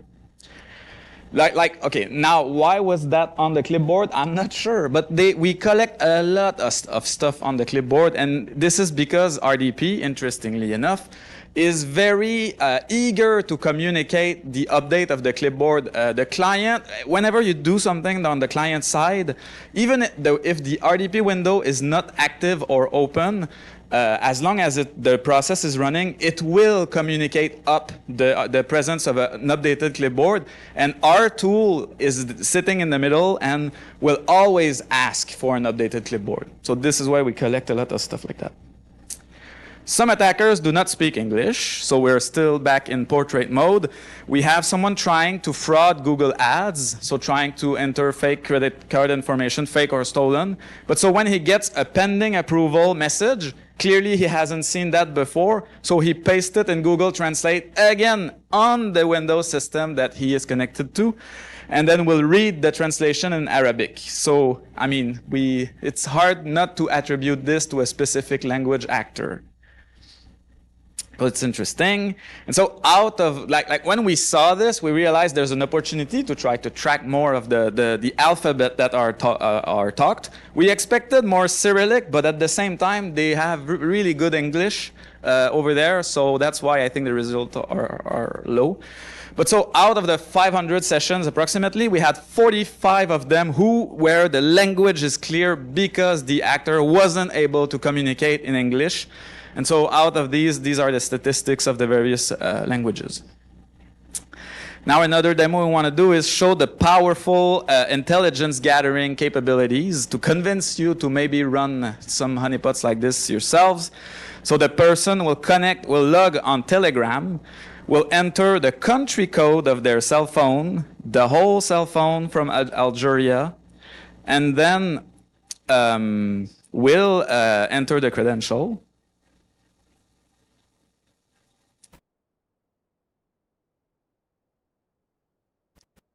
Inside our honeypot again. And then we have access to all of their chat rooms where they share stuff, lots of Silverbullet config. Silverbullet is an HTTP-based credential stuffing tool. Like right now he's downloading OpenBullet. So we see all of these interactions made, and we have the credentials collected as well. Now we're near the end of the presentation, and it's time for experience point and loot. The party, we covered rangers, which are the largest group who identify systems and open the path to other. This is the group we're most interested in.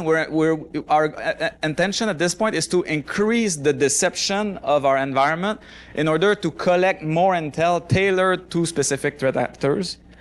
The bards of questionable technical skills and appetites, fortunately, they were not, it was not all of them. We would have been depressed.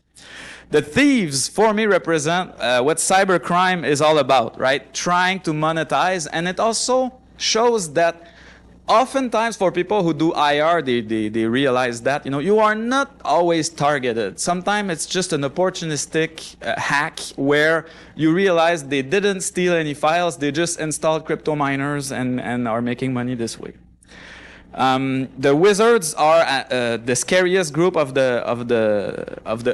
scariest of the group. And they do a lot of living off the land and a lot of deception, or they lay low, if you want. So we are concerned by this group of more advanced attackers, and they're probably the ones who will be made aware of this presentation and will maybe try to hack us directly or do something bad. So we need help from the wizards. The barbarians are the aggressive group. They brute force and they just don't care. So they are brute forcing more and more ways, and they're probably selling the successful compromise to initial access broker forums. So some of the takeaways for this presentation is that we feel like RDP is ripe for attacker study. Like, these are all humans, not bots or scripts or binaries. You collect a little bit of files, but not that much, so it can scale your analysis of adversaries that way, as opposed to if you run a SSH honeypot, you're just drowning in binary files that are repacked. For blue teams, we think that you can consume the IOCs, especially the attack tools. They can, reveal quickly that something's going on in your exposed systems. We also advise to roll your own traps. It's not that hard. The tool works. It's stable, and we value feedback. For law enforcement, we want to show that if you look at metadata around RDP systems right now, because of ISP collaborating with you, you will get like SMTP traffic and RDP traffic to broad IP addresses or specific IP addresses. But in case of phishing, you'll see like a lot going to Google or to Microsoft, but you'll have nothing more. You won't have victimization understanding. If you do RDP interception, you will see the fish that they send exactly where, who are the victims, how they configure the messages. So doing lawful RDP interception really helps to fight cybercrime, in my opinion. And we have had successful collaborations, which led to ransomware groups takedown in the past that unfortunately we were not credited for, but I knew from the beginning when I started collaborating, we're doing this to make the internet safer. Well, the reason why we communicate this publicly and in talks like here is that we feel that right now there's a lot of impunity going on. Like, the attackers feel that they can do whatever they want and they will never get caught because they're operating from another country. And so we feel that showing them, like shaming them with video, like I did today, will have them maybe think twice before continuing the strategy that they have right now. So this is kind of our reasoning behind going publicly with this. And now more actionable blue team takeaways. You shouldn't have internet exposed RDP systems. This is kind of obvious. Changing the port helps. Changing the administrator username is a funny one because it is super effective. Like, around 80% of the attacks are using administrator or declinations of administrator in different languages. Prevent the use of weak password, rate limit connections, and if you operate, let's say, large arrays of RDP and you've been compromised in the past, by blocking outbound RDP would prevent barbarians from doing more damage on the internet. And with this, I am now at the questions, but we ran out of time. It's 3 sharp, but I'm still going to be around, and I love Hacker Jeopardy, so I'm definitely going to hang around the Hacker Jeopardy. I have gifts, not a lot of them, but I have stuff also if you want to talk to me about NordSec. And I wanted to show that we have also the IOCs and the PyRDP is all there in the slide deck at the last slide. Thank you.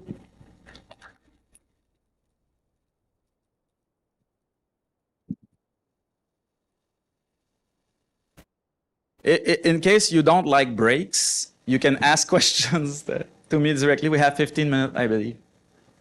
30 minutes, woo! The big break.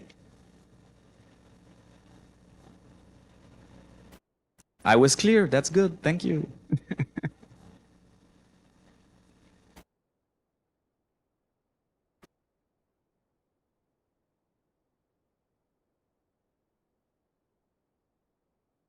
Everybody, just a reminder, go next door, check in with sponsors, grab some raffle tickets, and come back here at 4:30 for the wrap-up. Obviously, you have 2 more sessions starting at 3:30 block, but yeah, don't forget to visit the sponsors. They really help us make this event happen.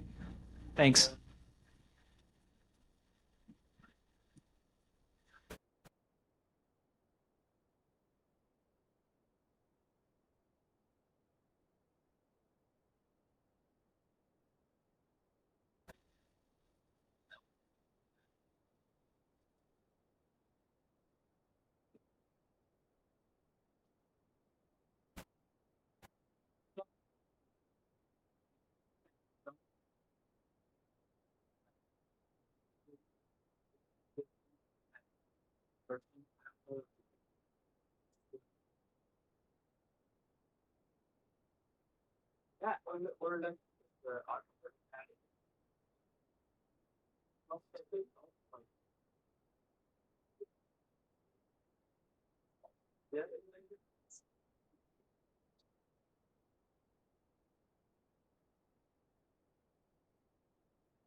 Hey, everybody. We're going to get started with the next talk here. I'm going to invite Paul Neveris up. Paul is a solutions engineer at Anchor. He has been working in open source software for over 25 years, specializing in enterprise infrastructure and operations, security, and containers. And he's going to be talking about what we've learned from Log4Shell and getting prepared for the next one of those. So I'm really hoping that doesn't happen anytime soon, but you know what? We need to be ready. So Paul, come on up.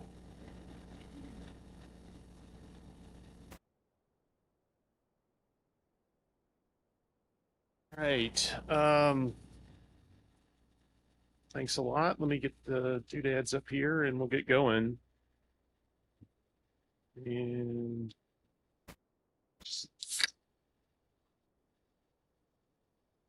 okay. As Chuck just mentioned, my name's Paul Novaries. I work for a company called Anchor. Guess I need to stay close to the microphone. We sponsor a couple of open source projects, Sift and Gripe. We secure the supply chain. Sift generates software bill of materials. We'll talk about this a little bit, but it's not really a main focus of this particular talk. Gripe takes software bill of materials and does vulnerability matching with them. There's some links to those at the end of the deck, and you can take a look at them if you're interested. And I'll be around as well. The slides for this talk are in my GitHub repo.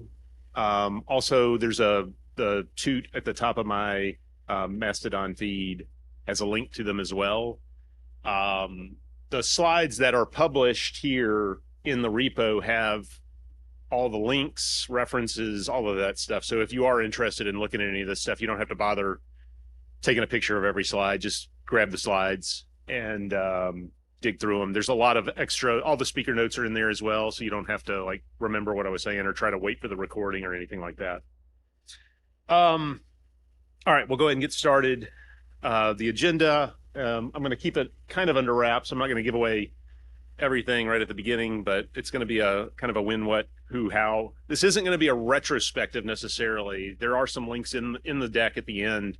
If you are interested in like a post-mortem or whatever, there's definitely a lot of those in there. I actually did a talk about a year ago that was kind of more of a real post-mortem into the timeline of events and stuff like that as well. But really what people want is the easy button, right? They want, give me the silver bullet, fix all my problems. And this talk is actually going to be the opposite. This is not going to be very utopian at all. There is a lot of bad news in here. So we'll start with the bad news. We'll slowly get to the better news. There are some silver linings, but we're going to start with the worst stuff. And this when question is, when will this be over? And it's bad news. This is Fukushima Daiichi nuclear plant that was involved in a tsunami in 2011. It was just in the news recently because they're starting to release radiated wastewater back into the ocean. They have to do something with it. The cleanup here is scheduled to go at least 30 years, right?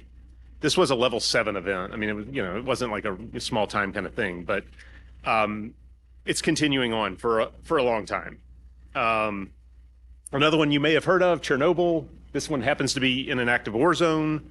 This building that you're seeing is what's called the new safe confinement. It's a building on top of another building on top of the original building. And all in an effort to keep this thing kind of contained or confined, as they like to say now, actually. The cleanup here is scheduled to go at least until 2065. That is like 80 years, right? So the work is ongoing. And, you're probably thinking, what does this have to do with Log4Shell? Well, the bad news is 40% of Log4j downloads today in 2023 are still pulling vulnerable versions. That number kind of varies depending on who you ask, 29%, 40%. I've tried to dig into this a little bit and see what exactly is going on there. Some of it is people are pulling Docker images that have older versions. Some of it is automated builds that have dependencies pinned. a lot of it is behind firewalls and is not necessarily exposed, but this stuff is still going on. And, you know, some predictions are a decade, maybe more. We'll see, I guess, right? So the question, you know, when will this be done, right? When will this be over? I'm not going to sing it, but never, right? I mean, probably not never, but eventually it will, you know, can be completely gone. But for now, it's still here, and it's a lot. There's a lot more of it than people actually realize. Okay, moving on to something a little less, you know, depressing. The what. The what here is, what are we dealing with? You've probably seen this kind of metaphor, this iceberg. A lot of times it's like, here's your app up on top. Let me see if my pointer works. You know, your application is up on top, and then you've got all of your other stuff on the bottom. Sometimes that's the operating system, sometimes that's dependencies, whatever it is. It's other people's code. When I was looking at this, I've used this metaphor 100 times in other discussions. I've criticized this metaphor quite a bit. I was actually kind of curious about where it came from. I found this talk from 2009, and it's the same picture. It's a mirror image of it. But it got me thinking. I mean, software, when we were building software in 2009, things were a lot different. That was before NPM. It was before, that was after Maven was on the scene, but people just built software differently. So I actually kind of thought about the iceberg a little bit more. And what I realized was, your app is not at the top of this iceberg. Your app is the boat that is going to get hit by this iceberg. The top of this iceberg is the direct dependencies. That's the stuff you can see. That's the stuff you are aware of. And then this stuff underneath is all of these transitive dependencies. You're kind of aware that they're there, but you're not 100% sure. You type, you know, pip install numpy, and 40 billion things fly by on the screen, right? And you don't really do a whole lot of looking into that. Nobody can dig into all of that stuff. But it's there, and it's in your app, and there are a lot of problems with that code. Attackers nowadays are basically attacking dependencies, right? These are what we call supply chain attacks mostly. You know, the stuff, it's all opportunistic attacks. There's so much of this stuff now. This is the thing. People don't really realize how much of this is out there. Open source has gotten so big, and most of the growth has been in these transitive dependencies. A friend of mine, a coworker, actually did a kind of a data-driven analysis of this. He dug into NPM specifically. This is just a graph of the number of NPM packages out there. Starting in 2011, NPM was introduced in 2010. As of March 2023, there are 32 million NPM packages. And if you look at how many are being added on a regular basis, the number of new packages per month, we're pretty close to 1 million a month now. This is just NPM. I saw a couple of, maybe a year ago, a proposal to start doing security reviews on open source projects, just as a kind of a goodwill charity, not charity, but, you know, just like a good neighbor kind of project. This project was super ambitious. They really didn't have a whole lot of line on where they were going to get manpower from yet or anything, but their goal was to do 10,000 open source projects per year. We're looking at 1 million new packages per month in one ecosystem. So you get the idea that there's really no way to vet all of this stuff, right? I mean, it's just going to grow and grow and grow, and any kind of active measure to vet all this stuff preemptively is doomed, essentially. There's just no way to do it. Then if you to get even more depressing, if you start looking at, this is just ransomware. You know, ransomware nowadays is mostly supply chain attack driven. It's a huge increase all of a sudden, right? These are pretty tightly correlated with that growth in transitive dependencies. You know, as those grow, these kind of attacks have grown too. I don't really believe in coincidences. Maybe you do. I don't know. Okay, so some good news though. This next slide this is from a survey that my company did about 6 months after Log4Shell. This one question I just pulled out because we were asking people, how much time did you spend identifying affected applications and remediating, and then the stuff at the bottom is some other stuff, you know, actually preventing and other activities. But those first 2 bars at the top, this is just the average, you know, respondent of this survey spent, I don't know what that is, like 60 something hours per man, right, per human, identifying applications they didn't even know. I mean, you know, they spend a lot of time just trying to figure out, is this something that is affecting me? And then actually doing the remediation. And then also note, only 65% of respondents indicated that identifying applications was one of the activities that they were responsible for. So the people who actually did it, the number is actually much bigger. I said this was good news. The good news is there were a lot of people who had a much smaller amount of time spent on this. That happened to be people who had software bill of materials. And again, I'm not going to spend a lot of time on this. There's a lot of talks out there. I've got links to, you know, if you want to read more about the software bill of materials, but essentially what it is a factual, objective document that describes a piece of software. What are the dependencies? What packages are in, you know, in the case of, let's say, a container image, you know, what's installed in there? How is it put together? Things like what files are in there in addition. You know, there are a couple of industry standards, the SPDX, which originally, that's from the Linux Foundation, was originally developed to track licenses for, you know, compliance, for open source compliance, but the information in there is very good at tracking vulnerabilities as well. OWASP has a project called Cyclone DX. It's kind of similar.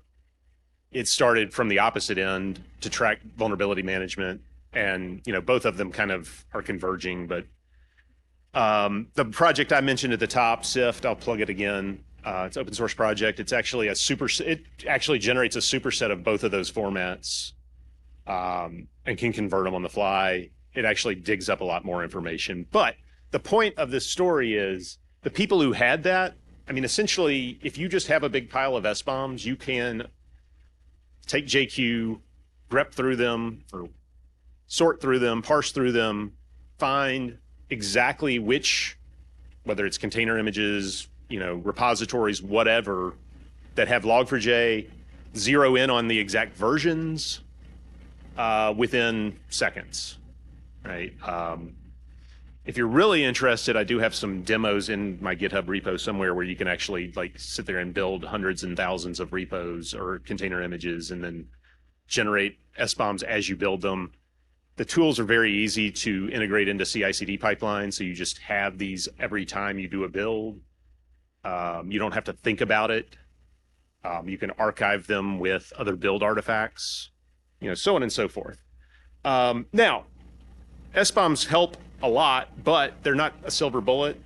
You know, scanners are not perfect. A big problem is they can't penetrate like binary blobs. A few months after Log4Shell, there was a OpenSSL 3 issue that was thought to be pretty severe. It turned out not to be, but during the preparations for that or the aftermath of that, we found that while SBOM scanners like SIFT, like the Cyclone DX tool, et cetera, are very good at finding jars, they're really bad at finding OpenSSL that's statically compiled into a container image. There are ways of getting around that kind of stuff. SBOMs can be enhanced. Like when you build something, you can consume an SBOM and use that as data that goes into another SBOM, but that doesn't work until everybody is producing SBOMs, which there is a project called SBOM Everywhere from OpenSSF. I highly recommend that. Links again in the footnotes. I would highly recommend, take a look at it. Advice from me here is basically, like right now, managing that pile of SBOMs is hard. Like I mentioned, you can just archive them as build artifacts, but kind of keeping them coherent and everything is a little of an uphill battle. There's some commercial products that do stuff around there. I won't get into that. But the main thing is doing something is better than doing nothing. Generating SBOMs is better than not having them. So again, take a look at that SBOM Everywhere project. The next time we do want to get those numbers way down, right? Okay, about halfway through here. Lesson 3, who, right? So we've talked about what you're consuming. The question now is, who are you getting this stuff from, right? I don't know if everybody knows who Daniel is. He runs the curl project. Right after Log4Shell, he got a bunch of these kind of demand letters from just random companies he had never heard of. They all found out they're using curl. They sent him a letter demanding that he notify them if his software contains Log4Shell. For free, of course, right? Nobody offered to pay him anything. None of these companies had any kind of financial arrangement with him before because he doesn't sell support contracts for curl. He basically just collected all of these and flipped them the bird, right? This guy is not a supplier, right? He's not. Open source is not a product. You're free to use it, but you have like zero leg to stand on to make any demands of it. Anyway, he has tons of these stories. He's not unique at all, right? Everyone who maintains a open source project of any reasonable size probably has a million stories just like this. The problem is all of these companies are thinking of open source projects as the same way they think of vendors, right? Open source is much more of a natural resource. It is a forest. It's not processed lumber. You can't yell at the tree because you think the wood is like warped funny or something. It's not the tree's fault, right? I mean, you can yell at the tree, but it's not going to do you any good. You can yell at a lumber vendor who has processed the wood and graded it and is taking responsibility to deliver it to you. But if you want to make use of the forest, you have to be prepared to do a lot of that work yourself. Kind of related to this, right? Now, going back to curl, Daniel is kind of the face of the project. He's definitely not the only contributor or even the only maintainer, but there are a lot of projects out there. This is going back to that same data we just saw with NPM. And again, this is NPM again, just NPM. This graph here is the number of maintainers on those projects that we looked at. And this line here on the left is not like just the axis. That is the count of projects with exactly one maintainer. So it blows it all out of the water, right? I think that's like over 18 million projects out of the 32 million. Over half of them are a single maintainer, probably a single contributor. If you send these guys a demand letter, you're not going to have a good time, right? I mean, you're not going to get any kind of result. We'll talk a little bit more about this in just a second.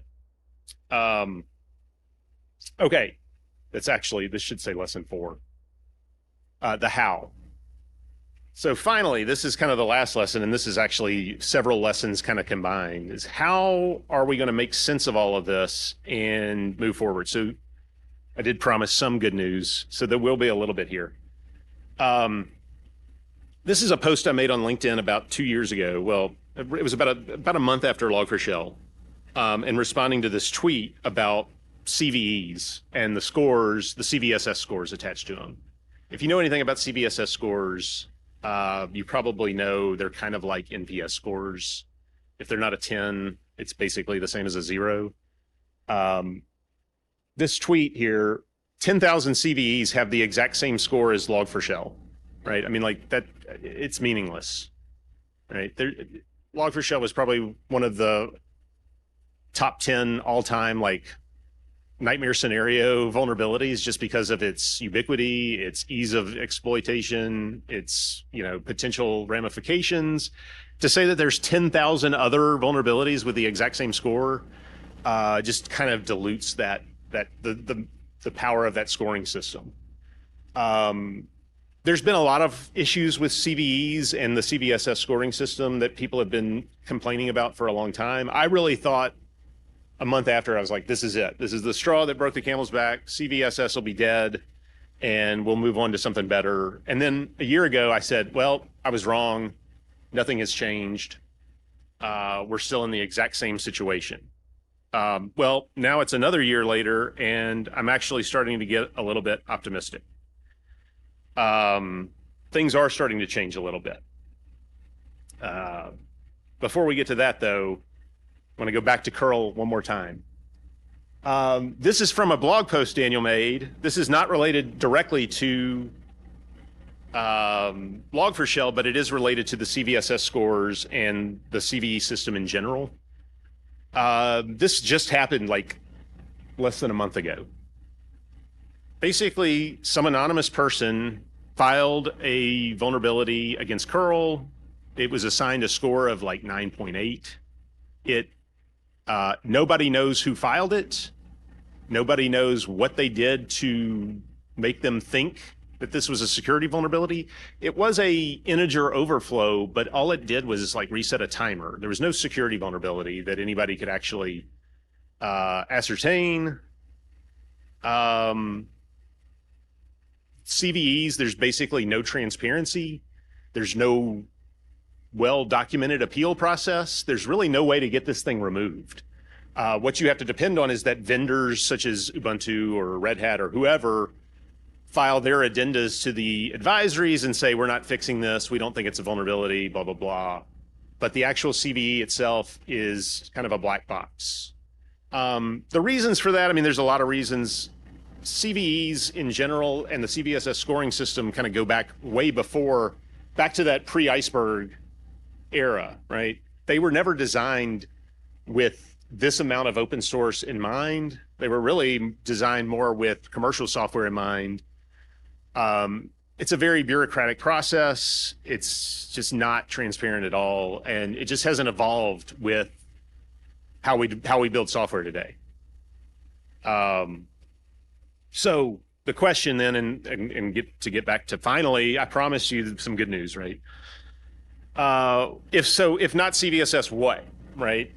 There are some alternatives. One is GitHub now publishes their security advisories. These are closely correlated with actual CVEs, but they have an actual transparent process. There's just open discussion. They enhance the data. There's more metadata in there. They track fixes. It's all out in the open.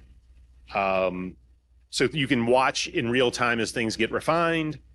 There's a lot of good data in there for making decisions about things. CISA now publishes a thing called the KEV, K-E-V, Known Exploited Vulnerabilities List. If you look at the number of CVEs out there, I mean, I don't know what the number is. It's in the trillions or quadrillions now. It's unmanageable, but the Known Exploited Vulnerability List is really just like a hot list, right? Here are the things that are actually seen in the wild being actively exploited.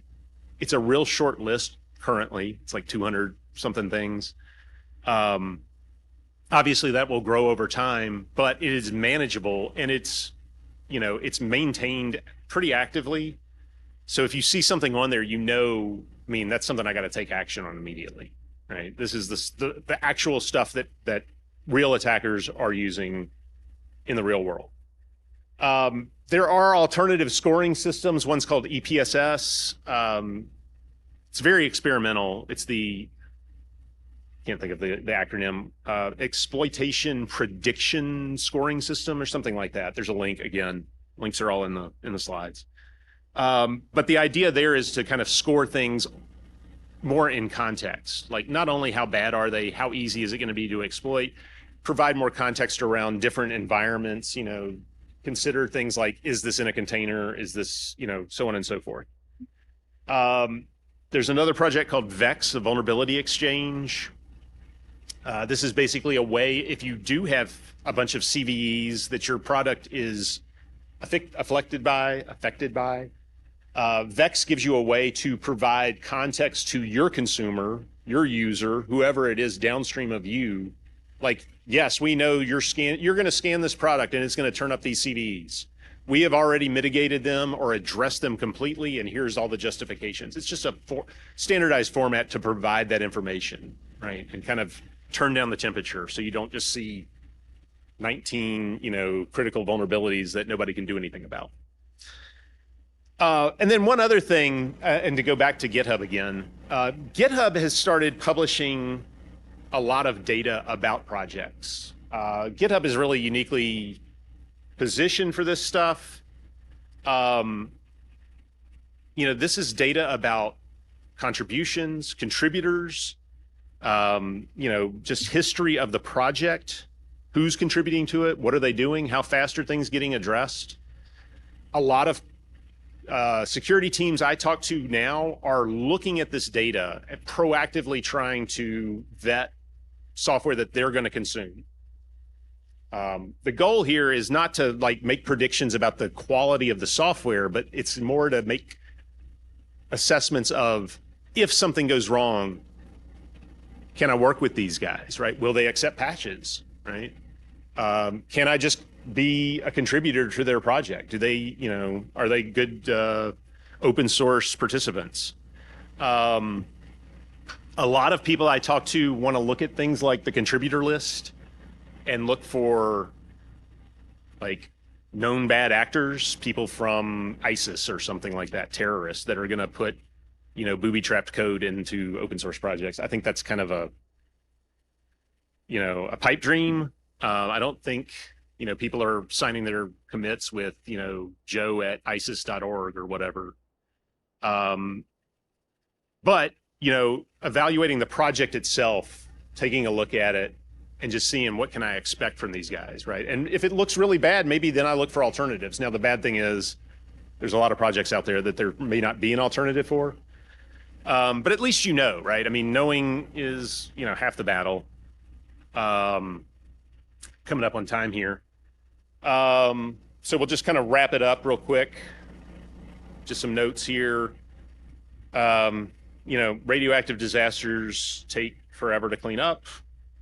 The main thing there, how software gets made has changed, right? I mean, a lot of people just don't even realize it. I mean, it didn't even hit me until I looked at all that data.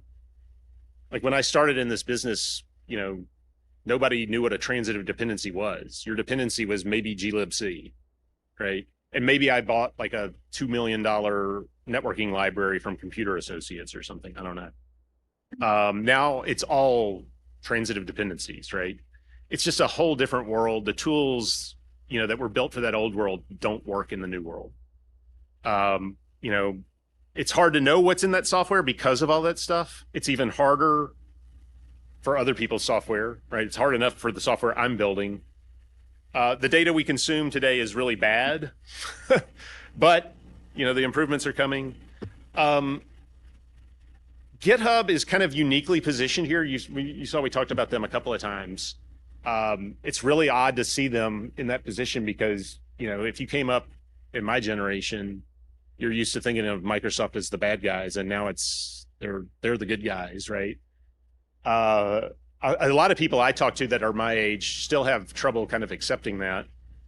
And then this last one here, I mean, that project to look at Project Health, I mean, there's a lot of projects out there that are kind of just embryonic to kind of quantify that stuff and make it easier to consume. But the idea is to think about vectors rather than individual vulnerabilities. Look at things holistically. Think about risk in the general case. Okay, thanks a lot. Again, SIFT, if you want to hear more about SBOMs in general, the slides are in my GitHub repo. Gripe, will generate those vulnerability lists. It does make use of GitHub security advisories, et cetera, et cetera. It pulls data from a lot of different feed sources, not just NVD. And we have, it's a pretty active community. You can get on Slack and talk to, the maintainers and contributors there. All right, guys. Thanks a lot. I really appreciate the time. I'll be here. You know, I don't think we have time for questions, but I'm more than happy to answer them in the hallway.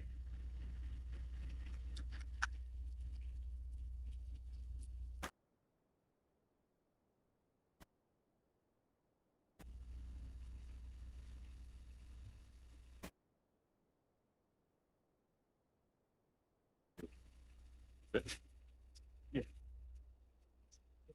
Yeah.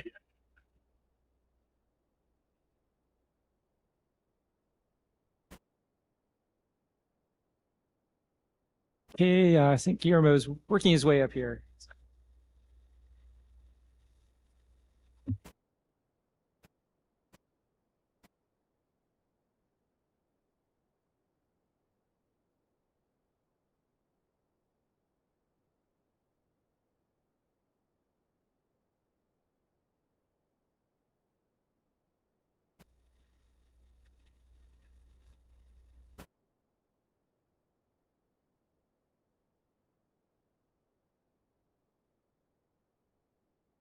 Okay, while Guillermo is getting set up, let me do a quick intro here. So Guillermo is a red team lead at one of the biggest insurance companies in the U.S. He's worked for many financial institutions for the last 10 years.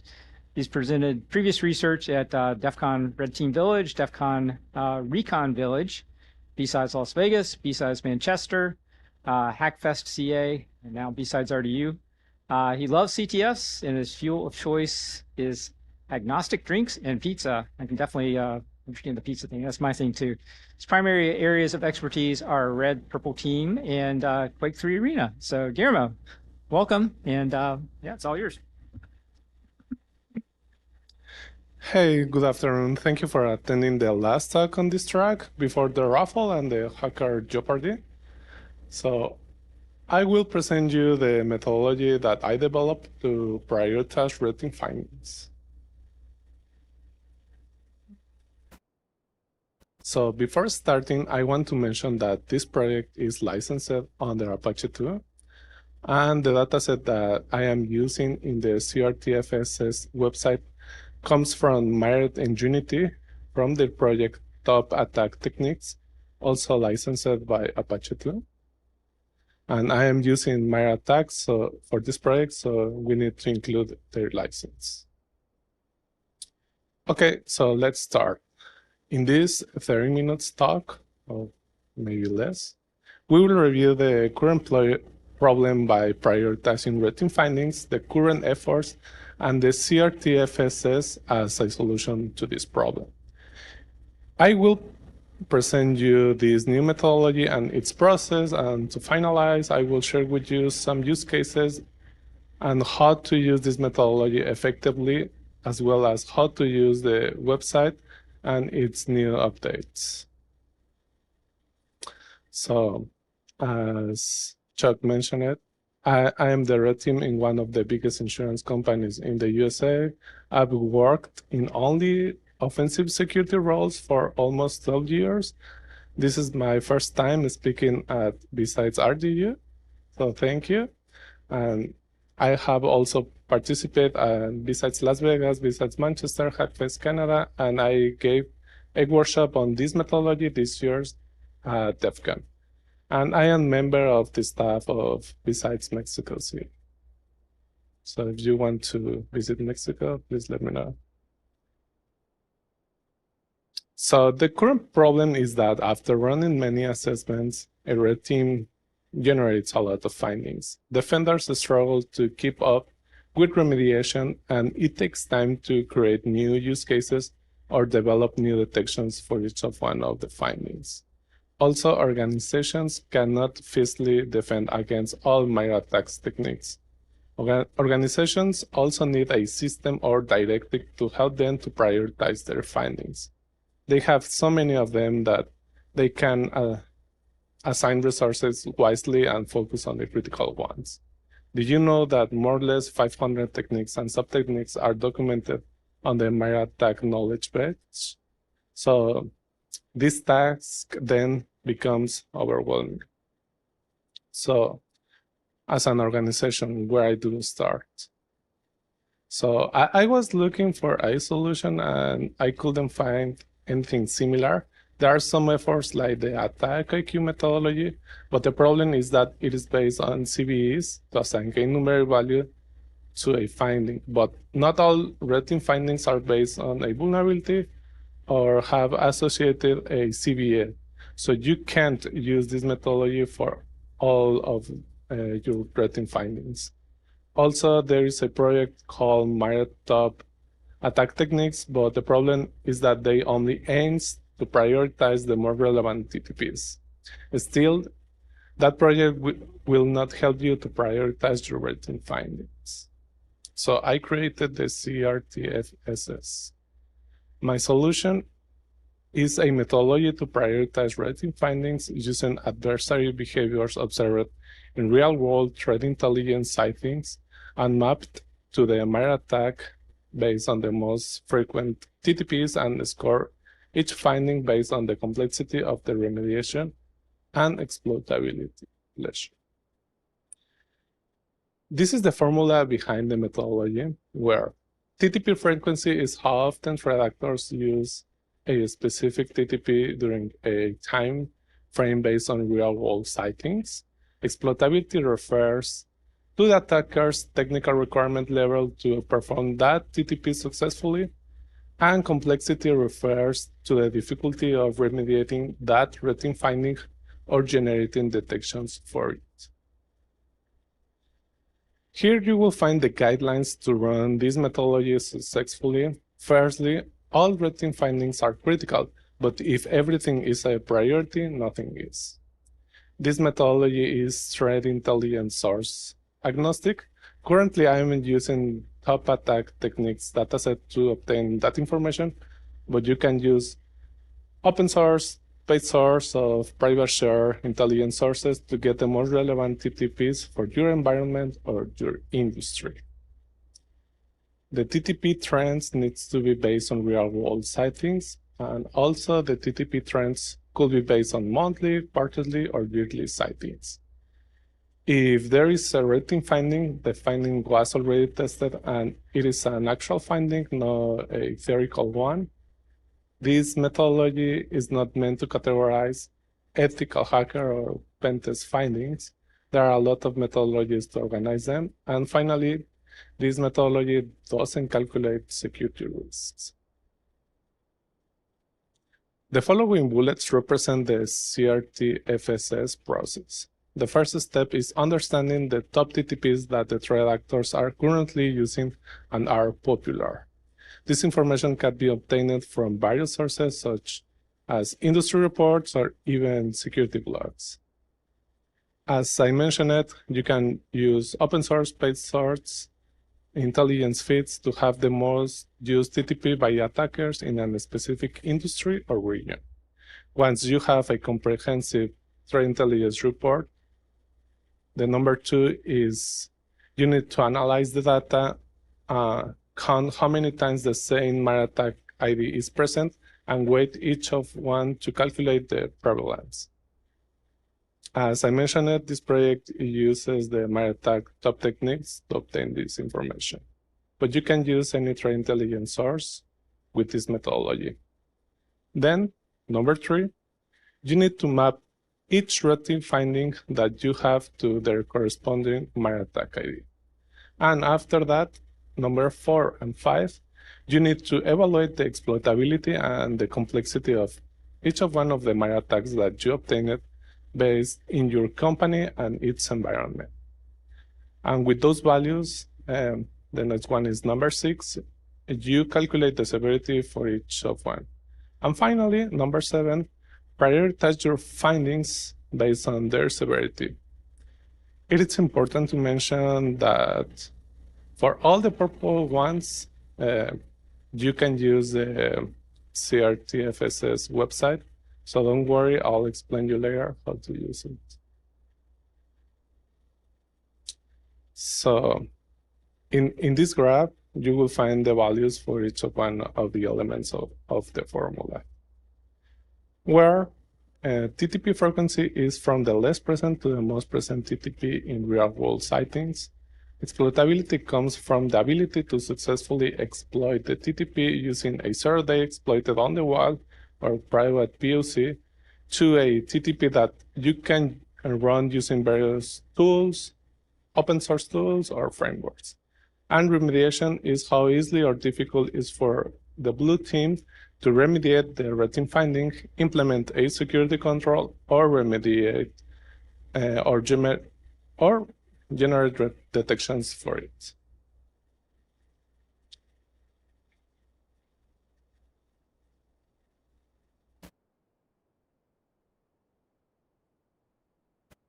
And after run the calculations, you will obtain a value, which is the severity. And using this table, you will get the score based on the severity for the red team findings. In the following slides, I will show you how to implement this methodology using an example. Metaphysics company contracted the services of Shivi Consultants, a very important firm, experts since yesterday. Shivi Consultants performed a red team assessment simulating an outsider threat using real-world adversary techniques, and the goals for the red team assessment were finding an entry point from the outside and get it a foothold inside the network, move around with SLT techniques, identify critical data during their operation, and finally exfiltrate critical data. Shivi Consultants successfully finished the assessment, and during their actions, they performed a successful phishing campaign targeted the HR department. After that, they installed a keylogger in the compromised endpoints.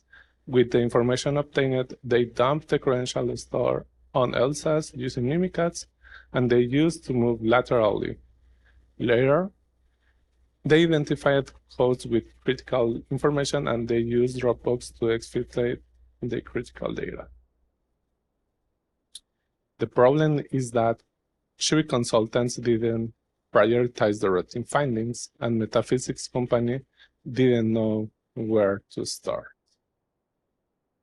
So firstly, Metaphysics company took the report and mapped each one of the findings to the corresponding malware attacks IDs. And Metaphysics company used the CRTFSS site to calculate the severity or the score of each red team finding using the malware attack IDs that they mapped for each finding before, and the exploitability and complexity based on their organization and its environment.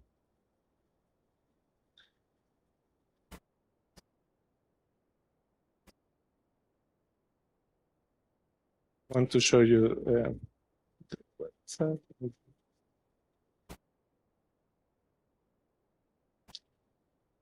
One second.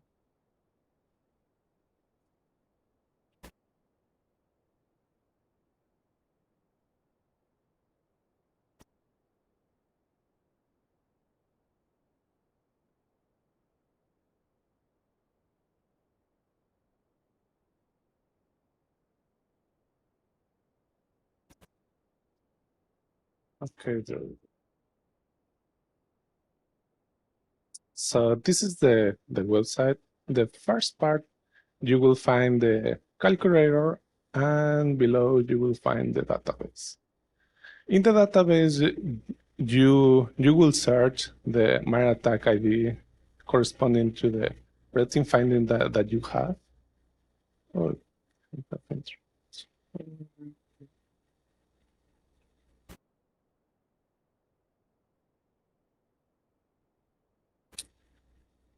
very good.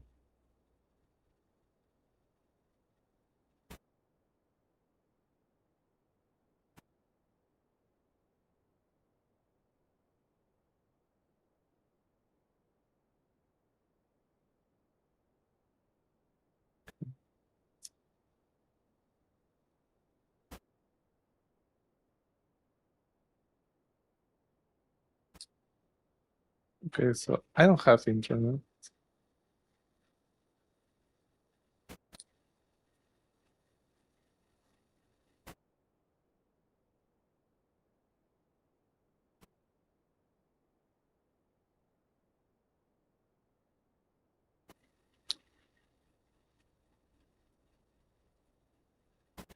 I agree.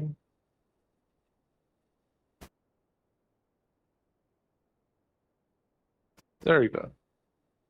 So the first part, you will find the calculator, and below you will find the database. Here you can search the MIRA tax ID that you have mapped previously for your red team findings, and you will obtain the TTP frequency, which is how the prevalence of that specific TTP in real world attacks. So in this case, it is a 5. And you need to calculate the exploitability and complexity, and you will obtain the CRTFSS score. So let's jump back. Okay. So Metaphysics company took each of one of the MIRA tax ID that they mapped and searched them in the TTP frequency score searching tool to obtain the TTP frequency. They determined the exploitability and complexity based on their environment, and with those values, they calculate the CRTFSS score using the calculator, as I did 1 minute ago. And yeah, those are the screenshots for the MIRA tax ID that are mentioned on the Shibud consultant report. And this is how it looks, the results for the rest of the MIRA tax ID. To wrap up, Metaphysics moved from the Shibud consultant's report to this nice table, and Metaphysics started addressing the most critical findings earlier based on their CRTFSS score. So this is a methodology that will help you to prioritize red team findings according to their severity based on real-world threat intelligence sightings. Using this methodology, you can effectively allocate your resources and enhance your defense against sophisticated attacks. There are some takeaways that you need to take in consideration. So to run this methodology, you need to use an updated threat intelligence source that accurately has documented the most frequent TTPs used by the attackers. Sometimes you will have multiple findings based on the same attacker ID, and that's okay. There are many ways to execute the same TTP, and your security tools must be ready. And if you are interested, you can check the SpecterOps perspective on the depth and breadth of approaching a TTP. There is no one-size-fits-all detection solution for a singular MIRA attack ID. And I want to talk about the new improvements of the website. It finally has a user guide where you will find a guideline to use this methodology, and also explains the number behind the methodology in depth. Also, if you went to the Hacker Summer Camp this year and visited the Red Team Village, you may have missed the workshops due to the large number of assistants. So I adopted my workshop to use this methodology effectively, and it is available starting today.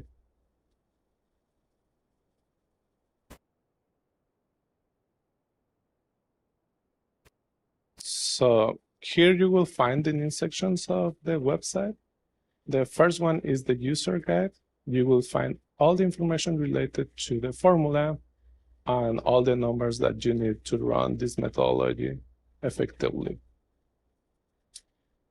And also on the DEFCON workshop, you will find all the instructions, informations, and documents that you need to run this workshop effectively in your company and train your team to use this methodology.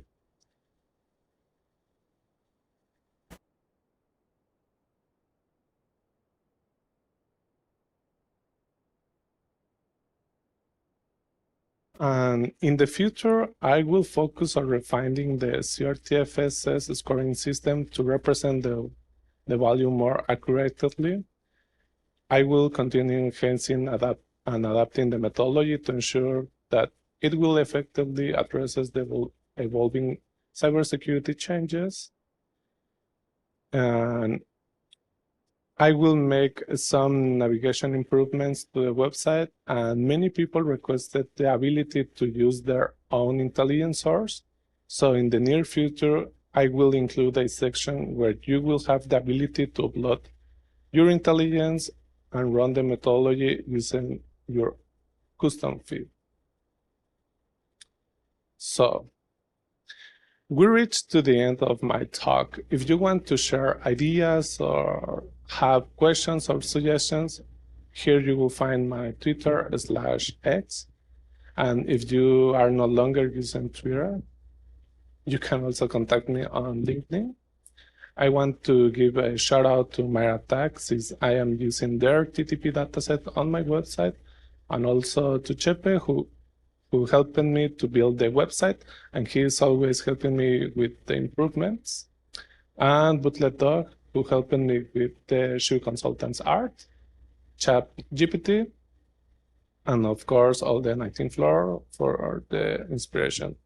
Thank you again, and I'll see you later. And if you have any questions, we can answer here or outside.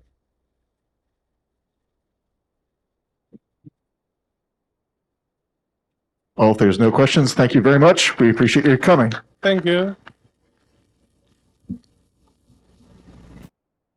We have a few moments before closing ceremonies, so if you want to grab a drink or anything like that, this is a great time to do so. Then we'll get started with the closing ceremonies, all the raffle drawings, and then, of course, Hacker Jeopardy!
All right, last chance to put in for the items up here. Last call for tickets. There you go, Perry.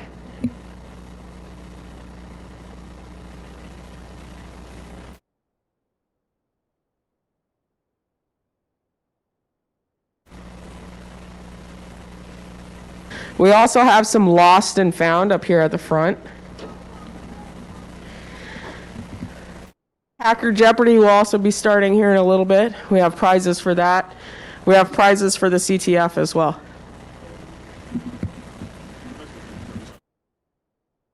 Yeah, last call for alcohol. Actually, no, we're just getting the party started, man.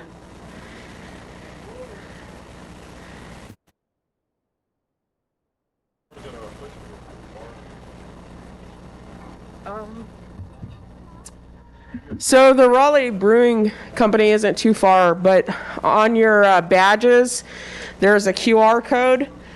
If you scan that QR code, I have on that link tree the directions to Raleigh Brewing Company. So all you have to do is click it, and it'll open up Google, and you can say, drive me there or whatever.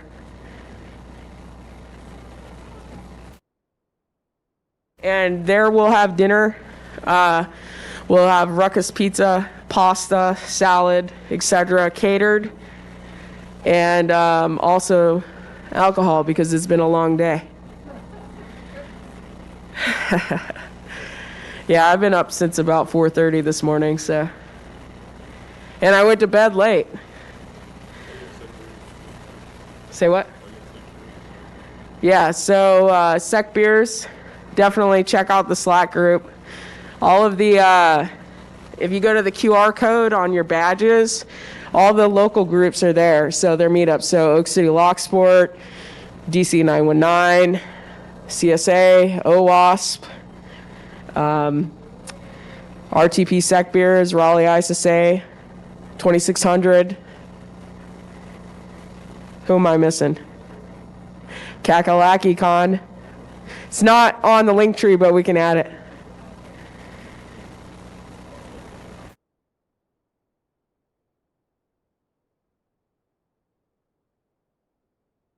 All right. Do we have everybody here? I feel like we're missing people still. Has everybody turned in all their tickets up here up front?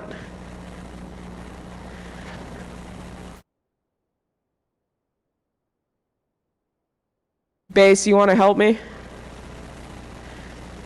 Chuck?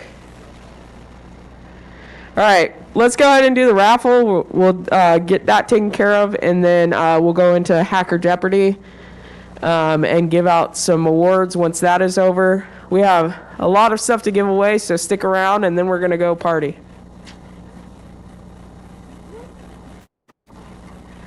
All right, so we'll start with number 10, and I'll just start drawing names.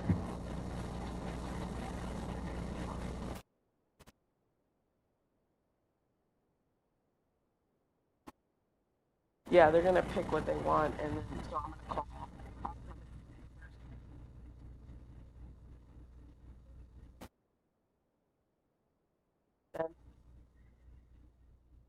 All right, Matt, MT81. Are you here? All right, moving on.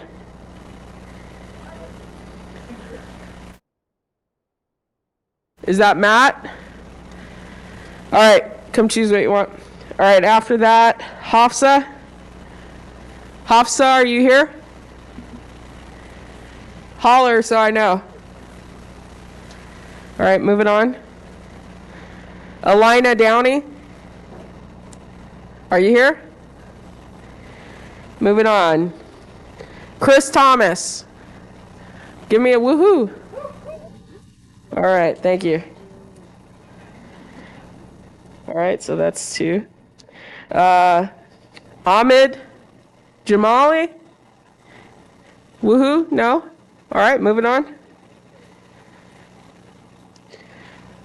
Jamila Blackwell. Woohoo! There you go.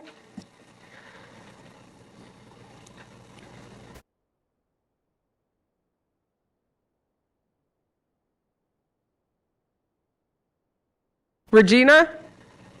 Yay. There we go. Woohoo! Brenda Killingsworth? Sorry if I'm butchering the names. It's a lot of different handwriting styles. Miss Mouse? Woohoo!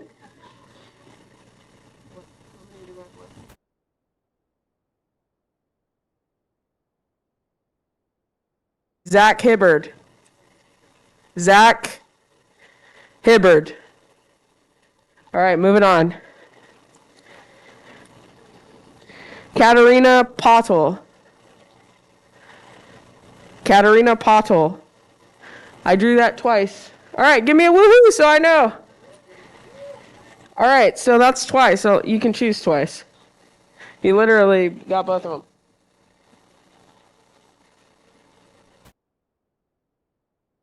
She gets the two things.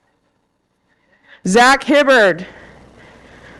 All right, Zach, you missed your first call, but you'll come take that one. And I'll call one more. Saqib. There you go. All right, next one.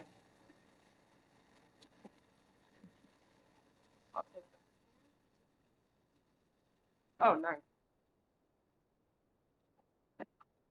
Oh.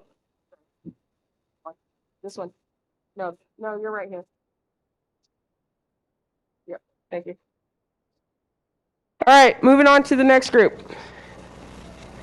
This is for the Faraday bag and the Wi-Fi, or anti-spy sniffer thing. Holly. Give me a woohoo, I'm gonna move on. Holly. All right, moving on. Antonius. All right, there you go.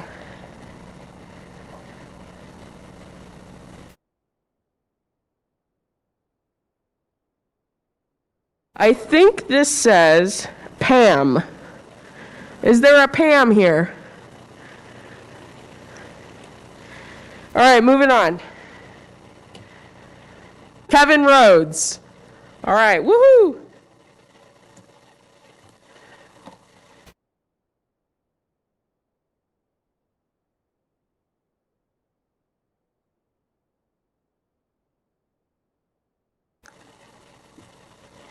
All right, the next group. What's number 8? What is number 8?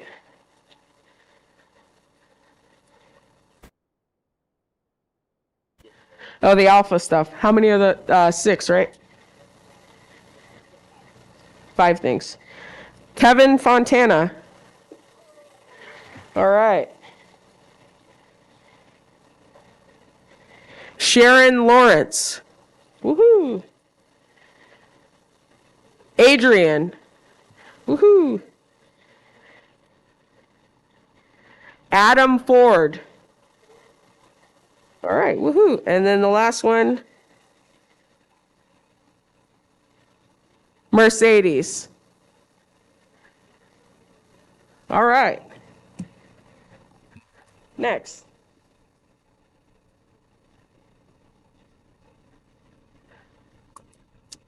This is for the Raspberry Pi or the DIY radio.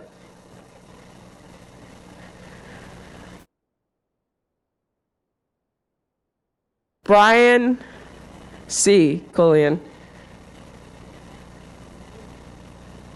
Give me a woohoo, Brian. All right, and Justin Mitchell. All right, great.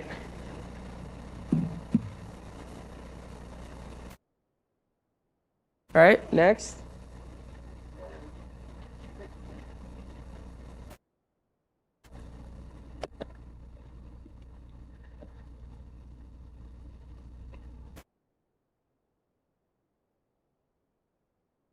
Matthew Bland. All right, there you go.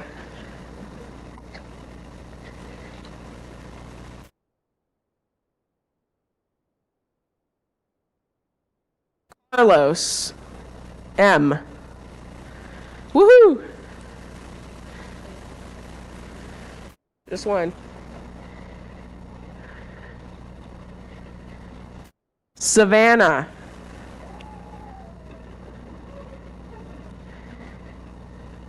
Taylor Sizemore.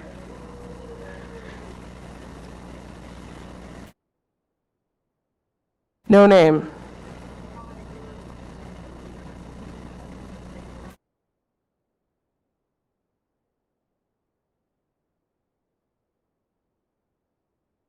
All right, last one. Savannah. Again. You get the hat. Good job. All right, next. For the mouse pad everybody liked. I love this mouse pad. I have it. I don't use Linux every day, so every now and then I'm like, wait, how do I do this one thing again? So I just lift up my keyboard.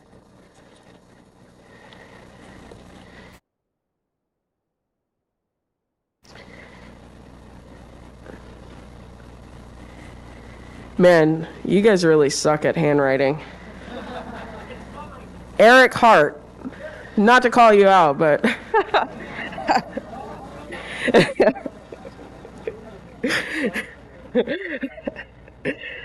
All right. Sean West. All right. All right. And then Gabriella Coate. Woohoo! Is that you, Gabriella? All right, great. All right, next one.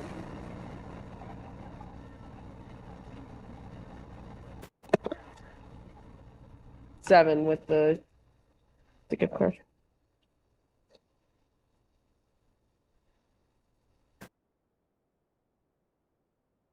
Sean Edivane. Sean? All right. Jay Namby. Let's hear those woohoos so I know. Matthew Bland.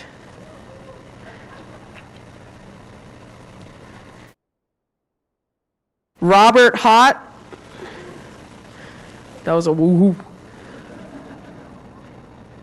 Yeah, Amazon. Matthew Gittings. Matthew Gittings, that's what this one says. Here? No? Moving on.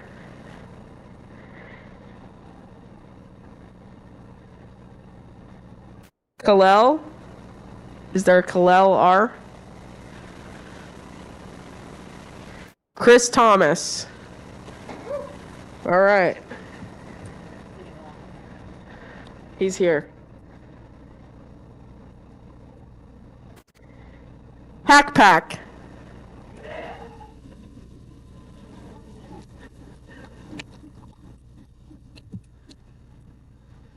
I know they're excited. Last year they took all the prizes. Jay Namby.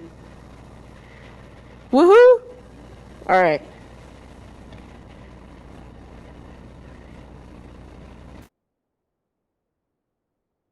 It's really a new BTFM. It just looks like it's been ran over by a truck a few times. Amazon, I swear.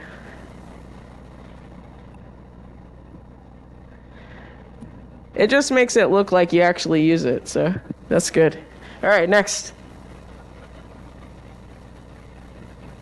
All right, these ones are for the Cult of the Dead Cow and a $10 Amazon gift card. Jay Namby. What's happening? You stacked all these or what?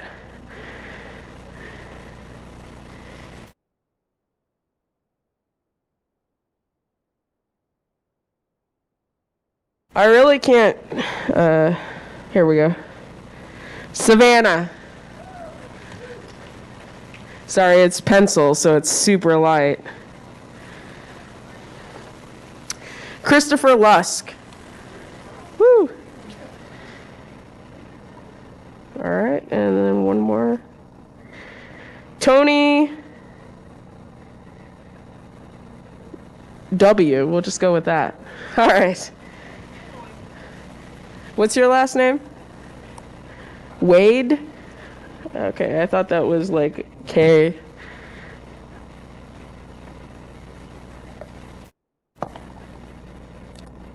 All right, Ghost in the Wires. Or the Trojan horse that everybody wants. I mean, this thing is packed. All right, who's getting the Trojan horse? Allison Kugel. All right.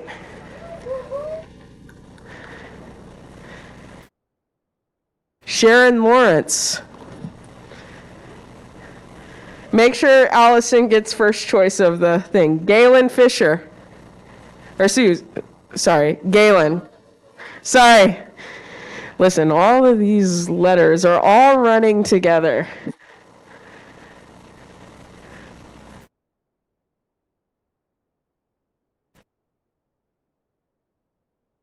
Huh? No. What's the Trojan horse? All right, Stephen Tardonia. All right, the Trojan horse is gone. I can't believe it.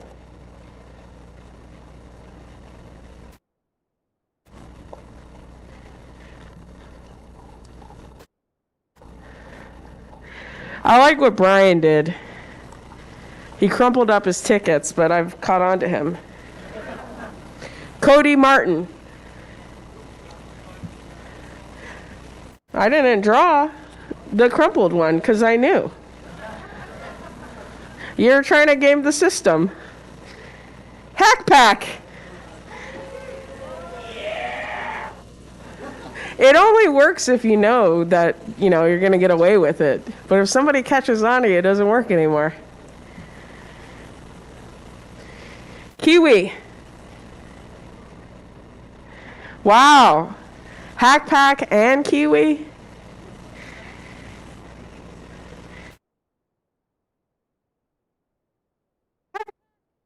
Okay, Caden Longwell.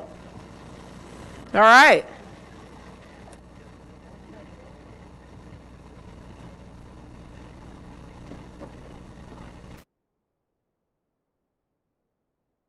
Yeah, he's got two, one for Hack Pack. Or, sorry, Caden gets one. Sorry. Choose which one you want, Kiwi. All right, now for the drone from Raleigh ISSA.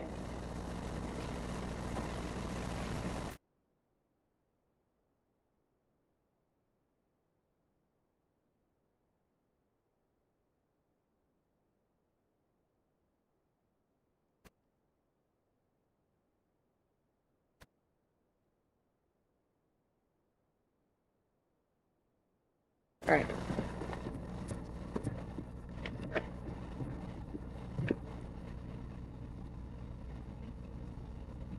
All right.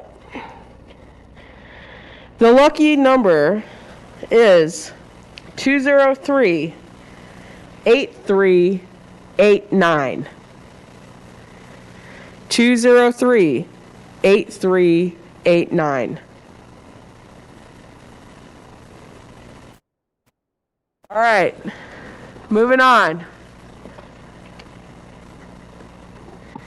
The next lucky number is 203-8386. That's 203-8386.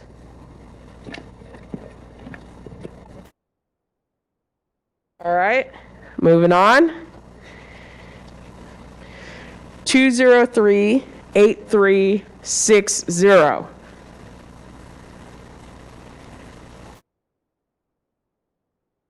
203-8360. All right, moving on. 203-8347. No, this is the box they gave me, I promise you. 203-8347. I hear some people going, ugh. All right, moving on. 203-8416. Woohoo! There we go.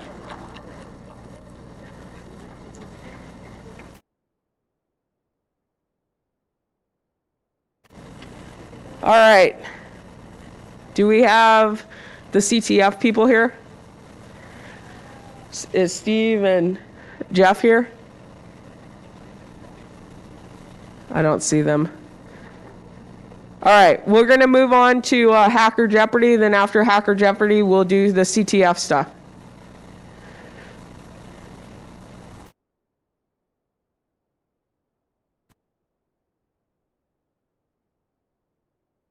After we're done with that, we will move on to our party. I want to say a couple things now that the room is a little more filled and while we wait for, Okay. While we wait for Hacker Jeopardy to be set up. The QR code on the back of your badge has the directions. If you go in there, there is a link to the after party. It'll take you, it'll give you right the directions. It's going to be from 6 to 9. We're going to have pizza, pasta, drinks,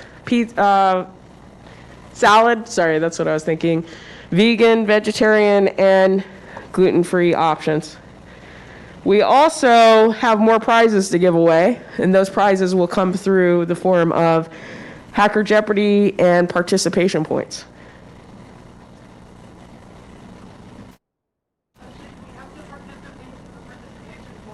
Yes. But that's a good participation question.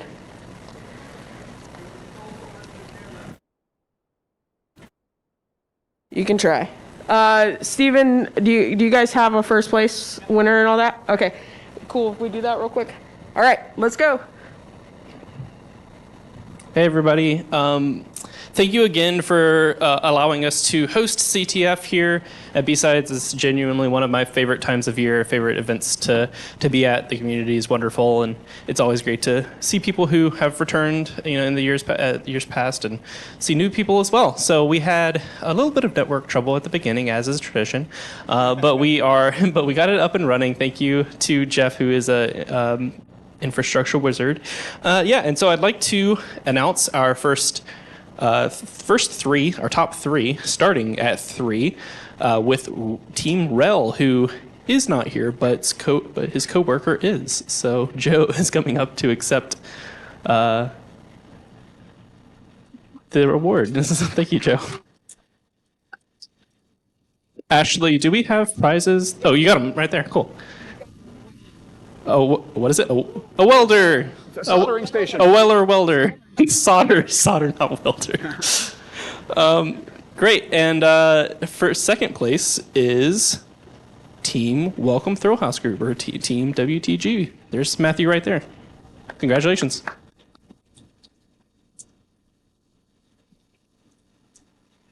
And before we announce the top, Jeff, do you have anything to say? I was just going to say that the big thing that I enjoyed this year is there were so many new people here and so many willing to take the shot of just coming in and saying, hey, I don't know what the CTF thing is. And then they came in, they were like, oh, you'll help me? Yeah, we'll help you. And they are able to learn things that they hadn't considered before, think about problems in different ways that they hadn't considered it. And I saw a lot of growth this year. I look forward to seeing, any of you who didn't get a chance next year to be able to participate that way and see what you can get out of a Capture the Flag. Because I know it's helped me a ton in my career as time has gone on, and it's helped Steve as well. And it can be a really fun gamified way to learn some new stuff that you hadn't considered before. So thank you for everybody who was willing to try this year. It was great to have you. And with that, our number one team, North Carolina State University's very own Hack Pack. Congratulations. There were a few of you, so somebody come up and get one. What, you're going to have the entire table of people to send up to you? They had a whole bunch of people. Just saying. They had a big team. We welcome teams of all sizes. It's also a great way to meet somebody and learn something new. So find a stranger and become a team. They are getting a RASP tank. I don't know what that is, but it's like some sort of a Gundam for your Raspberry Pi. It's a robot tank car for your Raspberry Pi. Wow. So congratulations, Hack Pack. Wonderful to see you all again. Thank you all again. If you want to see us again, we will probably be at KakalakiCon. We'll see. I have not been officially invited, but if I am, then I will be there hosting CTF once again. Oh, there you go. Confirmation right now. You heard it here first. Thank you all again, and thank you all BSides staff. Stick around for the party after.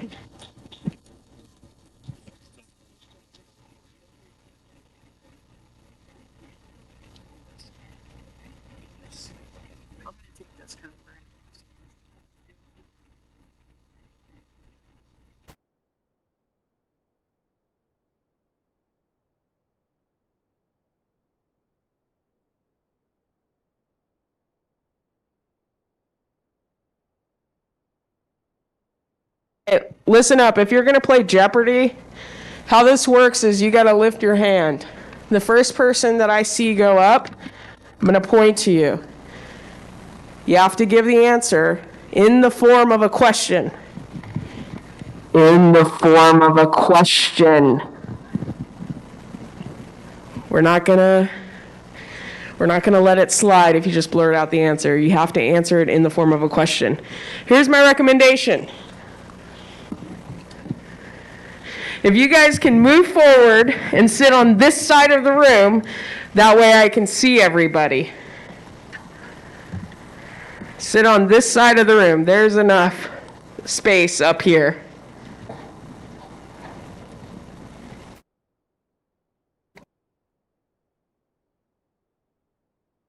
Will you be able to track points? Sure.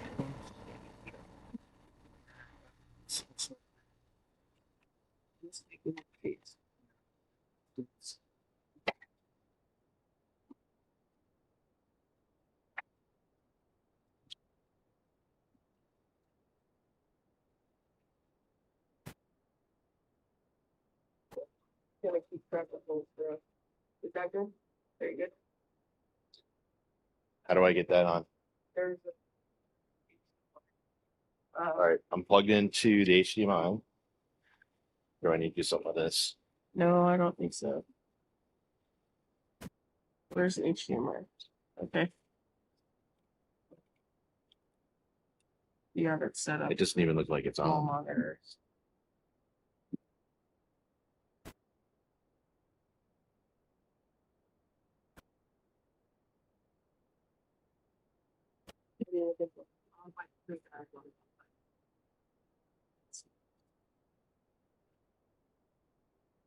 We have a blue water bottle up here in Lost and Found. It is a hydro flask. If this is yours, please let me know. In the land of COVID, I would not claim a water bottle that is not yours. There is liquid in it. He said it's vodka, not water. Hey, Not appear to be on at all. is the projector still on?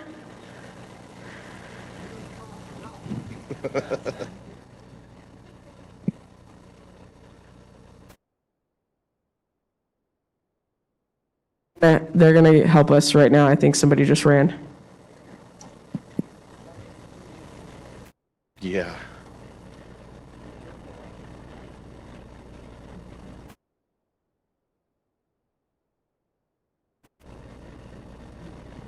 Yeah, is there a I was gonna say, projector? I've got my flipper in my bag here. Maybe we should start with Did somebody flipper this off? Huh? I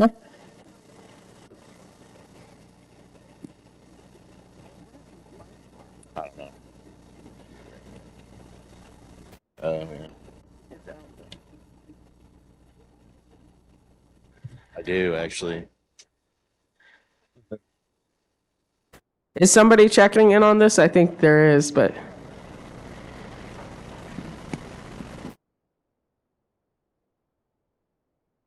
Do we have music this year? Or do I need to pull that up? I'm gonna YouTube it right now.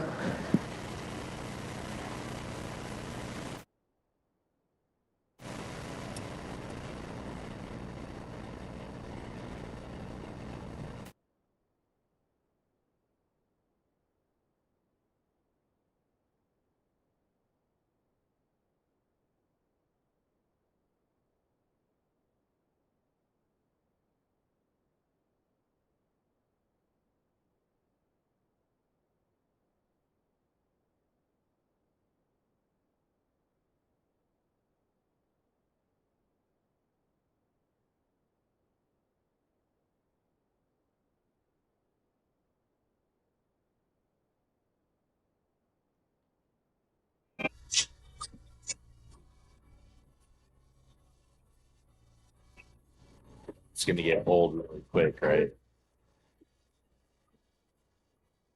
I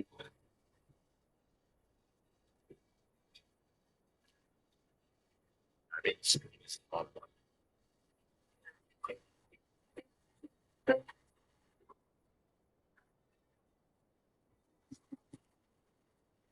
Hey, Chuck, we're trying to figure out who turned off the projector. Is it a switch on the wall that maybe somebody bumped up against?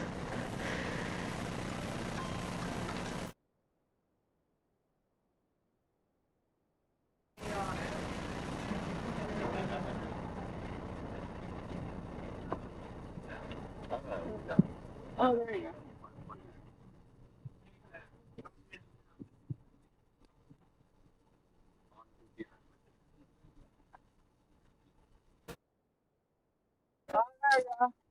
All right. Yeah, don't get excited yet.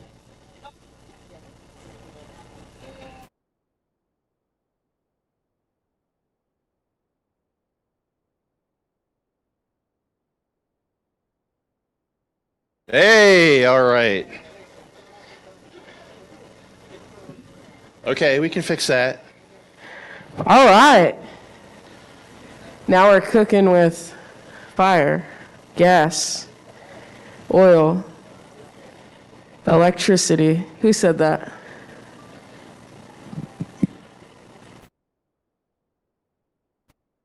Yeah, that's still cut off.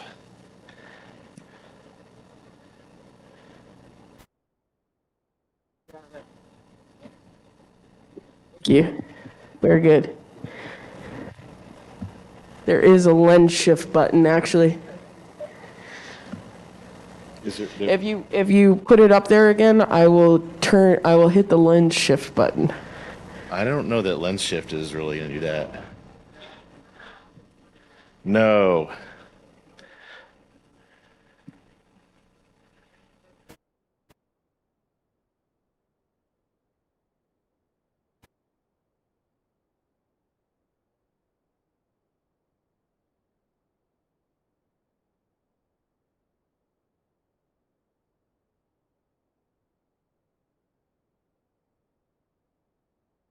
Hey. Thank you guys for being patient.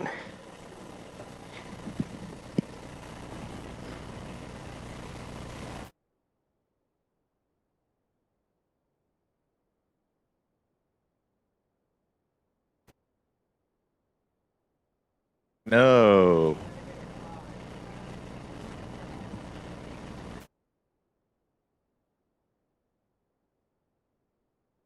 Yeah.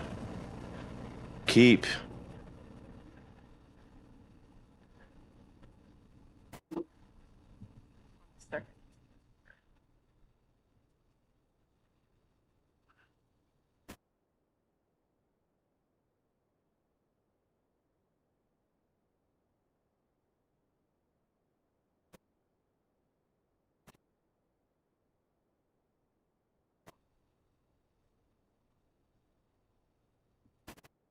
Well, I think it's just cut off on the very bottom. I think we're fine.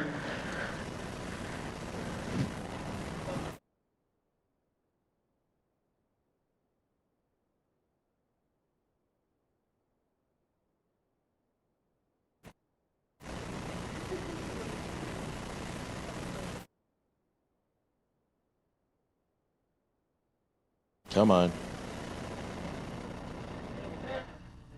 Okay, better. Okay, so Ashley already covered some of the rules. You'll be given the answer for the category. You ring in by raising your hand very quickly. She will pick the first person that she sees. You must give the answer in the form of a question, and we will write down who is answering the question. So you got to let us know your name and the point total. We'll go over the rules for Final Jeopardy later. Let's get started. Yeah, Andrew should have like a 100-point handicap or something. So, all right. So Sean is the scorekeeper, so make sure that he hears your name and also the number value that you're getting for answering that question right. yeah, I'll repeat that. Okay, so the categories. Full disclosure, I typically spend multiple days, sometimes a week, writing all these questions. I used ChatGPT and Bard to help me write the questions, and then said, no, I like these too. No, make it harder. No, make it easier. So it actually went a lot faster. Okay, so the categories are connected. These are physical connectors. You'll see a photo and you have to say what it is. Only lands, LAN protocols. TLDS. These are top-level domains, and we'll ask some questions about what they stand for, what they're used for, stuff like that. Agents, phasers on kill Chewy, sci-fi nerd stuff. Incidentally, so these are incidents that have happened over the last year or so, and colorful language has to do with computer graphics and stuff like that. Ashley, help me remember. So 30 and 40 for some reason are colored purple. We need to make sure that we actually hit those on incidentally. Yep. So 30 and 40 have not been clicked. yeah, 30 and 40 are still available. So we will start with the easiest category, I feel. And by the way, there's no port math on here, protocol math, because so many people failed at KakalakiCon and said it was too hard. So let's start with connected for 10 points.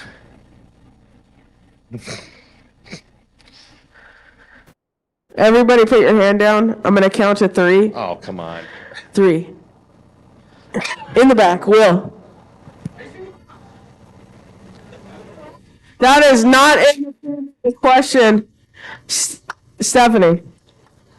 What did you say? What is HDMI? Yeah, that's correct. Right. I just wanted you to verify. You said the right. Yeah. Stephanie, 10 points. All right, just sit back down. We've got your points. You don't get no prizes yet. What is HDMI? Okay. However, you do get to pick the next category and point value. It's not hard. Just pick one. Colorful language for 30. 30. Wow. Going right for it. Okay. An offensive security or offensive security team in CSS RGB functional notation. Oh, this is easy. Andrew.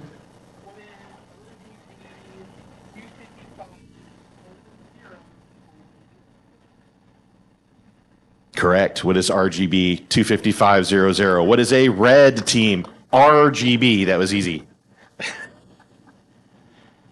Okay, Andrew, what is the next category? Connected for 20.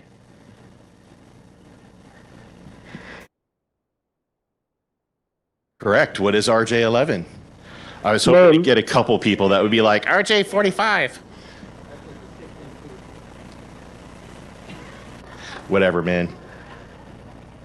Ah, crap. All right, if you know what it is, you know what it is. What happened? Like my mouse just disappeared on me. Yeah. All right, so what's the next one you want to go with?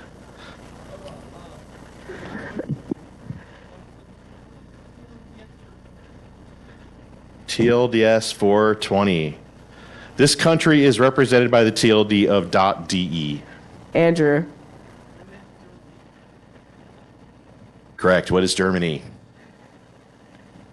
Okay, what's our next category? TLDS for 30. People like to use this TLD assigned to the country of Montenegro for personal website domain names. Andrew has his hand up before the question is even finished. So you guys gotta, even if you don't know, just stick your hand up there. Andrew. Correct. What is .me? That was 30. Okay. In the Matrix, this is the name of the virtual training program where Morpheus first spars with Neo. Correct. Name. 10. Okay, David, what are we going with next? Sorry? Agents for 20. This isotope is what powers my warp drive. Andrew. Oh, crap! But hang on, close the other, all your things are showing. I fucked it up. Yeah, I fucked it up. See, that's what I was originally thinking until I did the research and was like, oh, I got it wrong. So, yeah. You were wrong. You were wrong. All right. I'm going to get my answer key to make sure I don't do that again. I like how he's just going to keep his hand up there. Did you know the answer? Did you know the answer? All right. Yeah. All right. Did anybody know the answer? Yeah. Yeah. See? What was the question? All right. Well, y'all got it wrong too.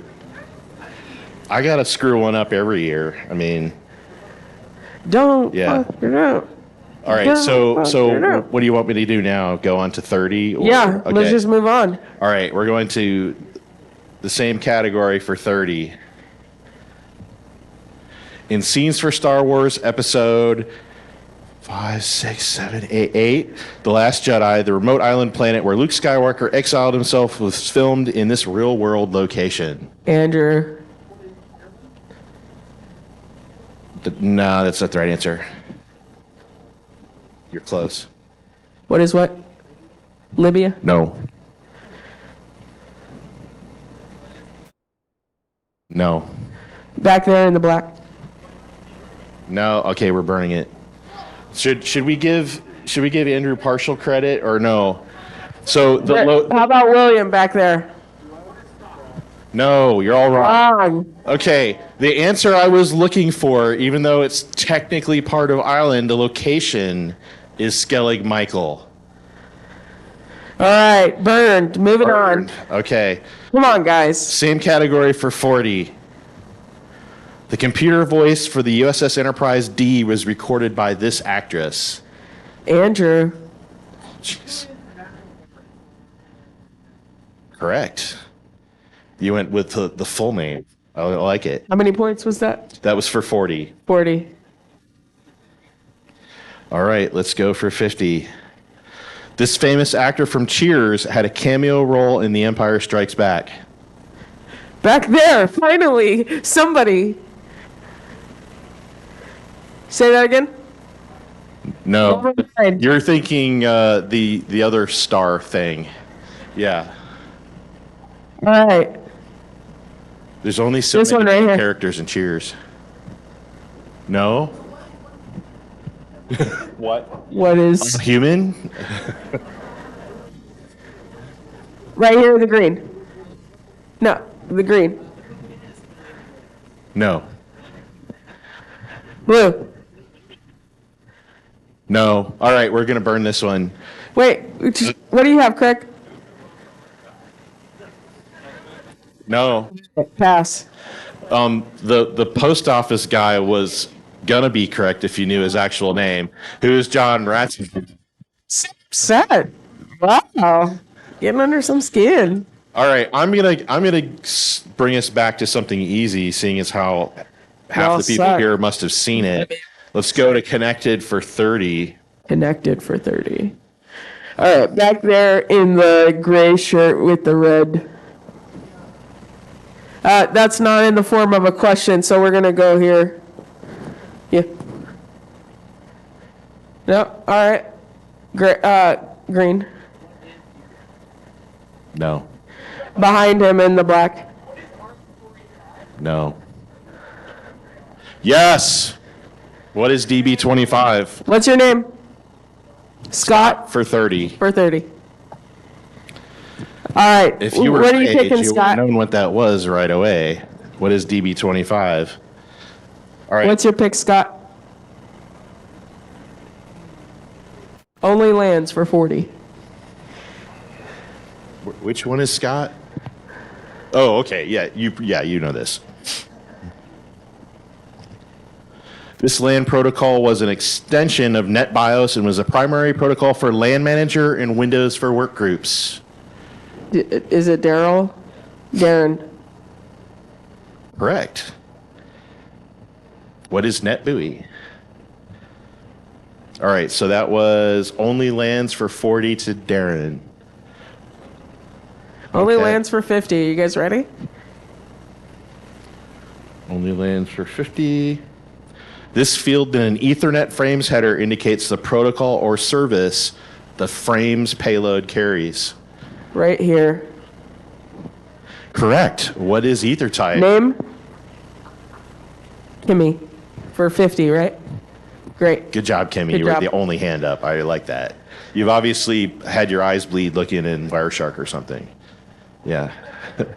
The nod. It says it all. Yeah. It's like a slow nod. Yeah. I had several years of just looking at traces. Yeah. PTSD. Okay, what category would you like now? Only lands 430. The maximum length of a standard Ethernet frame, including both the data and header footer information. Andrew. Standard length. No. Right here.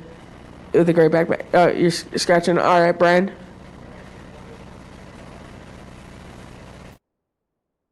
No. The frame. Right here, Darren. No. Back, Antonius. No. Okay, normally we burn these at 3 and we've already gone past it, but Real quick. What is 1524, he says. All right, wrong burn. what is 1518 bytes? Okay, so I'm going to go with only lands for 20. We're going to get a little bit easier. Okay, somebody's got to get this. This protocol prevents loops in Ethernet networks by dynamically disabling redundant paths. Darren. Correct. What is spanning tree protocol or STP? So Darren 420. Next Okay. pick, Darren. Might as well go to 10. All right. This communication protocol is used for discovering the link layer address, such as a MAC address, associated with a given internet layer address, typically an IP. James Klein. Correct. What is ARP? James for 10. All right, what's your next pick, James? Incidentally All right. for so 10? incidentally is wide open at this point. The 30 and 40 have For not 30, he chosen. says for 30. For 30? Okay. This U.S. federal law enforcement agency was hacked in February of this year, revealing details of investigations, but not of their most sensitive program. Andrew. No. Brian. Ooh. Him. William. No. Craig.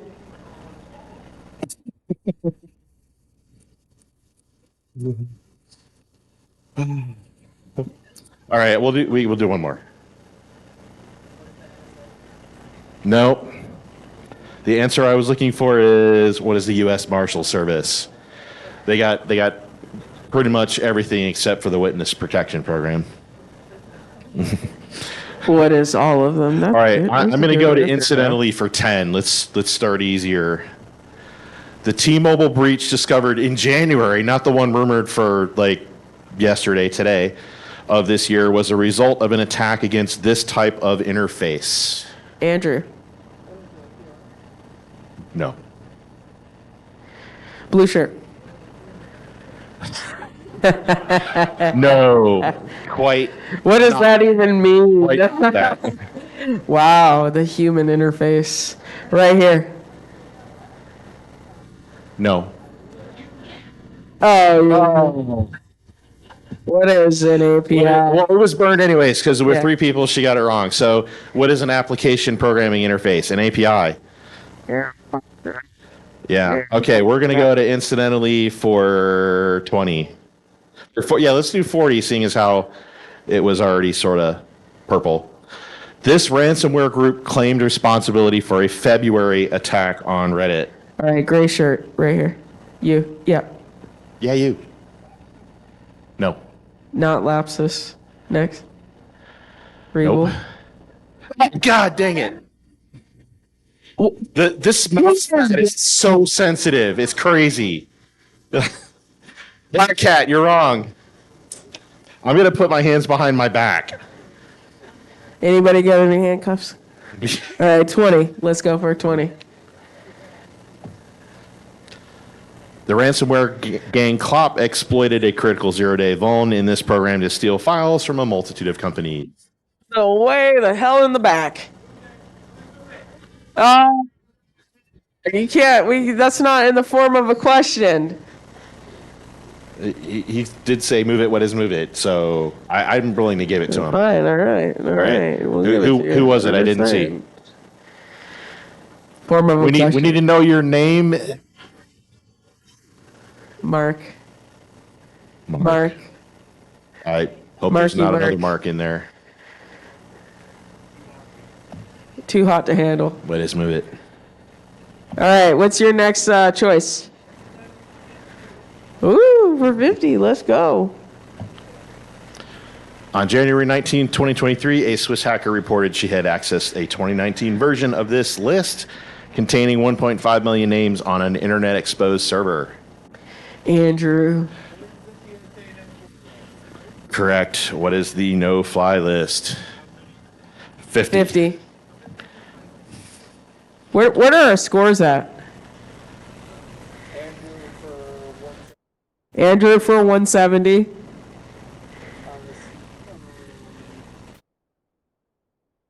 Darren for 60. Kimmy for 50. All right, that's our first, second, and third right there. All right. Okay. Connected for 40. Okay, so I don't want anybody to shout the answer, but burgundy shirt by the door that's on the side door right here. Yes, you. Correct. What is BNC? Handle or name. Scott. Oh, yeah, Scott. Sorry. Hey, Scott. The same Scott. Yep. Okay, Scott, what is our next category? TLDS for 50. All right. The TLD.io has become popular with startups and tech companies. What territory does .io represent? I'm afraid that if I don't call him this person right here, they're going to pee their pants. This one in gray. Yes, you. Yes, you with the gray hat.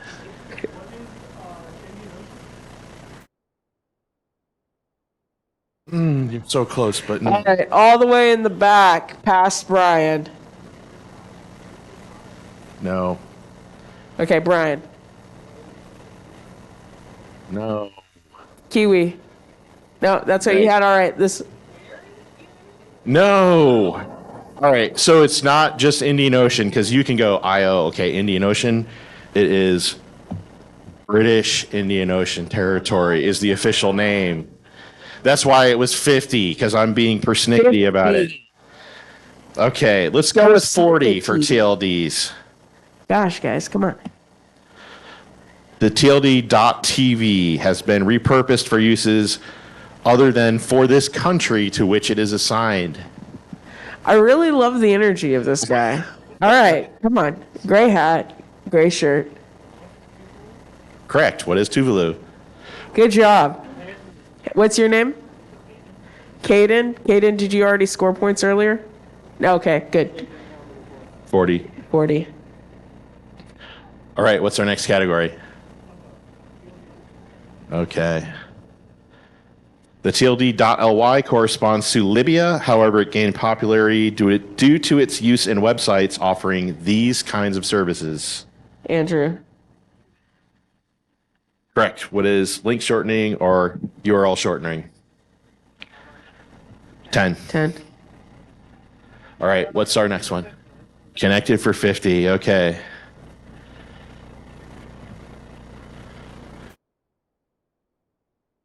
And fiber is not the right answer.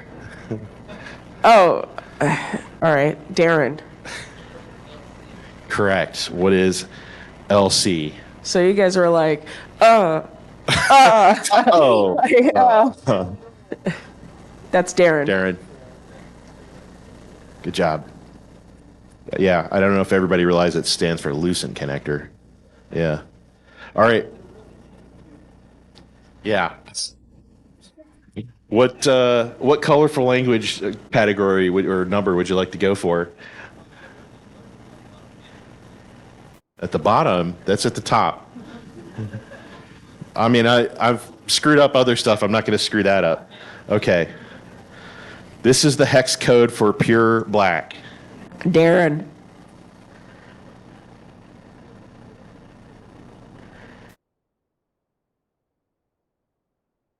Yeah, oh, yeah. All zeros. All zeros. It's all zeros. Correct. So Darren for 10. Okay, for 20.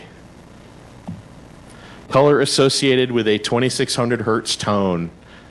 I saw Darren. Yeah, first. Darren. Yeah. It was like a tie, but we'll go with Darren. Wrong. Andrew. Correct. What is blue? Yeah. You didn't answer in the form of a question. Sorry. How many points was that? That was for 20. Andrew for 20. Okay. Colorful language for 40. Similar to RGB, this color scheme based on 4 main colors is used to represent printed contact. Andrew. Correct. What is CMYK? 40. And we'll go with the only one left on the board. Colorful language for 50. What? Yeah, we did, right? Yeah, we did. Uh, James Klein picked that one, I believe. Yes, we did. Yeah, I'm looking at the answer here. We did that one. Yep. Okay, colorful language for 50.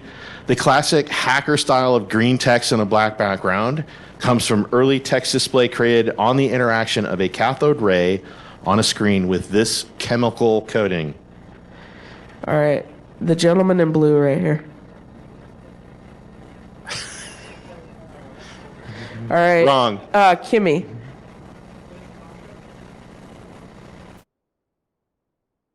I need a chemistry major to help me out here. Can you Google it? Yeah, you know, On what? a different machine? Let me look here real quick.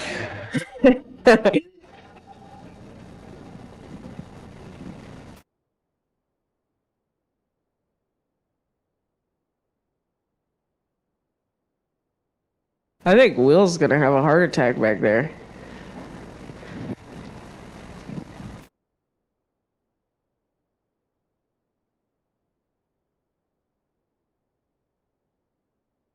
What's the matter, Will?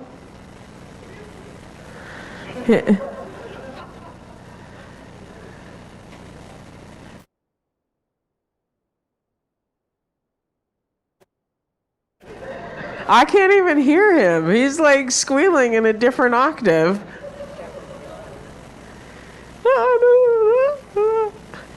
That's all I hear up here. How's it going? Yeah, I don't know. Like, all right, so let's pause that. no. It's No. incorrect. All right, Will.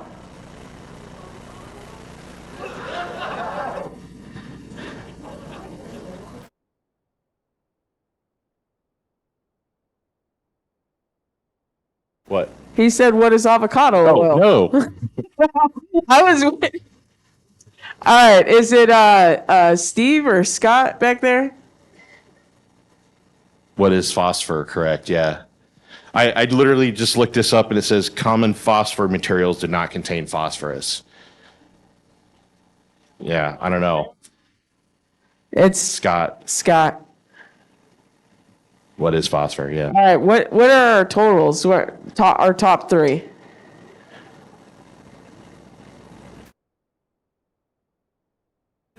All right, so this is beautiful. We're moving into the finals, right? Correct. All right, so in a tied place for second, we have Scott and Darren, and then with 120, and then Andrew with 240. With that being said, you three are going to come up here somewhere. And the rest of you, Stephanie, Caleb, David, Kimmy, James, Mark, and Caden, I have a prize for you for participating.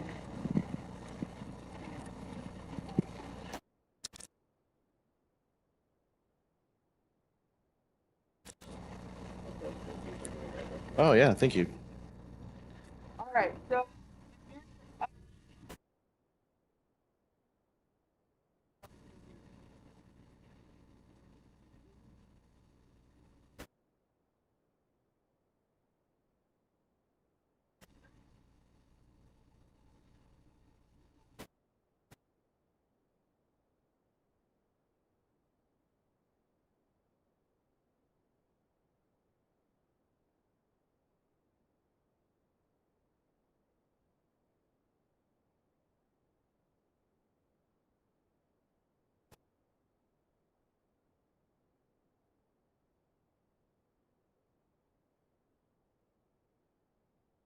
all right, who else raised their hand but got questions wrong? If you got questions wrong, come here.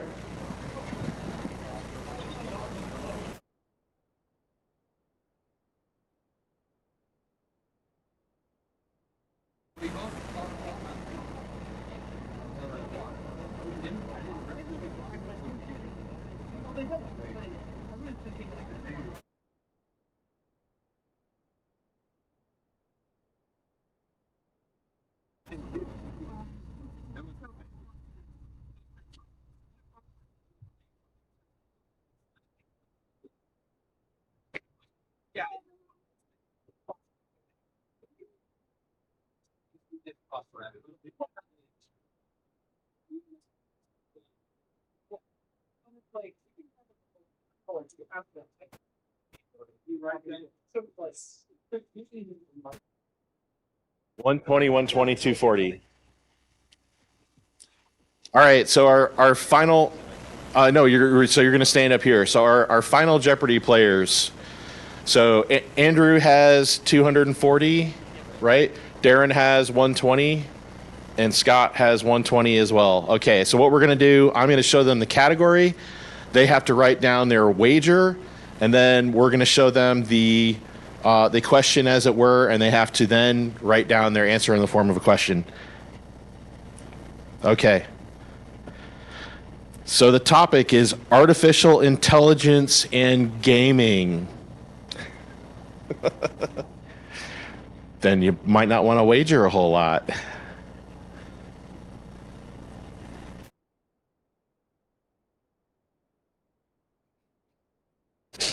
Well, a lot of colorful language happening up here. What's up? They're trying to redefine the colorful language category. Unmarked box? What unmarked box? Oh, this one. Oh. Okay, so the unmarked box is a hardware mouse jiggler. So you don't have to plug it into your computer. It comes in an unmarked box and it jiggles. You plug it into the wall and you put your mouse on it, and it'll keep your mouse from stopping moving. And so then you'll never have a yellow status at work again. All right, does everybody have their wager written down? What's up? Okay. All right. Can you what? I didn't hear what you said, sorry. All right, we're gonna move on to Final Jeopardy though. So let's talking about the prizes here. Okay, here's your Final Jeopardy question. This was the first gaming device to track human body movement using just a 3D camera and infrared detection paired with award-winning machine learning. So yeah, you're gonna on the same card and hand it to me. On the same card, write your response in the And form write of your a question. name on it too. Yep. And then bring it to me.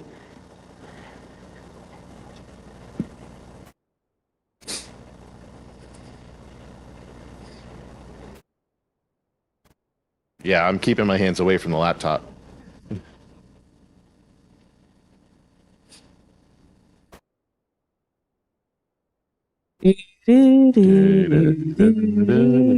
Guess something, man.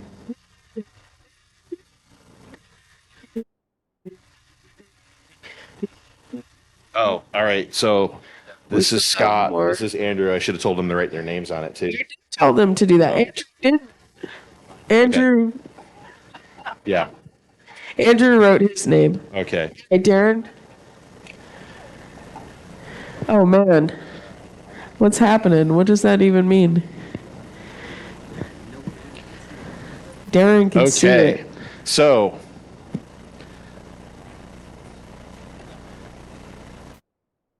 I can't remember. Do we say how much they wagered first? Yeah. Yes, we need to know how much they wagered. All right. So Darren wagered $1 or 1 point. Okay. Scott wagered 80 points, and Andrew wagered 16 points. 16. 16 exactly. Out of the 240. Interesting. Interesting. Okay. So the correct answer is, what is the Microsoft Kinect? So Scott Oh my gosh. got it correct. You have to for 80 answer points. this in the form of a question too. Oh, snap.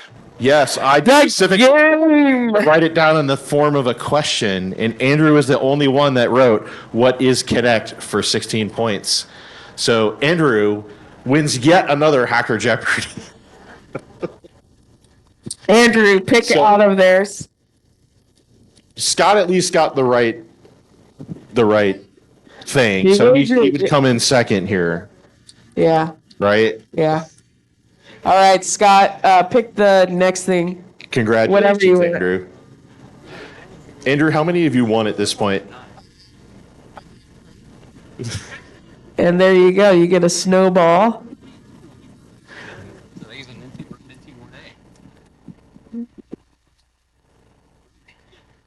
You can trade prizes, if you want to do that. Trade prizes, Yeah. He wants the mouse All right. juggler. Thank you very much, everybody. Even though I fucked up a couple times.